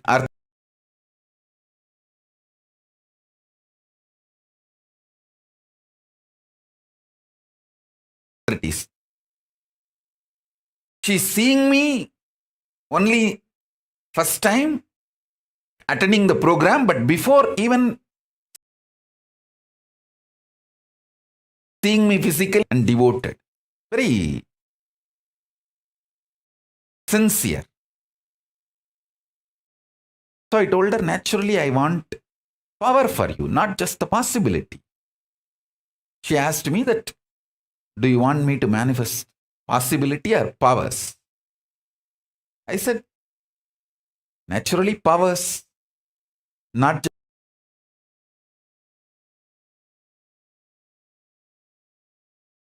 just possibilities. I want the best for you. Within next 48 days, she manifested the power of levitation, complete healing of rheumatoid arthritis. I don't want to name that person because I will bring that person to the pre-satsang hosting. She will come and share.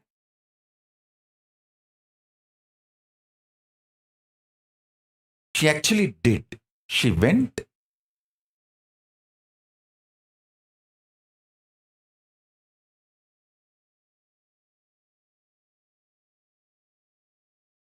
And fell at the feet of the, saying that I am not even going to justify where I am right, where I am wrong, where you are right, where you are wrong. Just I am dropping the past. From now, I am going to see you as Paramashiva.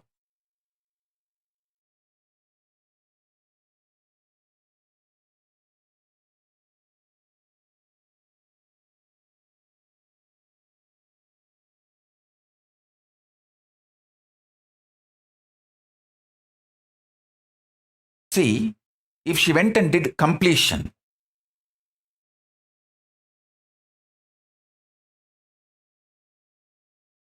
her mother-in-law, body,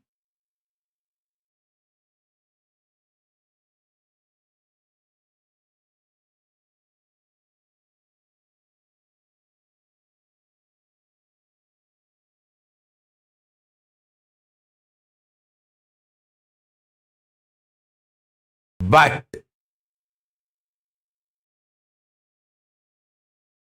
when she broke that obsessive compulsive reactionary pattern,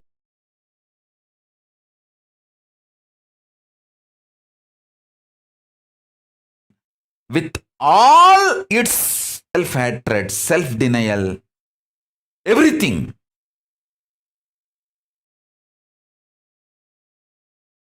she just manifested not just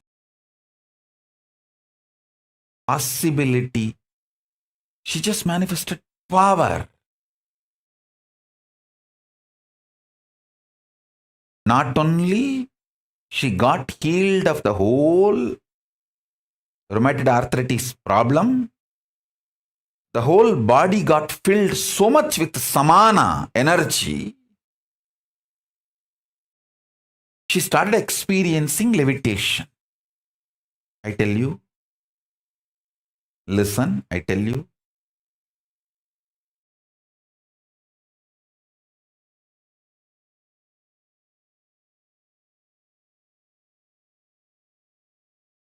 this one statement, take it very sincerely. Even once you behave with your obsessive compulsive reactionary pattern ferociously and break one pattern and manifest powers, the kind of the courage you will feel, you will straight walk towards enlightenment.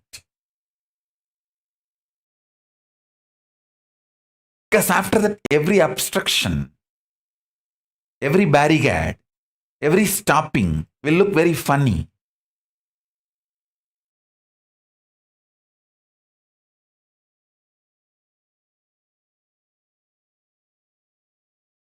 It look very funny.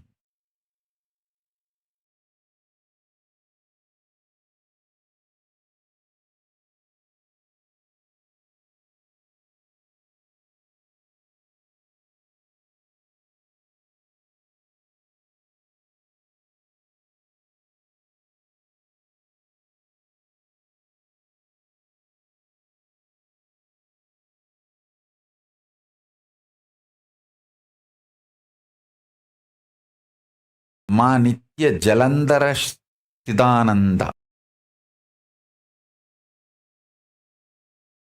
55. The root of our reactionary compulsive patterns. See, I can tell for you, self-hatred is your reactionary compulsive pattern. From today, eat well, sing, dance, celebrate. Be very clear. Paramashiva is enjoying through you. All your problems will be solved. You have so much of hatred towards anything, almost like a tumor in you. Break that. Eat well, sing, dance, do anything which makes you happy, which does not destroy your health.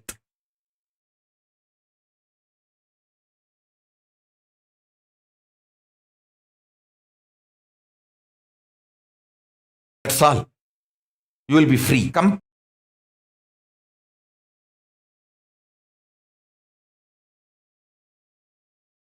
Compulsive reactionary patterns.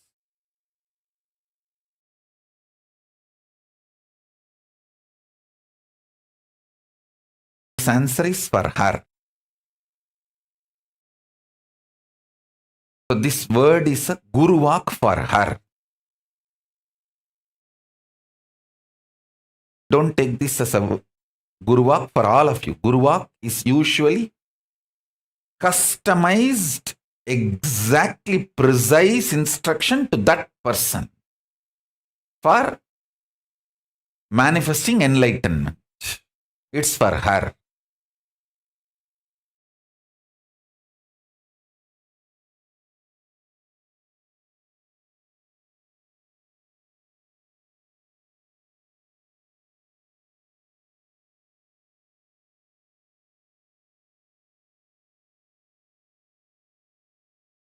Swati Yamman is asking, Swamiji, what about all the wrong they have done? All the pain they have caused? Can forgive but can't forget. Listen carefully. Listen carefully.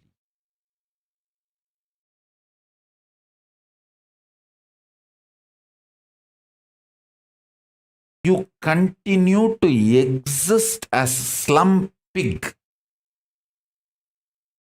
dirty buffalo, as long as you don't want to get out of your drain and the shitty surroundings. The moment you decide to get out of your shitty surroundings and the dirt pit, the moment you decide to get out, you raise yourself to the level of God.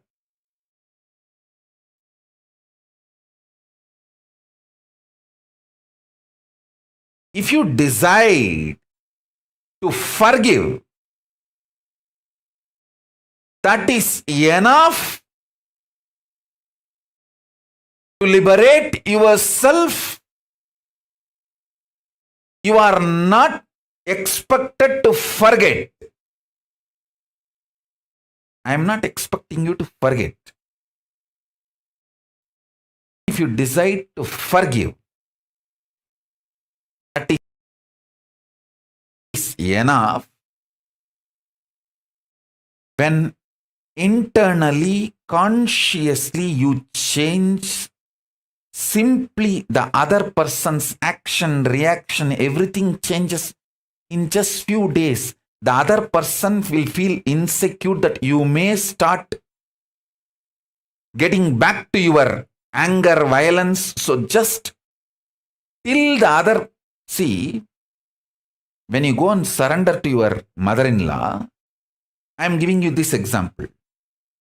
She may have 1 or 2 days insecurity. No, now she is behaving like this. I don't know, maybe this woman is drugged. And after a few days, she may become same old daughter-in-law. Who knows? That insecurity she may be having, and that few days she will be reluctant. But once she is convinced you are changed, simply she will be changed. That is the way I won many wars in my life. I tell you. Many people who declared war on me, I won in all those wars just by not declaring war on them back. Just through that. Simple only forgiving, not even forgetting. Forgiving. I won many wars in my life. So if you just forgive honestly with integrity, you will manifest powers.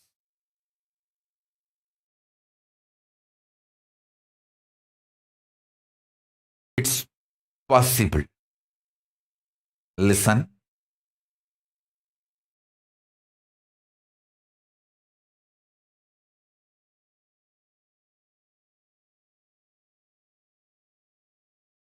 In the example I gave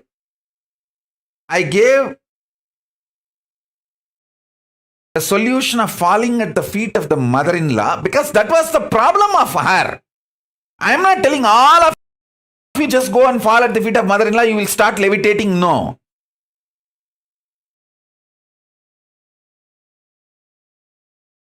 I gave you the story example.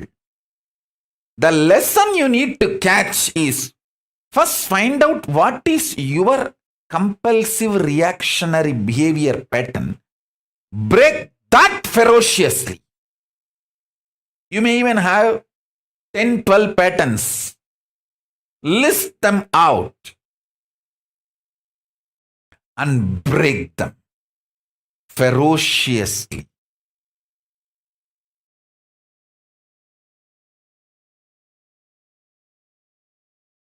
That's it. That's it. Listen.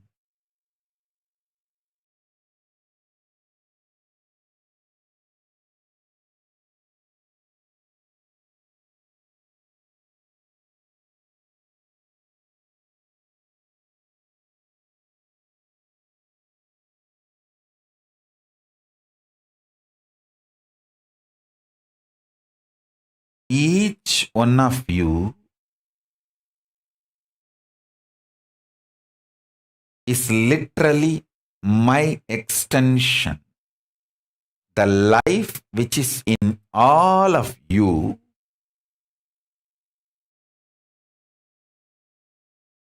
and the life which is inside me, all of us are extension of the same source, Paramashiva.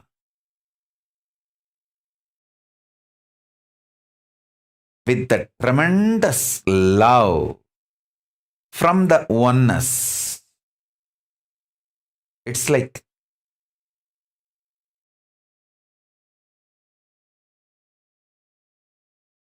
in India, in kindergarten schools,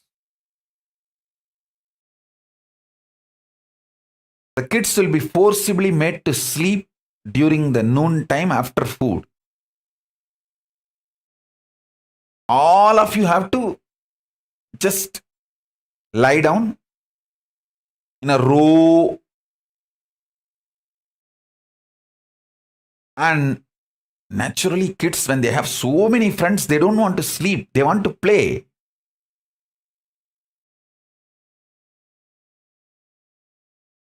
But kids have to rest. It's a rest time. So the kids will keep one eye closed and watch through one eye whether the PT teacher who is in charge of making the kids rest, the moment the teacher steps out of the classroom, One kid will get up and wake all the other kids. And they will all have fun, jump, make the whole classroom upside down.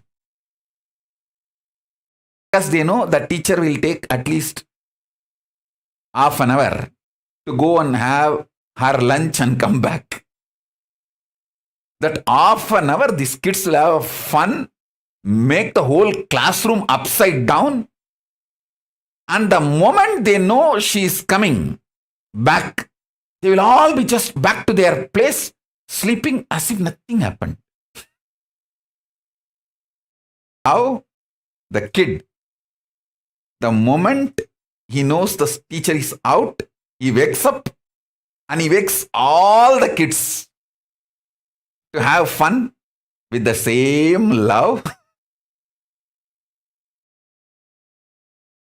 Taking all of you up. Hey, come on, let's enjoy.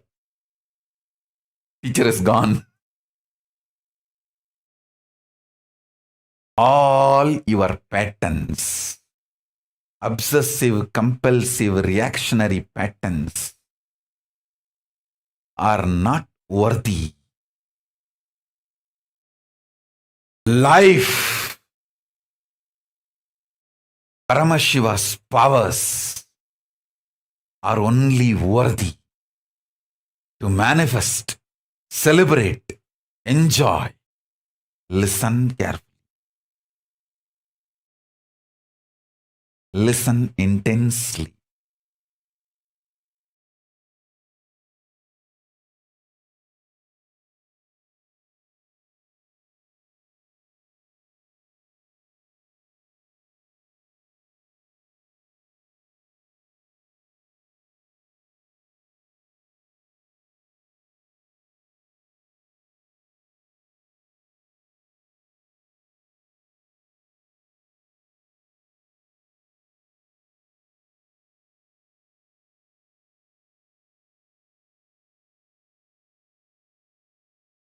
Unable to build collective integrity is just because of your obsessive, compulsive, reactionary pattern. Understand? Whatever stops you building collective integrity is your obsessive, compulsive, reactionary pattern. Sit and pen down what stops you building collective integrity around you. Behave ferociously with those patterns.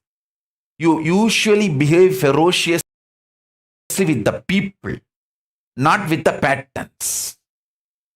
Behave ferociously with the patterns. Behave cutely with the people. Very cutely with your patterns.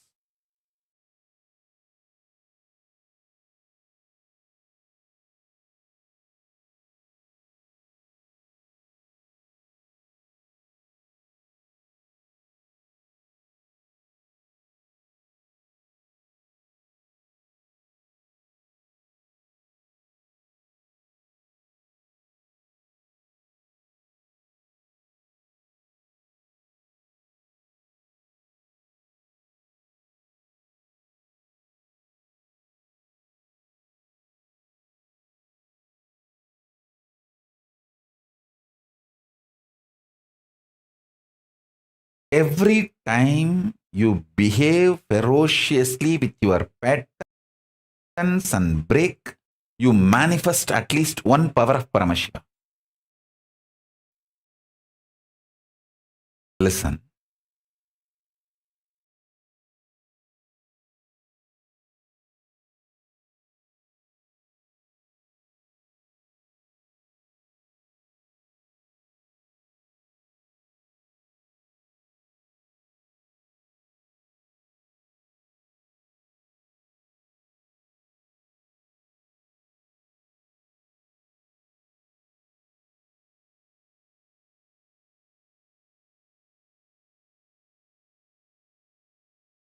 To behave ferociously with your pattern. You don't need anything other than feeling connection or trust on me, because the trust you have on me will naturally manifest as the courage to execute my words.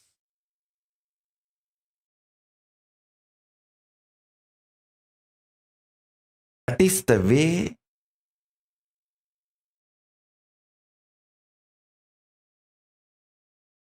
I manifested Paramashiva. See, my extreme love for my gurus.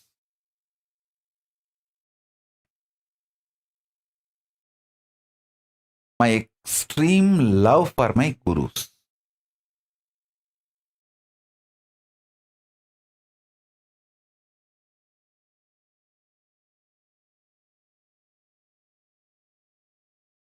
I'll tell you one small incident.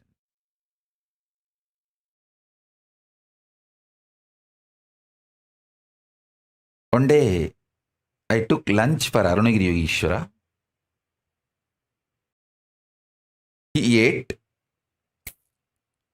and after eating, I was sitting next to him. I used to be so attached to him. I picked up his left hand. In his left hand, the little finger used to have a long nail. Many fingers had a long nail. I picked up his little finger, and through that fingernail, I was cleaning my teeth. And he is such a sweet person.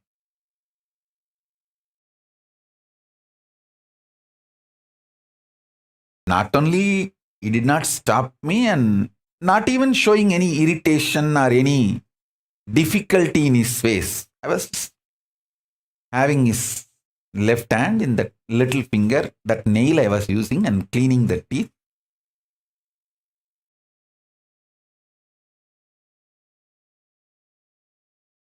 He was talking something about mukti, goal of life, all that. I was deeply listening, and the same way using his left hand little finger nail, and not that I did not cut the nail. With the holding the whole finger, I was cleaning my teeth using his little finger nail.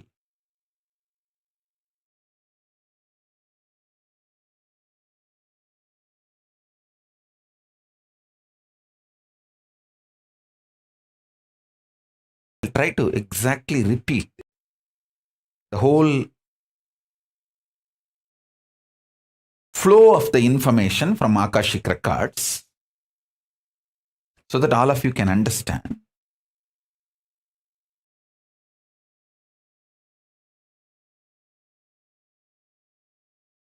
He asked me, what you understand as mukti, liberation?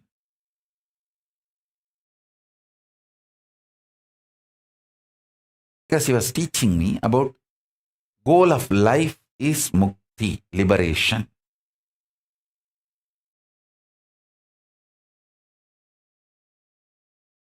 I told him that I should become one with Arunachaleshwara. Arunachala is the word I know as the ultimate.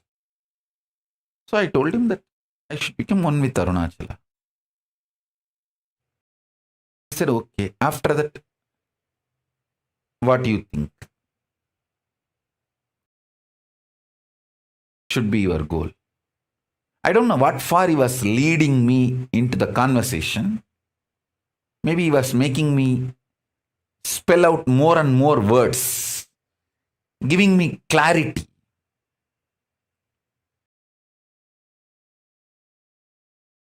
So I told him that if I become one with Arunachala, whoever remembers me will be naturally remembering Arunachala, so they will also get liberated. Because Smaranat Mukti Arunachalam. At the time when I uttered this, He had a wide smile in his face. I was holding his left hand and cleaning my teeth and talking and cleaning, and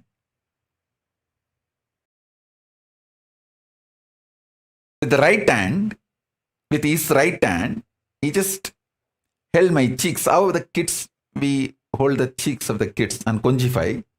He held and shook my face and said, Tatastu, Tatastu, Tatastu. Blessed me. And I could see very clearly that very blessing entered into the whole being and started manifesting. Not only as my liberation, me becoming one with Paramashiva, Arunachaleshwara, and liberated. Anyone remembers me, remembers Arunachaleshwara. So I am only just a symbol of Arunachaleshwara. I am just one stone of Arunachala hill, that's all. Or one small tree. We should not even say small tree. Anything in Arunachala is great, uncomparable. One tree or one small, so I should not use the word small. A stone or a tree or sand, dust of Arunachala, that's all.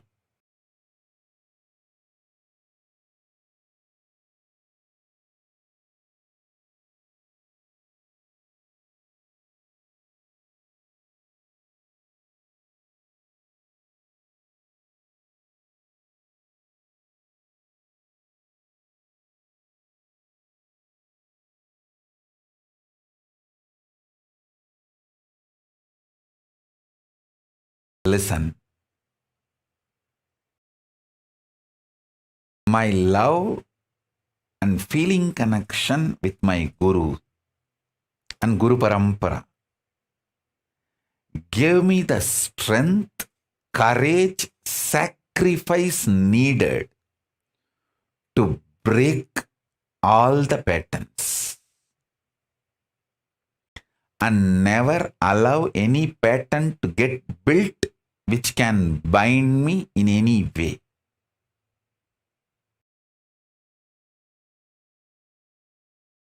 Guru Bhakti as a direct utility value. I tell you, I have seen thousands of cases.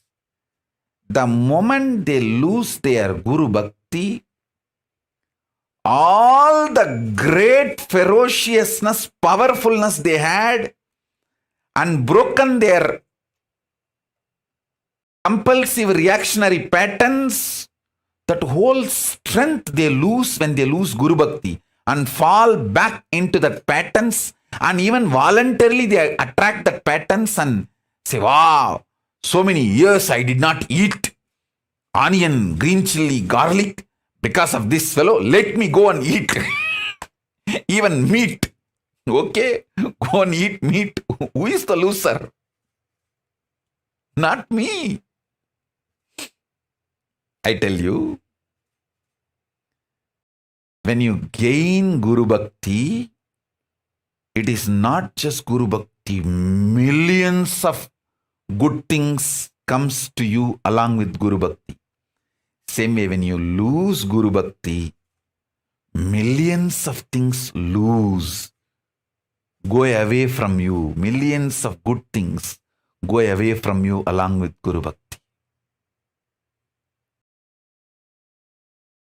When Sonnavannam Seida Perumal walked out of Kanchipuram, it is not just Perumal walked out of the Kanchipuram, Lakshmi walked out along with Perumal. Bhudevi walked out along with Perumal. All the auspiciousness, Mangalatva, all the best thing, everything walked out along with Perumal. Kubera walked out.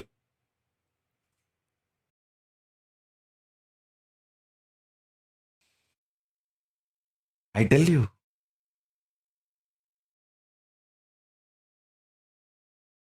When Sonnavannam Seida Perumal came back to Kanchipuram, everyone, all the auspicious energies came back.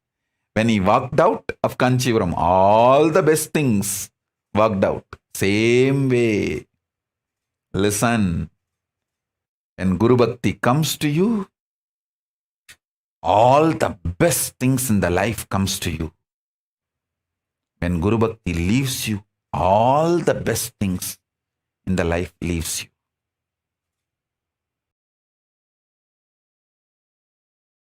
Because Guru Bhakti has too many wonderful things.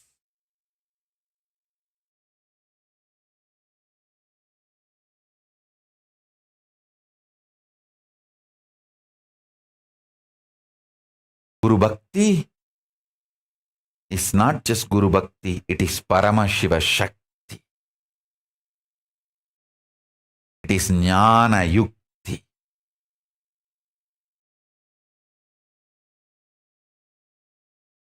That is why I insist so much on reading Guru Gita and chanting Guru Gita. Because reading Guru Gita and chanting Guru Gita gives you the intense Guru Bhakti and all the other auspiciousness, good things associated with Guru Bhakti. See, people with Guru Bhakti will not have any problem in breaking their compulsive reactionary patterns. For example, many people come to me and say that I have this eating disorder. I eat like anything. And then suffer. Again, eat.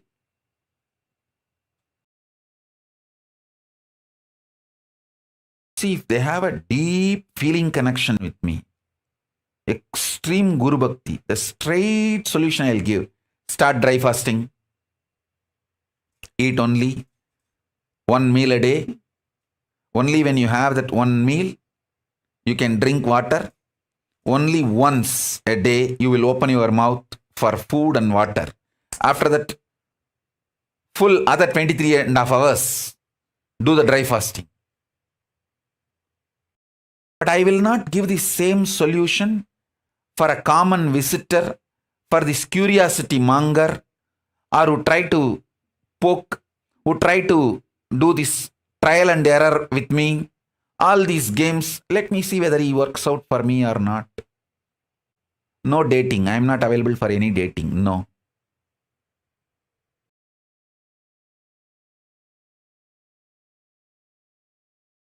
All this kind of people, I will never give that solution. I will tell them, you please practice Nirahara Samyama.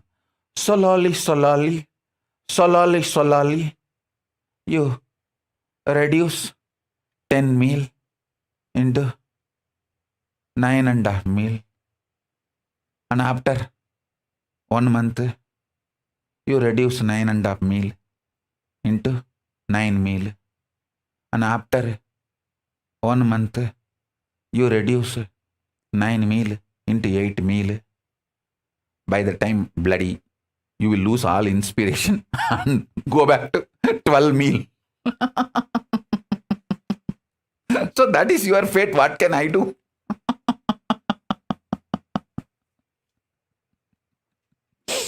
What can I do?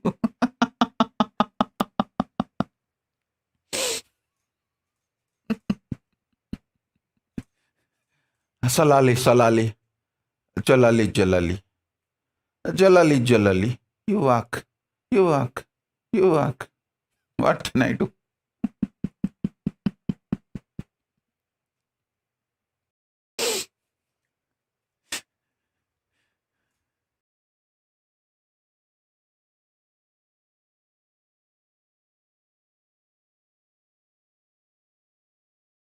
See, when you have a deep Guru Bhakti, and I say, hey, just drop this whole thing, go for only 1 meal a day, do dry fasting whole day, even your body will alter itself because of its love for me.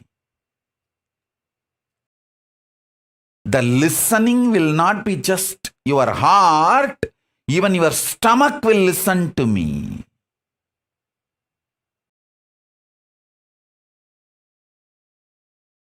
Even your stomach will listen to me. Not just heart.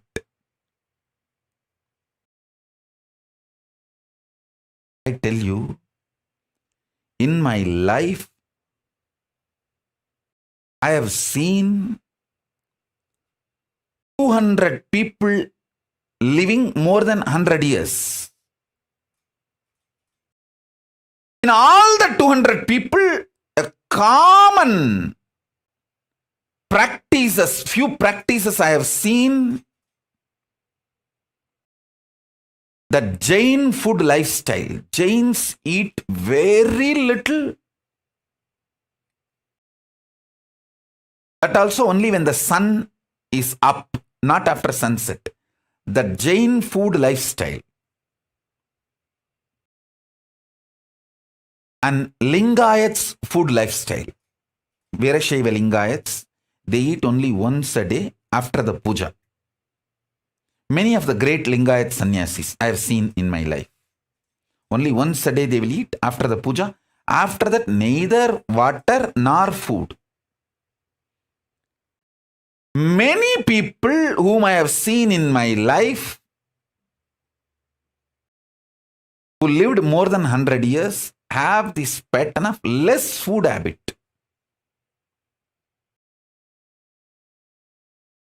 Less quantity but good organic quality food.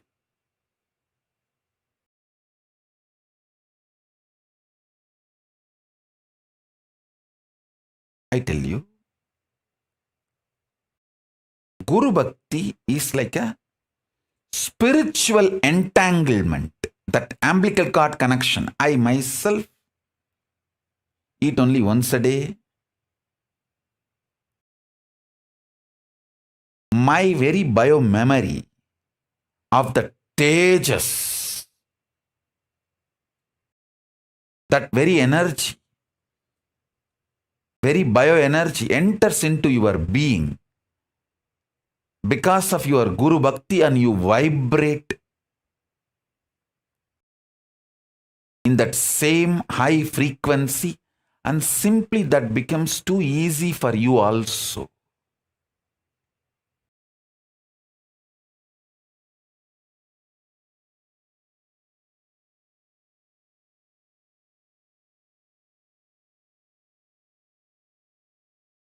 Ferociousness is not anger. Anger is pattern. Ferociousness is power.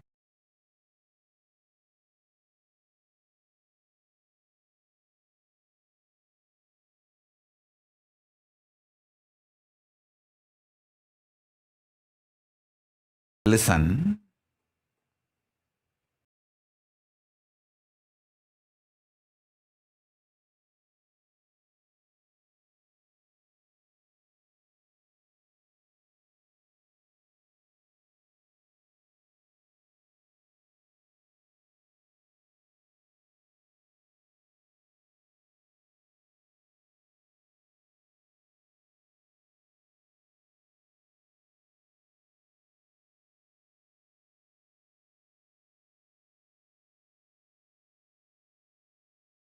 Expressed so many different thought currents in yesterday's satsang.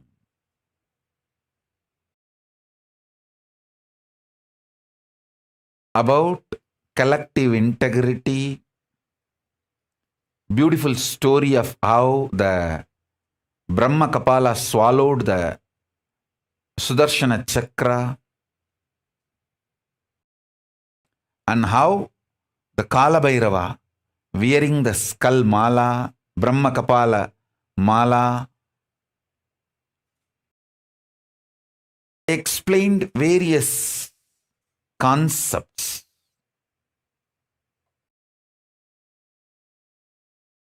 When I also told you yesterday that today's satsang, I'll explain how the collective integrity manifesting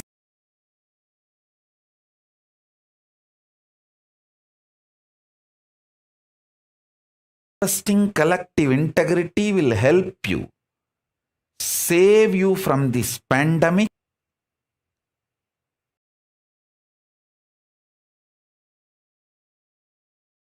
I remember once, see, one of my guru,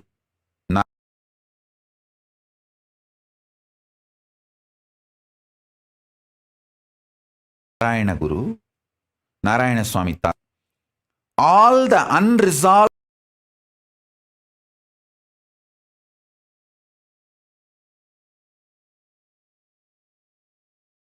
crimes by the police, the main town police station, all the officers 30 years before, they know this Narayana Swami Tata whom I am talking about. This Tata is instrument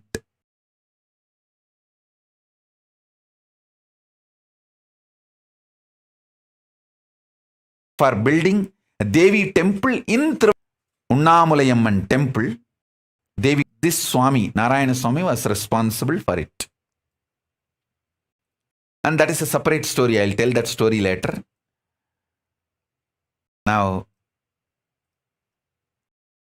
to listen to this Narayana Swami Tata's Leelas and few things. All these police people will come to him for resolving all the unresolved crimes. He will use his powers and give all the details, where that criminal is hiding, where that thief is sitting, where that he will tell very clearly who has murdered, how the murder happened, and police will go and solve the crimes. One day, one person caught in a crime, not because he did a crime, but he was in a wrong place with the wrong people. So his friends took him, saying that, come on, let's go for rounds to roam around.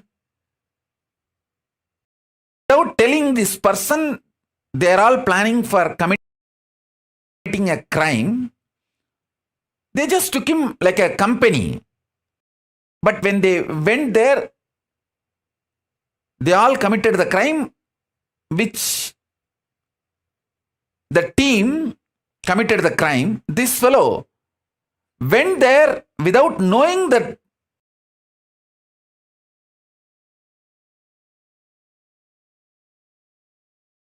the plan was a crime. And this fellow was a devotee of this Narayana Swami. His name, that person's name, I still remember, Sivan Pillai. That Sivan Pillai is a devotee of Narayana Swami Tata. That Sivan Pillai was called by his friends, come on, let's go for a trip. They took him. But his friends did not tell that they are planning to commit certain crime and they are taking this fellow along with them for that crime. Because that gang, which was planning for a crime, they know this Tata will tell all the truths to the police and the police will arrest them. But if Tata's devotee is part of their gang, the Tata may save that gang to save his devotee. That was the plan. So they took this Sivan Pillai with them and committed the crime. The Sivan Pillai did not participate in the crime, but he was part of the the team, he ran back to Tata, Narayana Swami Tata, and begged that they are going to commit this crime and they just took me with them. Even though I have not done the crime, but I was part of that team when the crime was committed. Tata said only one thing. All right, go and sit. He particularly mentioned one cave in Arunachaleshwara hill, in the Arunachala hill. He said, go and sit in that cave. Don't come out of it. You will get the food inside the cave. As long as the food comes to you, don't come out. Eat, stay, don't worry, don't come out.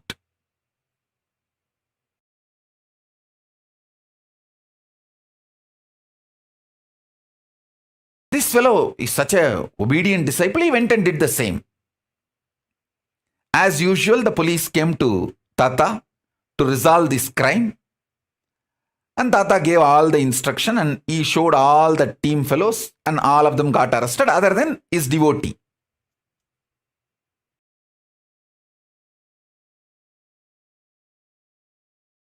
Those fellows got arrested and put in jail.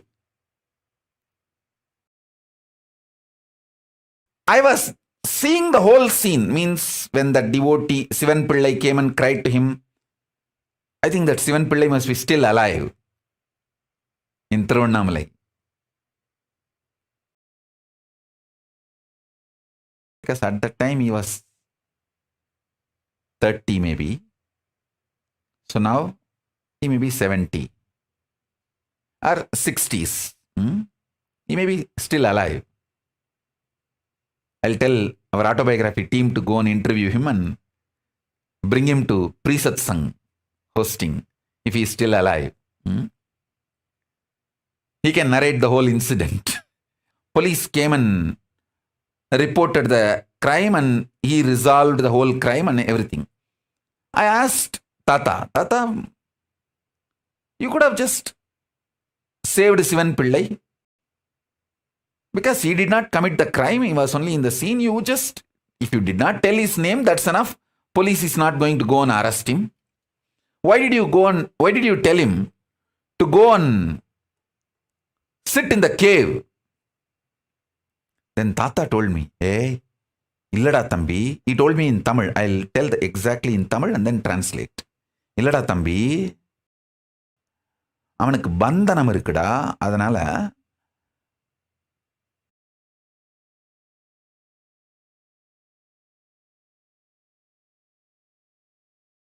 பந்தனத்தை பந்தன யோகமா மாத்தத்தான் குகைக்குள்ள போய் உட்காந்து தியானம் பண்ண சொல்லிட்டுண்டா. அவனுக்கு பிரச்சனை solve ஆயிருச்சு. Means he was supposed to get arrested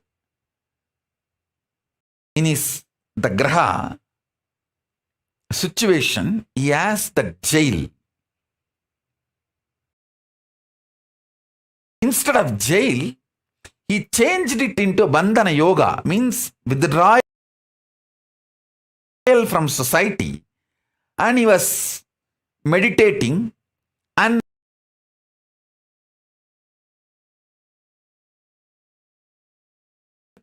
the same punishment is now used.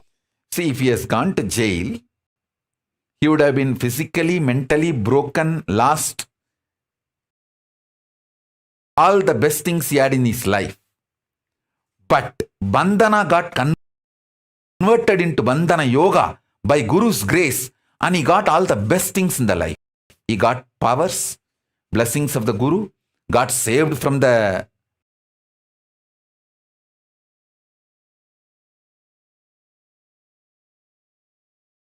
jail and all the other, instead of all the worst.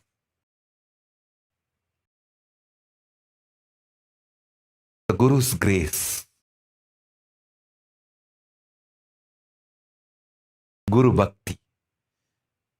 And that, whatever Guru said, he did not say, oh, how will I get food? How will I get water? How will I go for 1, 2, 3, he did not ask any of that questions. He just went and sat in that cave, did not come out. And even I don't know how many days he was there and how he managed 1, 2, 3. I know for sure after that he was very healthy. And he did not have any legal or any problem. And he started even manifesting powers because he obeyed the Guru's words.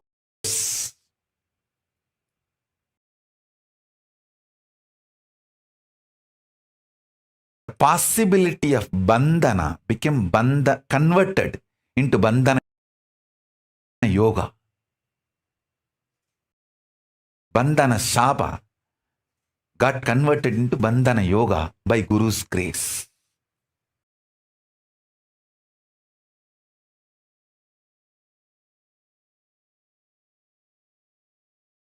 Guru can change everything. I should say, listening to Guru can change everything. More than Guru can change everything. Listening to Guru can change everything.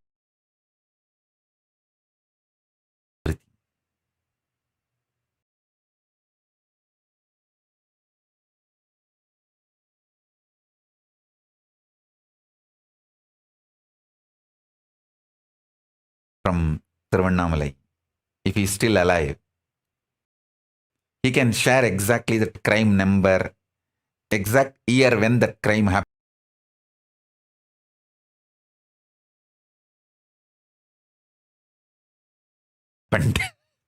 And how he got saved, all the details. More details he can give.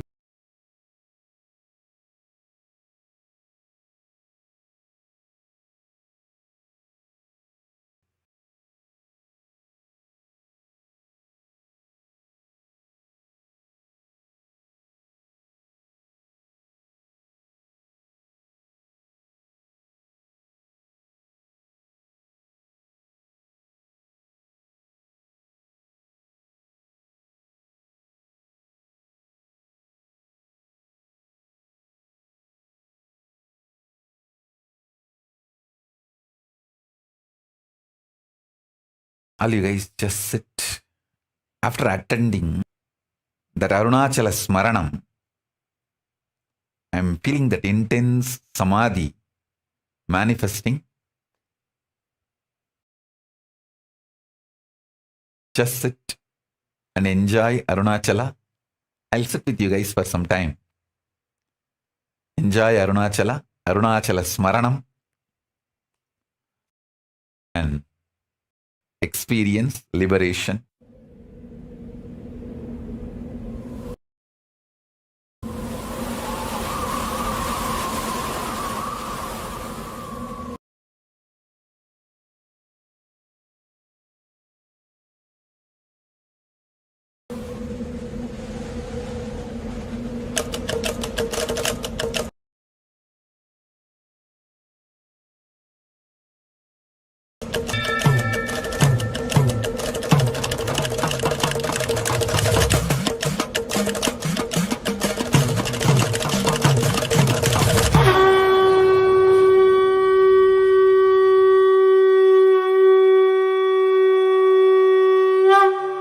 அண்ணாமலையம் அண்ணா போற்றி, கண்ணாரமுதக் கடலே போற்றி.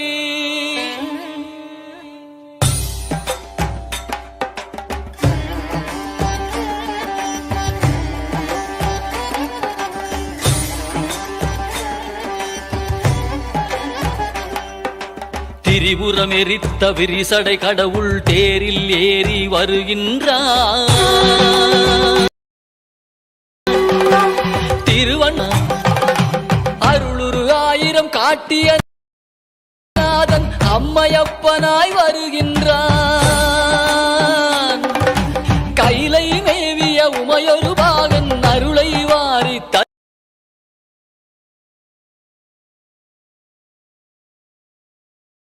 வருகின்றான். அண்ணாமலையான் வருகின்றான்.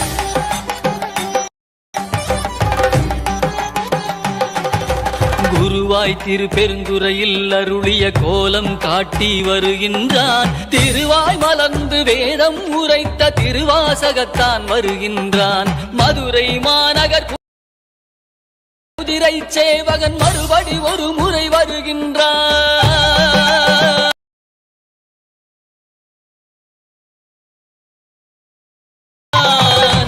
கைலை மேவிய உமையான் அண்ணாமலையான் வருகின்றான். அருளை வாரி தருகின்றான்.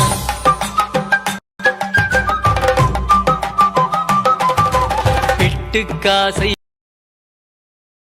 பட்ட கூலியான் பாதம் பதித்திட வருகின்றான். பாட்டுக்காசை பட்ட தம்பிரான் பார்வதியுடனே வருகின்றான். பக்தி காசை பட்ட எம்பிரான் பசுபதீஸ்வரன் வருகின்றான்.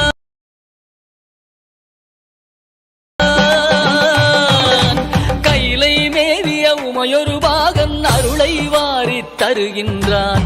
அண்ணாமலையான் அருளை வாரி தருகின்றான்.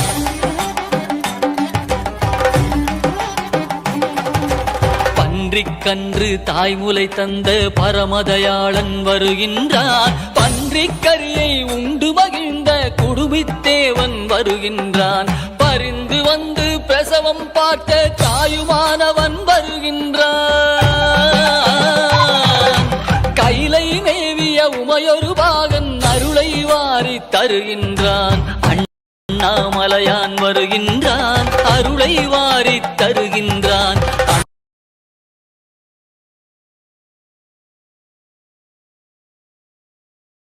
அண்ணாமலையான் வருகின்றான். அருளை வாரி தருகின்ற வீதி விடங்கன் வருகின்றான். அமர் நீதிக்காக அடியார் கோலம் பூண்டவன் மீண்டும் வருகின்றான். திருவிளையாடல் பல புரிந்தவன் திருவீதி வலம் வருகின்றான்.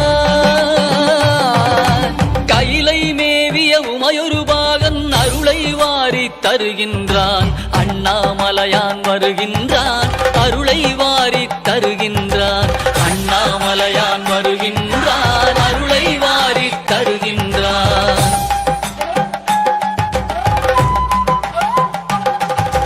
தக்கன் வேள்வி தகர்த்த வீர பத்திரநாதன் வருகின்றான். சொக்கன் மதுரை சோமசுந்தரன் அற்புதமாக வருகின்றான். திருமாலறியா மலர்ச்சேவடியான் திருமானேந்தி வருகின்றான். கைலை மேவிய உமையொரு பாகன் அருளை வாரி தருகின்றான். அண்ணாமலையான் வருகின்றான். அருளை வாரி தருகின்றான். அண்ணாமலையான் வருகின்றான். அருளை வாரி தருகின்றான்.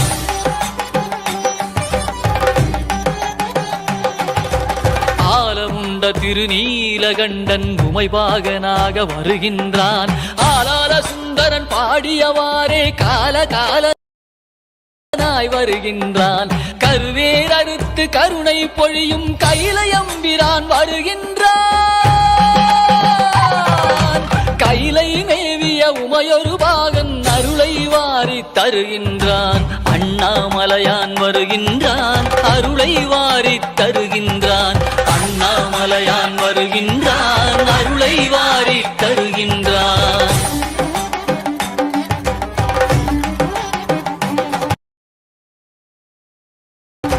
அடியார் உள்ளத்து அன்புக்காக அம்பலவானன் மழபாடி திருமாணிக்கத்தான் மண்ணில் நடந்து வருகின்றான். கைலை மேவிய உமையொரு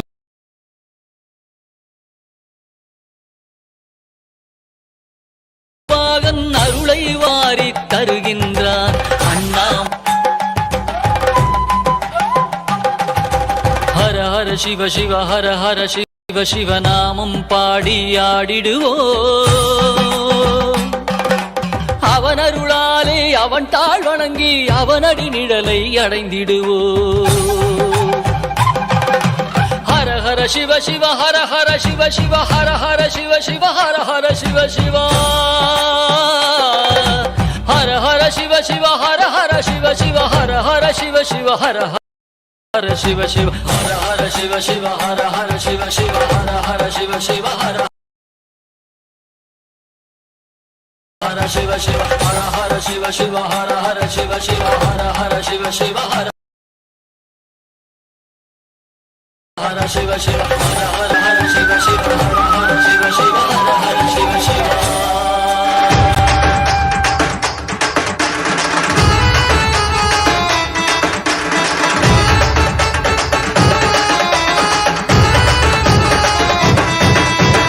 அண்ணாமலையில் பிறந்தான் புவி எண்ணாத யோகமே கொண்டிட நித்யன் ஈரேழு லோகத்திற்கெட்டா ஈசன் முக்தி நேரி அருளவே நித்யனாய் உலகிற்கு வந்தம்மை ஆட்கொள்ள தேவர்களை காத்திட வைத்தான் தாயாய் பேரருள் புரிய உடல் ரோமம் சிலிர்த்திட நித்யனாய் வந்து அண்ணாமலையில் பிறந்தான் புவி எண்ணாத யோகமே கொண்டிட நித்யன் ஈரேழு லோகத்திற்கெட்டா ஈசன் முக்தி நெறி அருளவே நித்யனாய் அண்ணாமலையில் பிறந்தான் திருவண்ணாமலை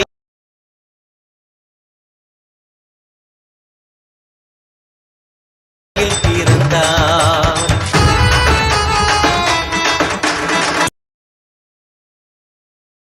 பர தத்துவம் கற்பித்த பாரமஞானியாய் ஞானக்கண் கொடுத்த தமக்கே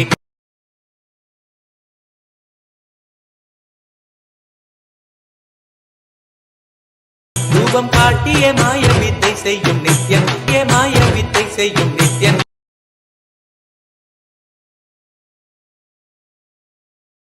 அண்ணாமலையில் பிறந்தான் புவி எண்ணாத யோகமே கொண்டிட நித்யன் ஈரேழு லோகத்திற்கெட்டா அண்ணாமலையில்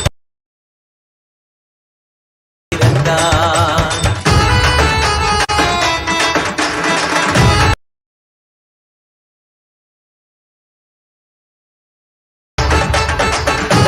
விளங்கும் தாண்டும் சிவசக்தியாக ஐம்பொறிகளுக்கும் புலனாகின்ற நித்யன் மெய்ப்பொருளான நித்யனை ஆழ்ந்து சிந்திக்க ஐயனின் ரூபம் விளங்கும் யாண்டும் சிவசக்தியாக ஐம்பொறிகளுக்கும் புலனாகின்ற நித்யன் அண்ணாமலையில் பிறந்தான்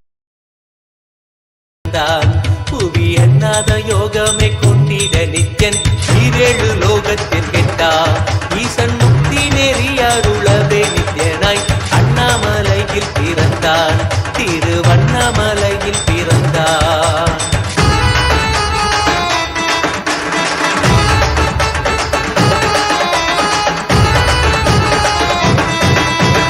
உள்ளும் பூரமும் இருந்து உயிர் பக்குவமாக்கிடும் பரமனாம் நித்யன் ஞானப்பாடி தங்கள் ஏழும் கொண்ட ஞானமும் ஆகிய ஆண்டி நித்யன் உள்ளும் பூரமும் இருந்து உயிர் பக்குவமாக்கிடும்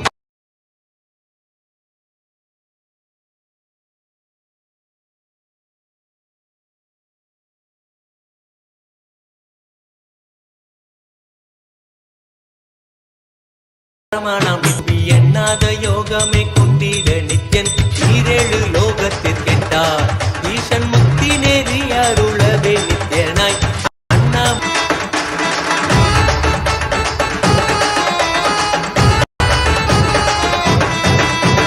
அப்த வாக்கியங்களான அருள் கவிதை ஒன்றிடும் நித்யன் அப்த வாக்கியங்களான அருள் கவிதை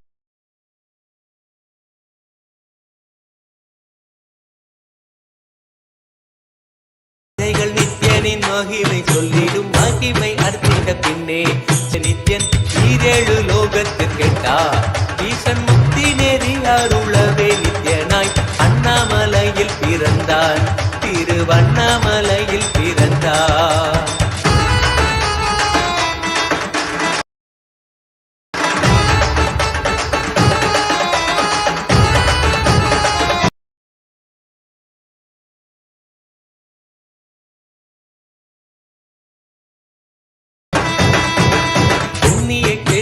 தனிலே நித்யன் உன்னத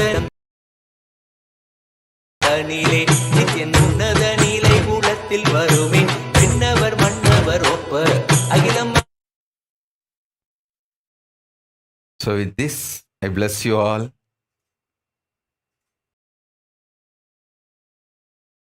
Let all of us have the great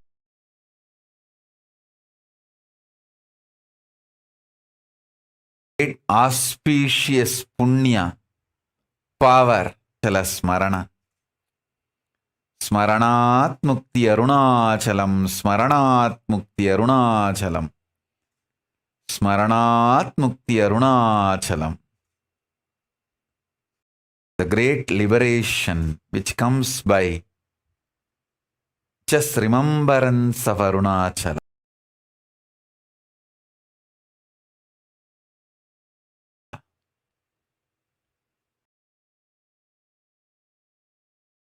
So with this collective integrity and authenticity and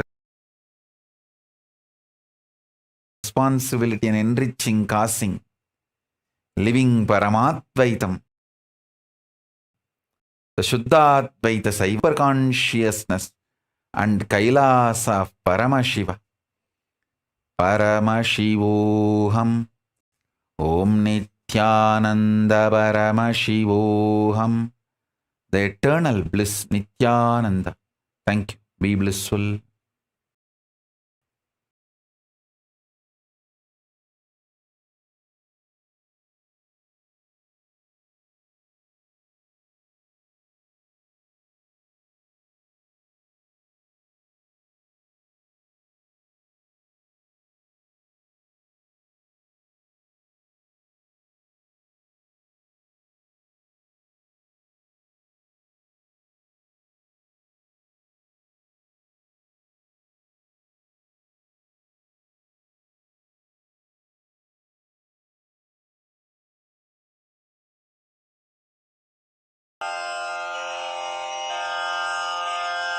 श्रीकैलासोन्नतद्वादशान्तश्यामलापीठारूढ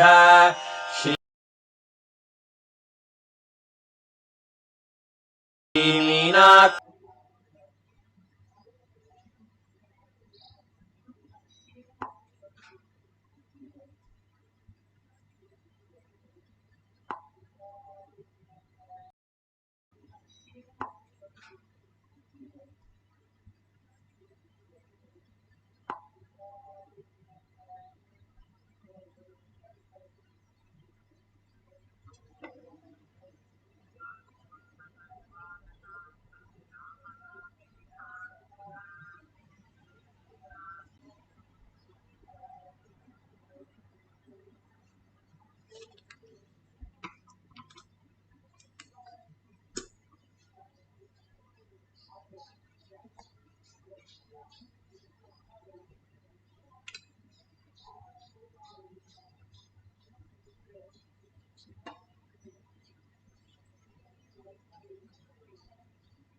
Nithyanandam, Jnanapatati Manual, under the guidance of Supreme Pontiff of Hinduism, Jagadguru Mahasannidhanam, His Divine Holiness, Bhagwan Nithyananda Paramashivam.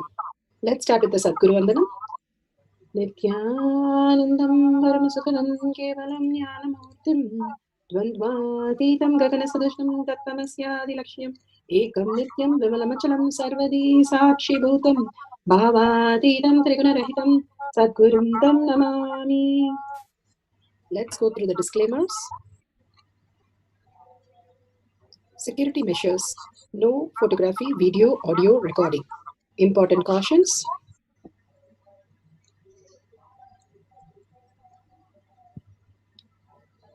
Please be aware of the important cautions.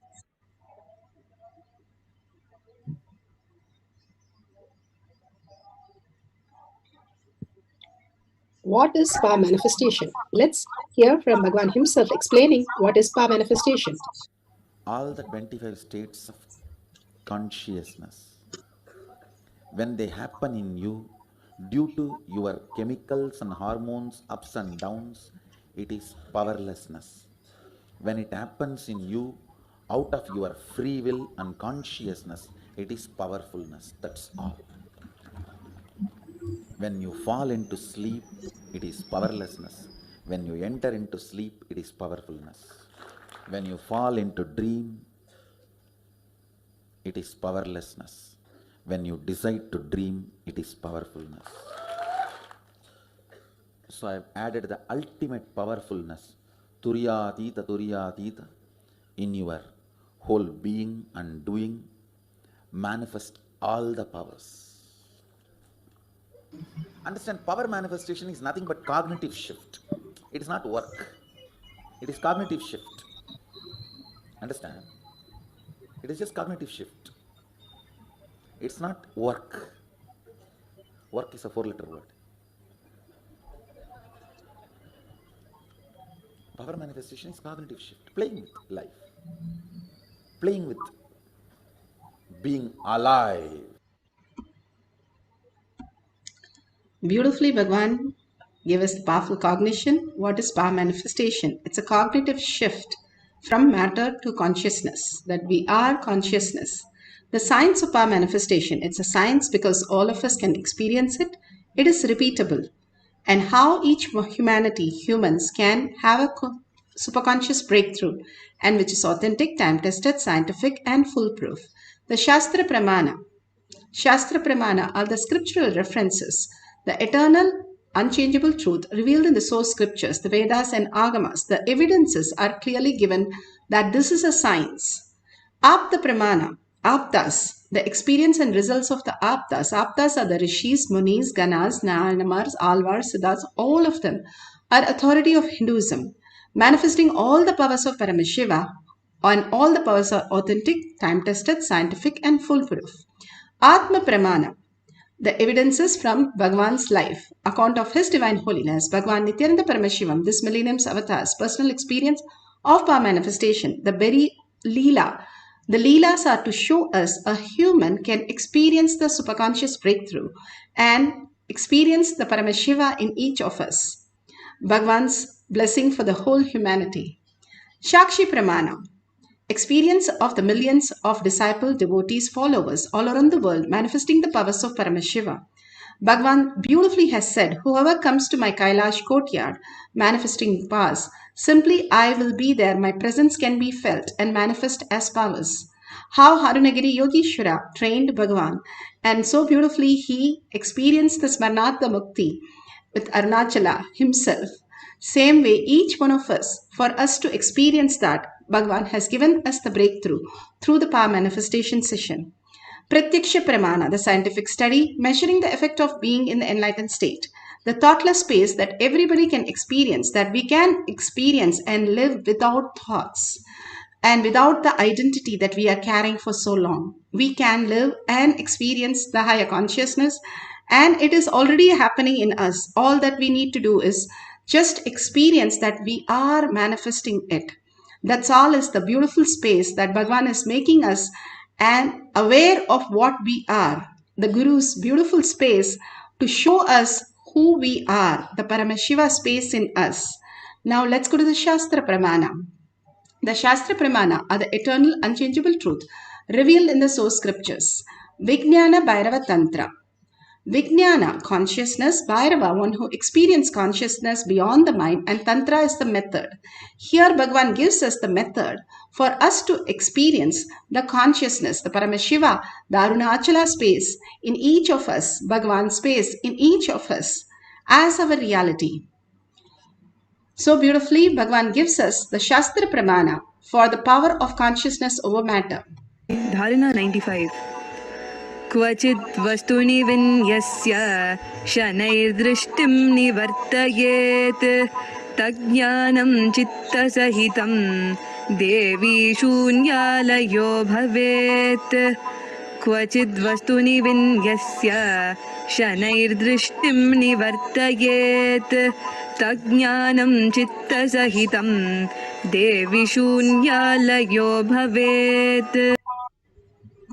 Vijnana Bhairava Tantra, Sutra 120, Dharana 95, Bhagavan Paramashiva says, having once fixed one's eyes on a particular object, Vastu, withdraw the sight from the object as well as shortly eliminate the knowledge of the object.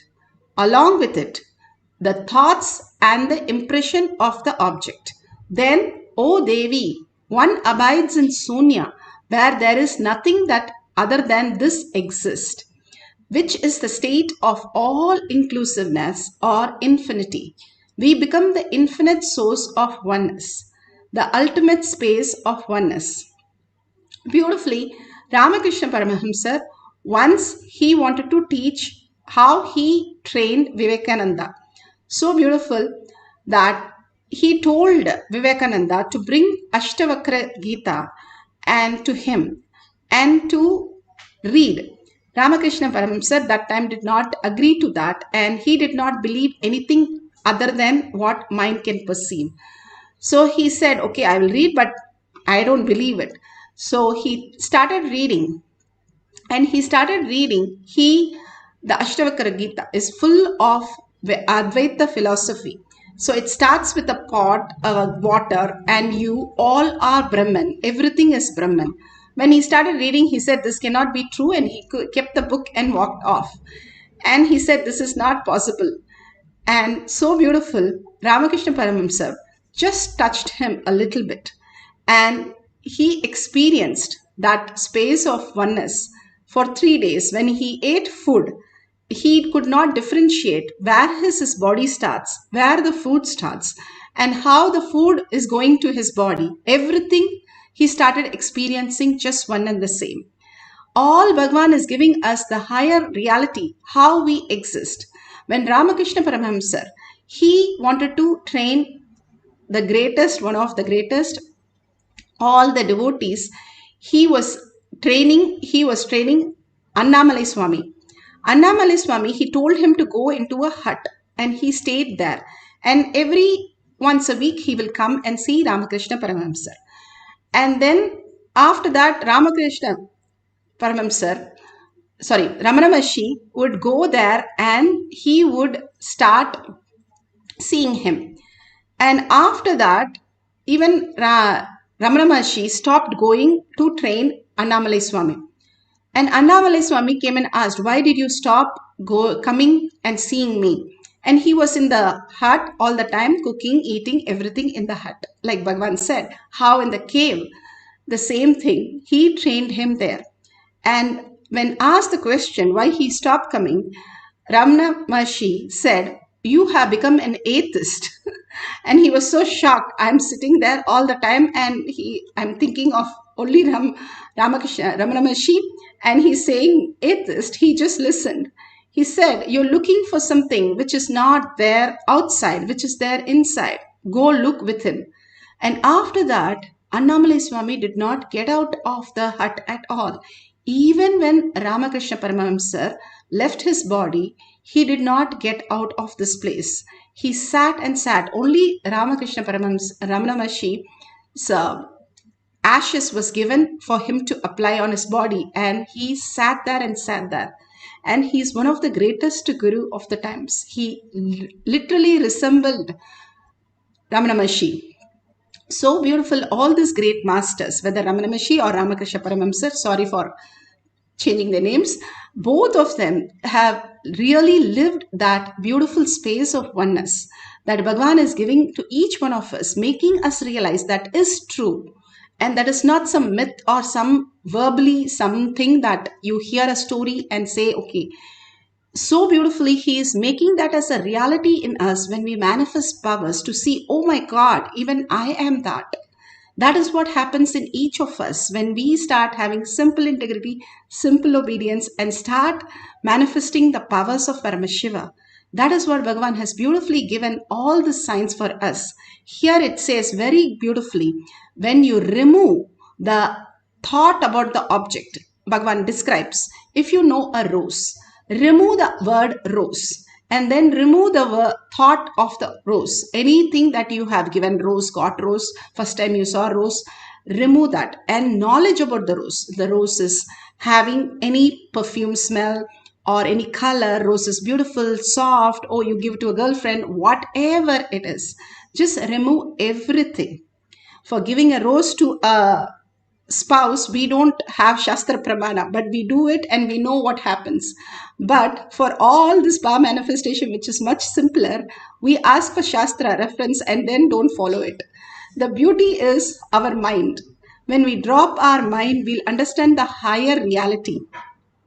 The higher reality is when you remove everything, then what exists?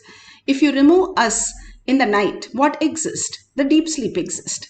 When you remove us in the dream state, what exists? A dream exists. We are not there. We don't know whether what nationality we are what gender we are, what make we are, whatever it is, we don't know. Whatever in the dream, we think that is reality. In the deep sleep, we think that is reality. Same way, there's a much more higher reality that Bhagavan is taking us into. And removing everything, then what exists? Oh, Devi, you Devi exist. That's what Bhagavan says. Whenever he says, oh, Devi, he's calling each one of us in that beautiful space with such compassion and such a beautiful space. He says, oh, Devi, what that exists is that Sunya, that which the other than this exist, which is the state of all inclusiveness and infinity, where you become infinite. You are not finite by the body that you hold, but or the mind. You become the infinite. You become the Arunachala, Smarnatma Mukti Arunachala. You become the essence. You become the frequency. You become the manifestation of the reality. And everything can happen as a manifestation. Nothing is need to be possessed or nothing is to be kept, but everything can happen out of your just command when you are consciousness. Bhagavan teaches us the science, how we know the dream state, deep sleep state. Now he teaches the science of living as superconscious state. Beautifully in the Mahabharata, Valmiki Ramayana, we have the chapter 50, where it clearly says how Ravana lifted his Vimana, which is silicon, made of the metals and silicon. And he lifted only through the power of consciousness. Just him residing there and raising with just the Mahavakya and flying the machine. That was very much possible that Ravana knew the science. Same way, when we see all the bridges built, now they have the Ramasetu, a huge bridge built, and the only thing that they were able to find out with the logs of wood and such large stones and everything there is only by chanting the Rama Nama. Each and everybody, not just Hanuman, everyone experienced the oneness, including the squirrels, and they were putting the rocks on the riverbed and making a beautiful bridge for Rama to walk on it. Just for Rama, they were able to dedicate their whole space, shifted it, and manifested the power of consciousness over matter.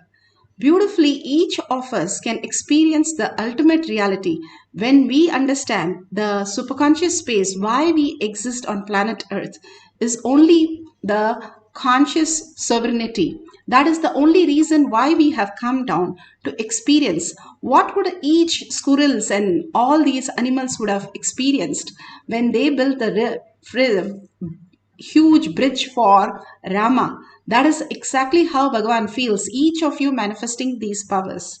Beautifully, one Ramana Maharshi was meditating with so many people in a hall, and then one monkey came. A monkey came and tried to take the banana. And Ramana Maharshi always initiated his disciples through just a sight, just his eyes.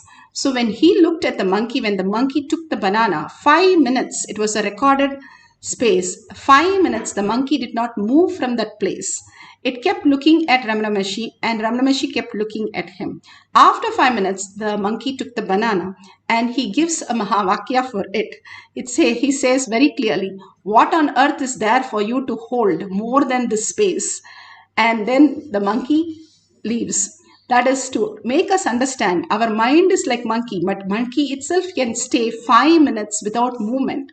We can experience much greater truth just being in the oneness with Paramashiva.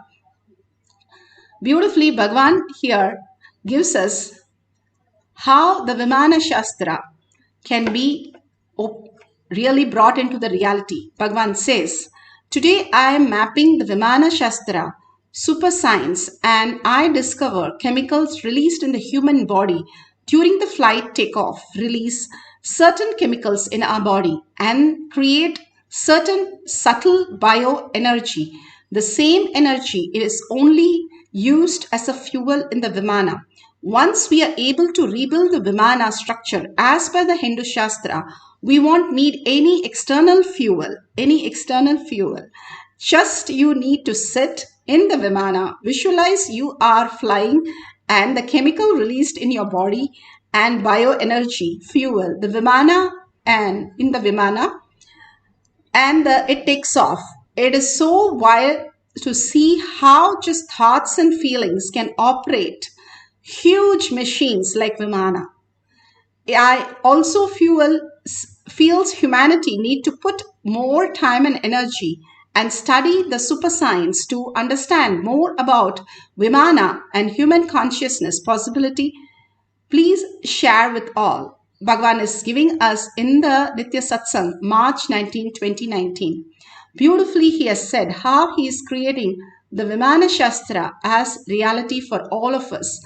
All this great science is going to be truthful. Bhagavan beautifully said how human beings will be flying across the place.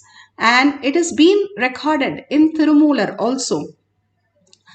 Konakar Chandra Nadi is also referring to the same thing, how people in 2030 will be flying and floating in air, and all the great science of humanity will be unfolded really in reality, and the whole world changes into a next conscious breakthrough of reality. Now Bhagavan himself speaks on consciousness. House, Saraswati is the decider. In Vaishnava's house, the lady keeps the whole wealth under the control. In Shaivite's house, off, energy. It's a thought current and lifestyle.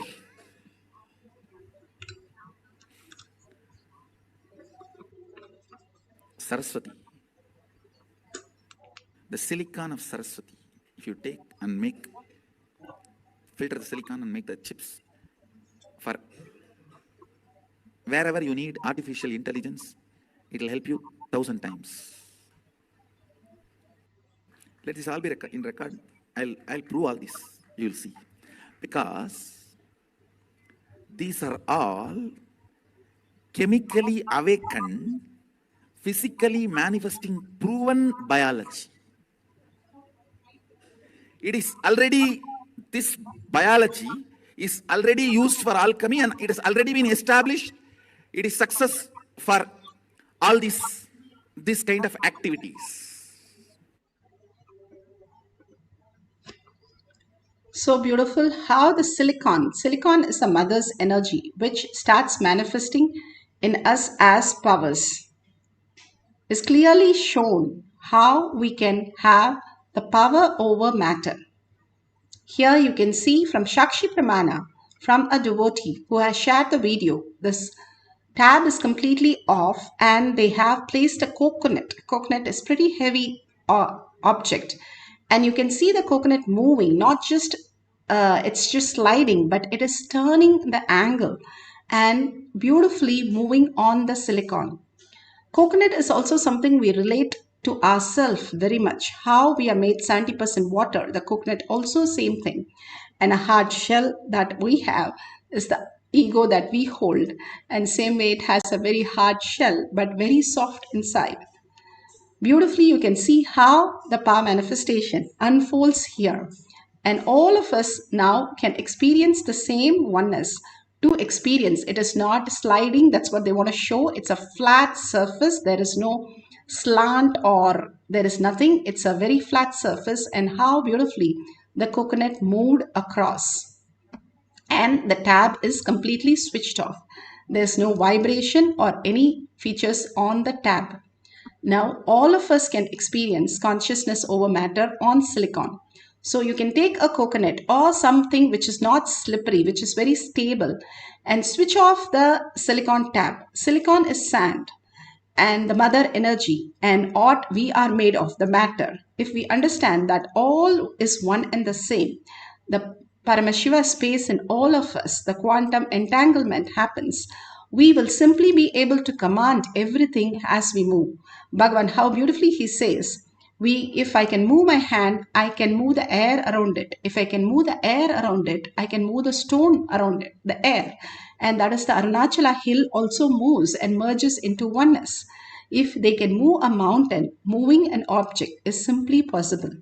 Now take the phone, switch off completely, and have the object very clearly placed. Make sure there is no slant or anything on the ground. Surface should be very flat like they showed in the video. Make sure you are keeping it very nice position that it does not slide off or go by itself. Like if you use Atmalinga, it might slide off. So keep it something like a deity which will beautifully move, rotate and manifest the reality. If you can move it at least by 5 centimeters, like what you saw, it is manifestation of the power consciousness over matter. Moving these things, what do I gain? You can move all the blocks out in your inner space. The obsessive compulsive reaction patterns gets off, moved, and you experience that is not you. You are consciousness. Whatever you're experiencing, the incompletions in you is not you. It's all the parasites and microbes which are sitting in the body, which is reacting to whatever is there. Bhagavan says the lower 3 chakras, if you have vairagya, you can go beyond that and experience the oneness. All that we need to do is detox the body, starting from the puja and the yoga and the detox, whatever, haritaki, neem juice. Completely your body becomes healed for the higher consciousness to manifest as reality. If you have Jnananjan in your Kantamala, you can apply in your third eye and your temples. If you do not have, you can have the Basma and Kumkum so that you can experience the oneness and detox the third eye. Any Basma or Vibhuti Kumkum from your temple nearby is perfectly fine, Bhagavan says, as a Aushadha. So turn on your camera. Many have recorded these things, and when they close the eyes, the object moves, and when they open the eyes, it is back to normal. And it's so shocking to see that how it has manifested, but they missed recording. And so don't miss recording, especially for consciousness over matter. So let's get it ready with the instruction. Sit straight with your head, neck and spine in a straight line and continuously hold Paramashiva, his beautiful words, his boons, his blessings, his initiations. Only that, and how he said Arunachala Mukti, Smarnatha Mukti, Arunachala. Just hold that again and again in your inner space. Remembrance is liberation. Remembrance, that which Bhagavan beautifully defines remembrance. That which cannot be forgotten, that which cannot be remembered, but that which remembers you. That is what remembrance Bhagavan defines. Remembrance of Paramashiva in your third eye liberates you into the conscious space. Continuously hold it. We have continuously held all our incompletion, our desires, our fears. Let us hold Paramashiva for a few minutes. Put away your gadgets. Okay, your gadgets are anyway switched off. So good.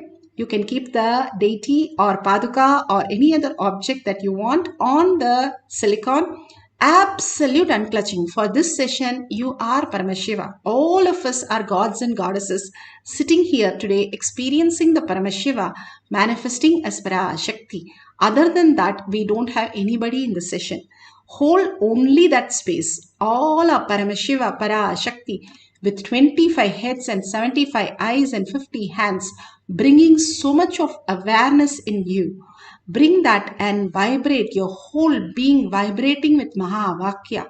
Simply you entangling with Bhagavan should manifest all the reality that you wanted. All the auspiciousness, abundance, healing simply will start manifesting in you as reality. So start holding the deep meditative space that you have just gone through and start manifesting the power of consciousness over matter by chanting the Mahavakya intensely. Om Nithyananda Paramashivoham. Om Nithyananda Paramashivoham.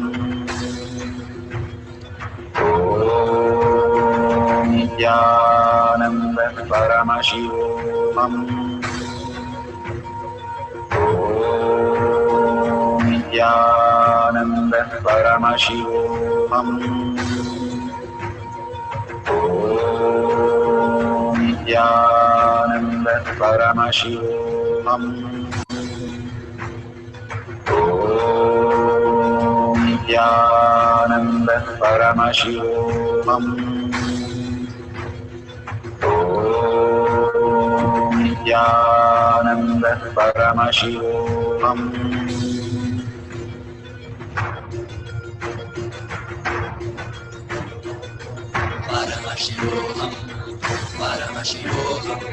Let Paramashiva's third eye manifest in all our third eyes. Let the Amrita pour, let the Varni open up, manifest in all of us.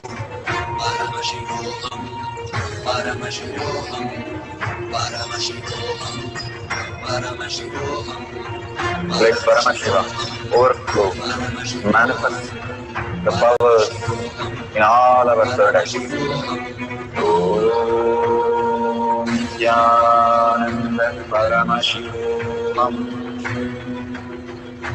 Om Nithyananda Paramashivoham.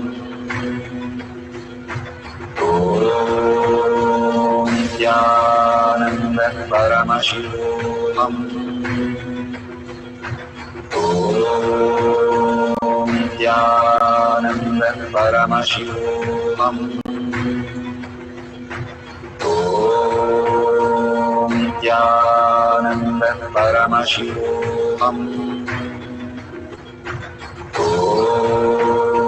Nithyananda Paramashivoham. Nithyananda Paramashivoham. Om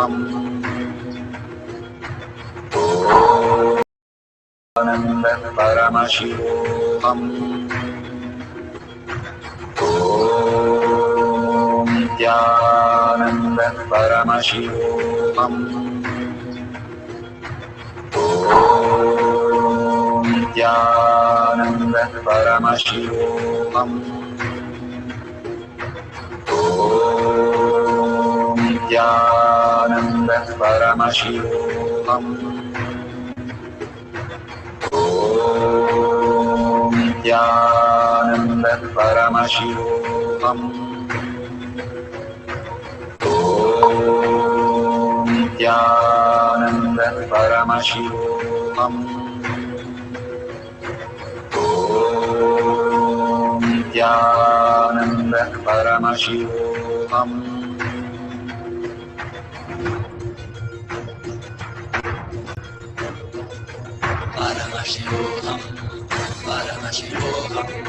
Let Paramashiva's third eye manifest in all our third eyes.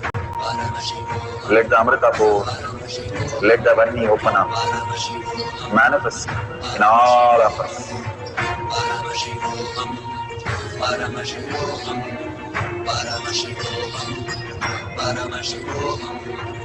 Let Paramashiva overflow, manifest the powers in all our third eyes. Om Nithyananda Paramashivoham. Om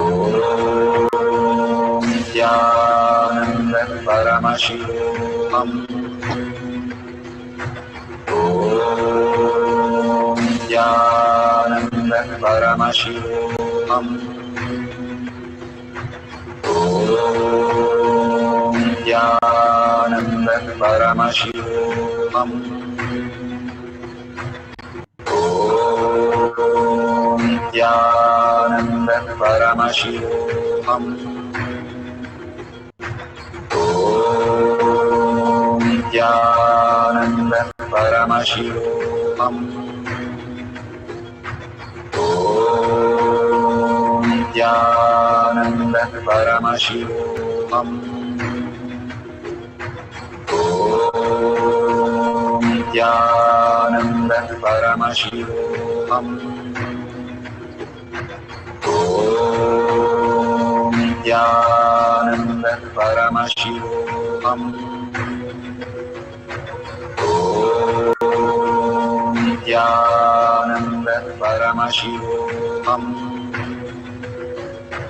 Om Nithyananda Paramashivoham.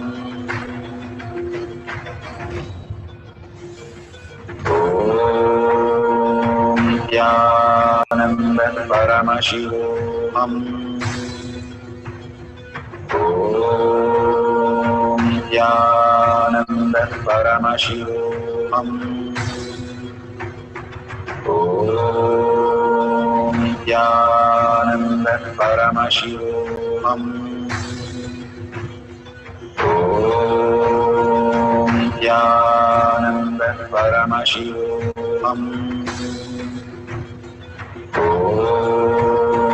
Nithyananda Paramashivoham. Om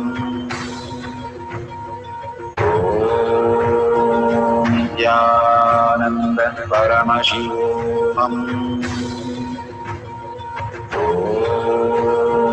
Nithyananda Paramashivoham. Om Nithyananda Paramashivoham. Om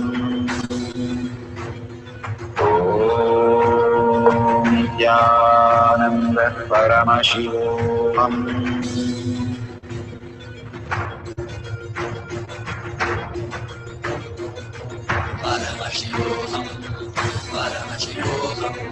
Let Paramashiva's third eye manifest in all our third eyes. Let the Amrita pour, let the Varni open up.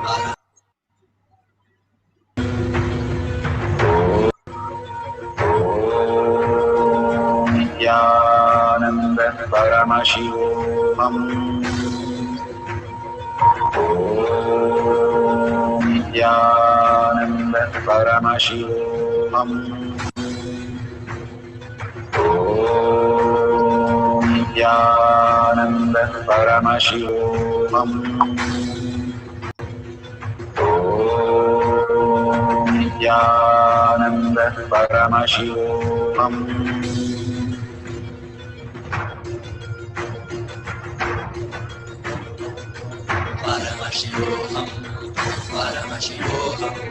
Let Paramashiva's third eye manifest in all our third eyes. Let the Amrita pour, let the Varni open up, manifest in all of us.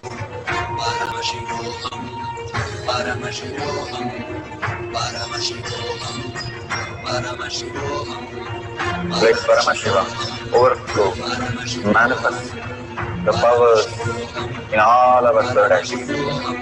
Om Nithyananda Paramashivoham.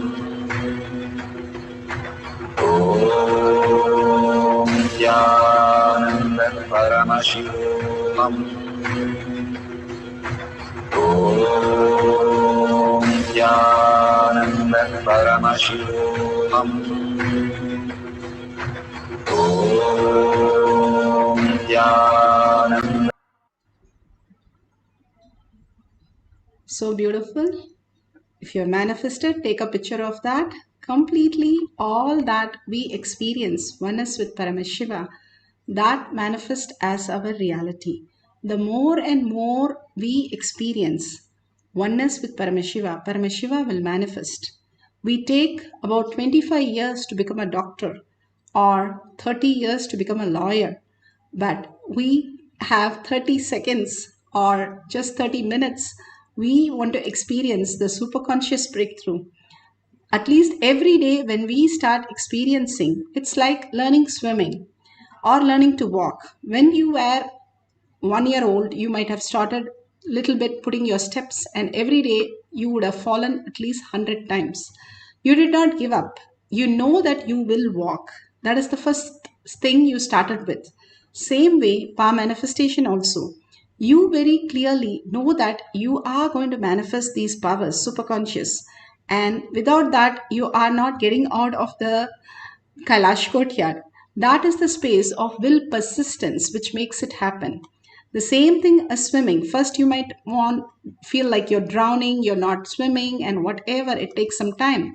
But if you keep seeing others, it will not still happen. But once you start doing it, you will start understanding that simply you can manifest your reality.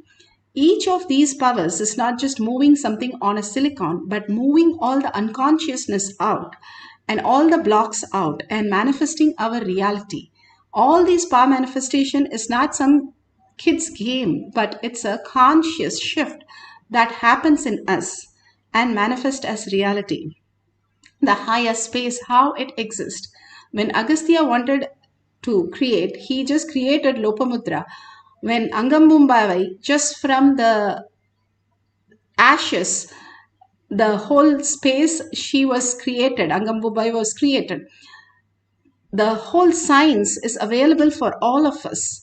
And we just need to create that reality by holding that oneness space with Paramashiva. So let's start chanting the Mahavakya, have another cycle, and intensely entangle with Bhagwan and hold only Bhagwan's words and Bhagwan's visualization as our reality. Let's start chanting for the second cycle and manifest the powers of consciousness over matter. Om Nithyananda Paramashivoham.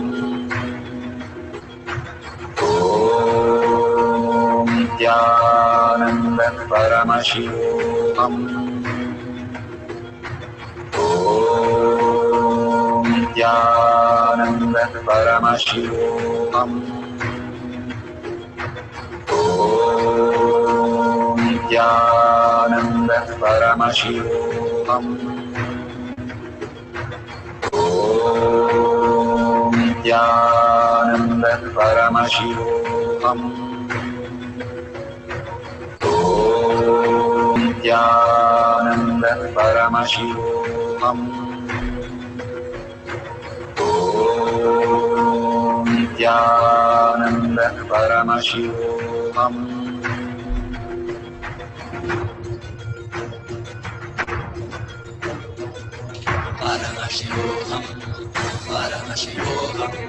Let Paramashiva's third eye manifest in all our third eyes. Let the Amrita pour, let the Varni open up, manifest in all of us.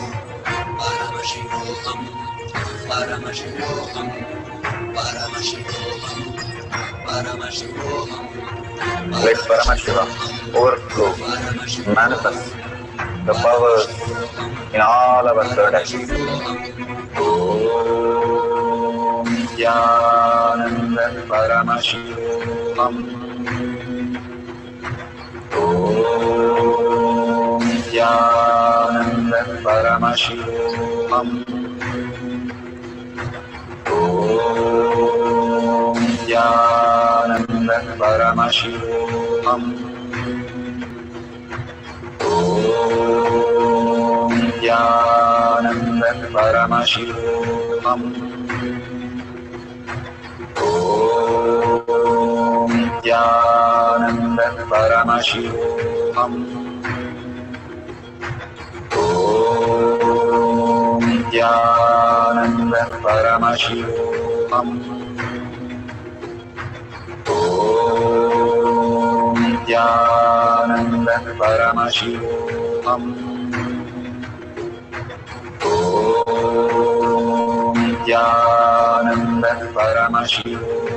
Nithyananda Paramashivoham.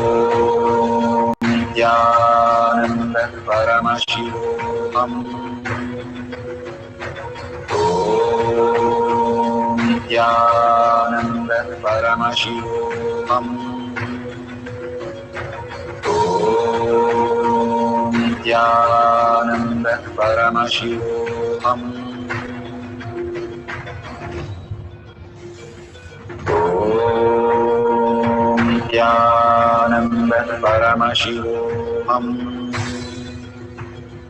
Om Nithyananda Paramashivoham. Om Nithyananda Paramashivoham. Om Paramashivoham. Om Nithyananda Paramashivam. Om Nithyananda Paramashivoham. Om Nithyananda Paramashivoham. Om Nithyananda Paramashivoham. Om Nithyananda Paramashivoham.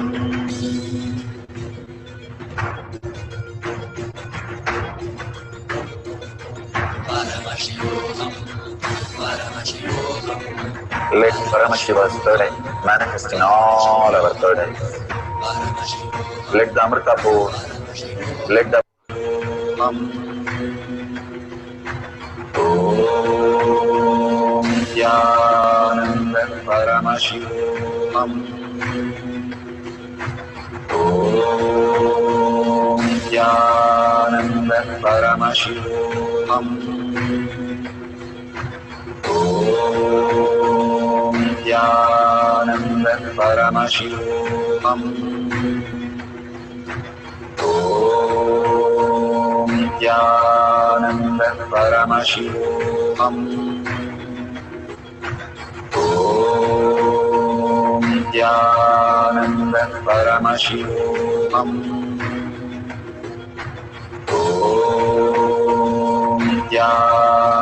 Nithyananda Paramashivoham. Om Nithyananda Paramashivoham. Om Nithyananda Paramashivoham.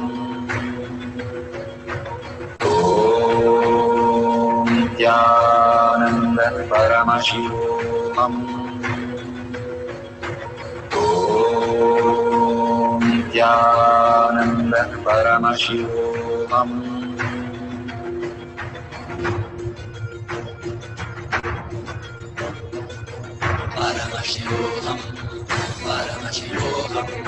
Let Paramashiva's third eye manifest in all our third eyes.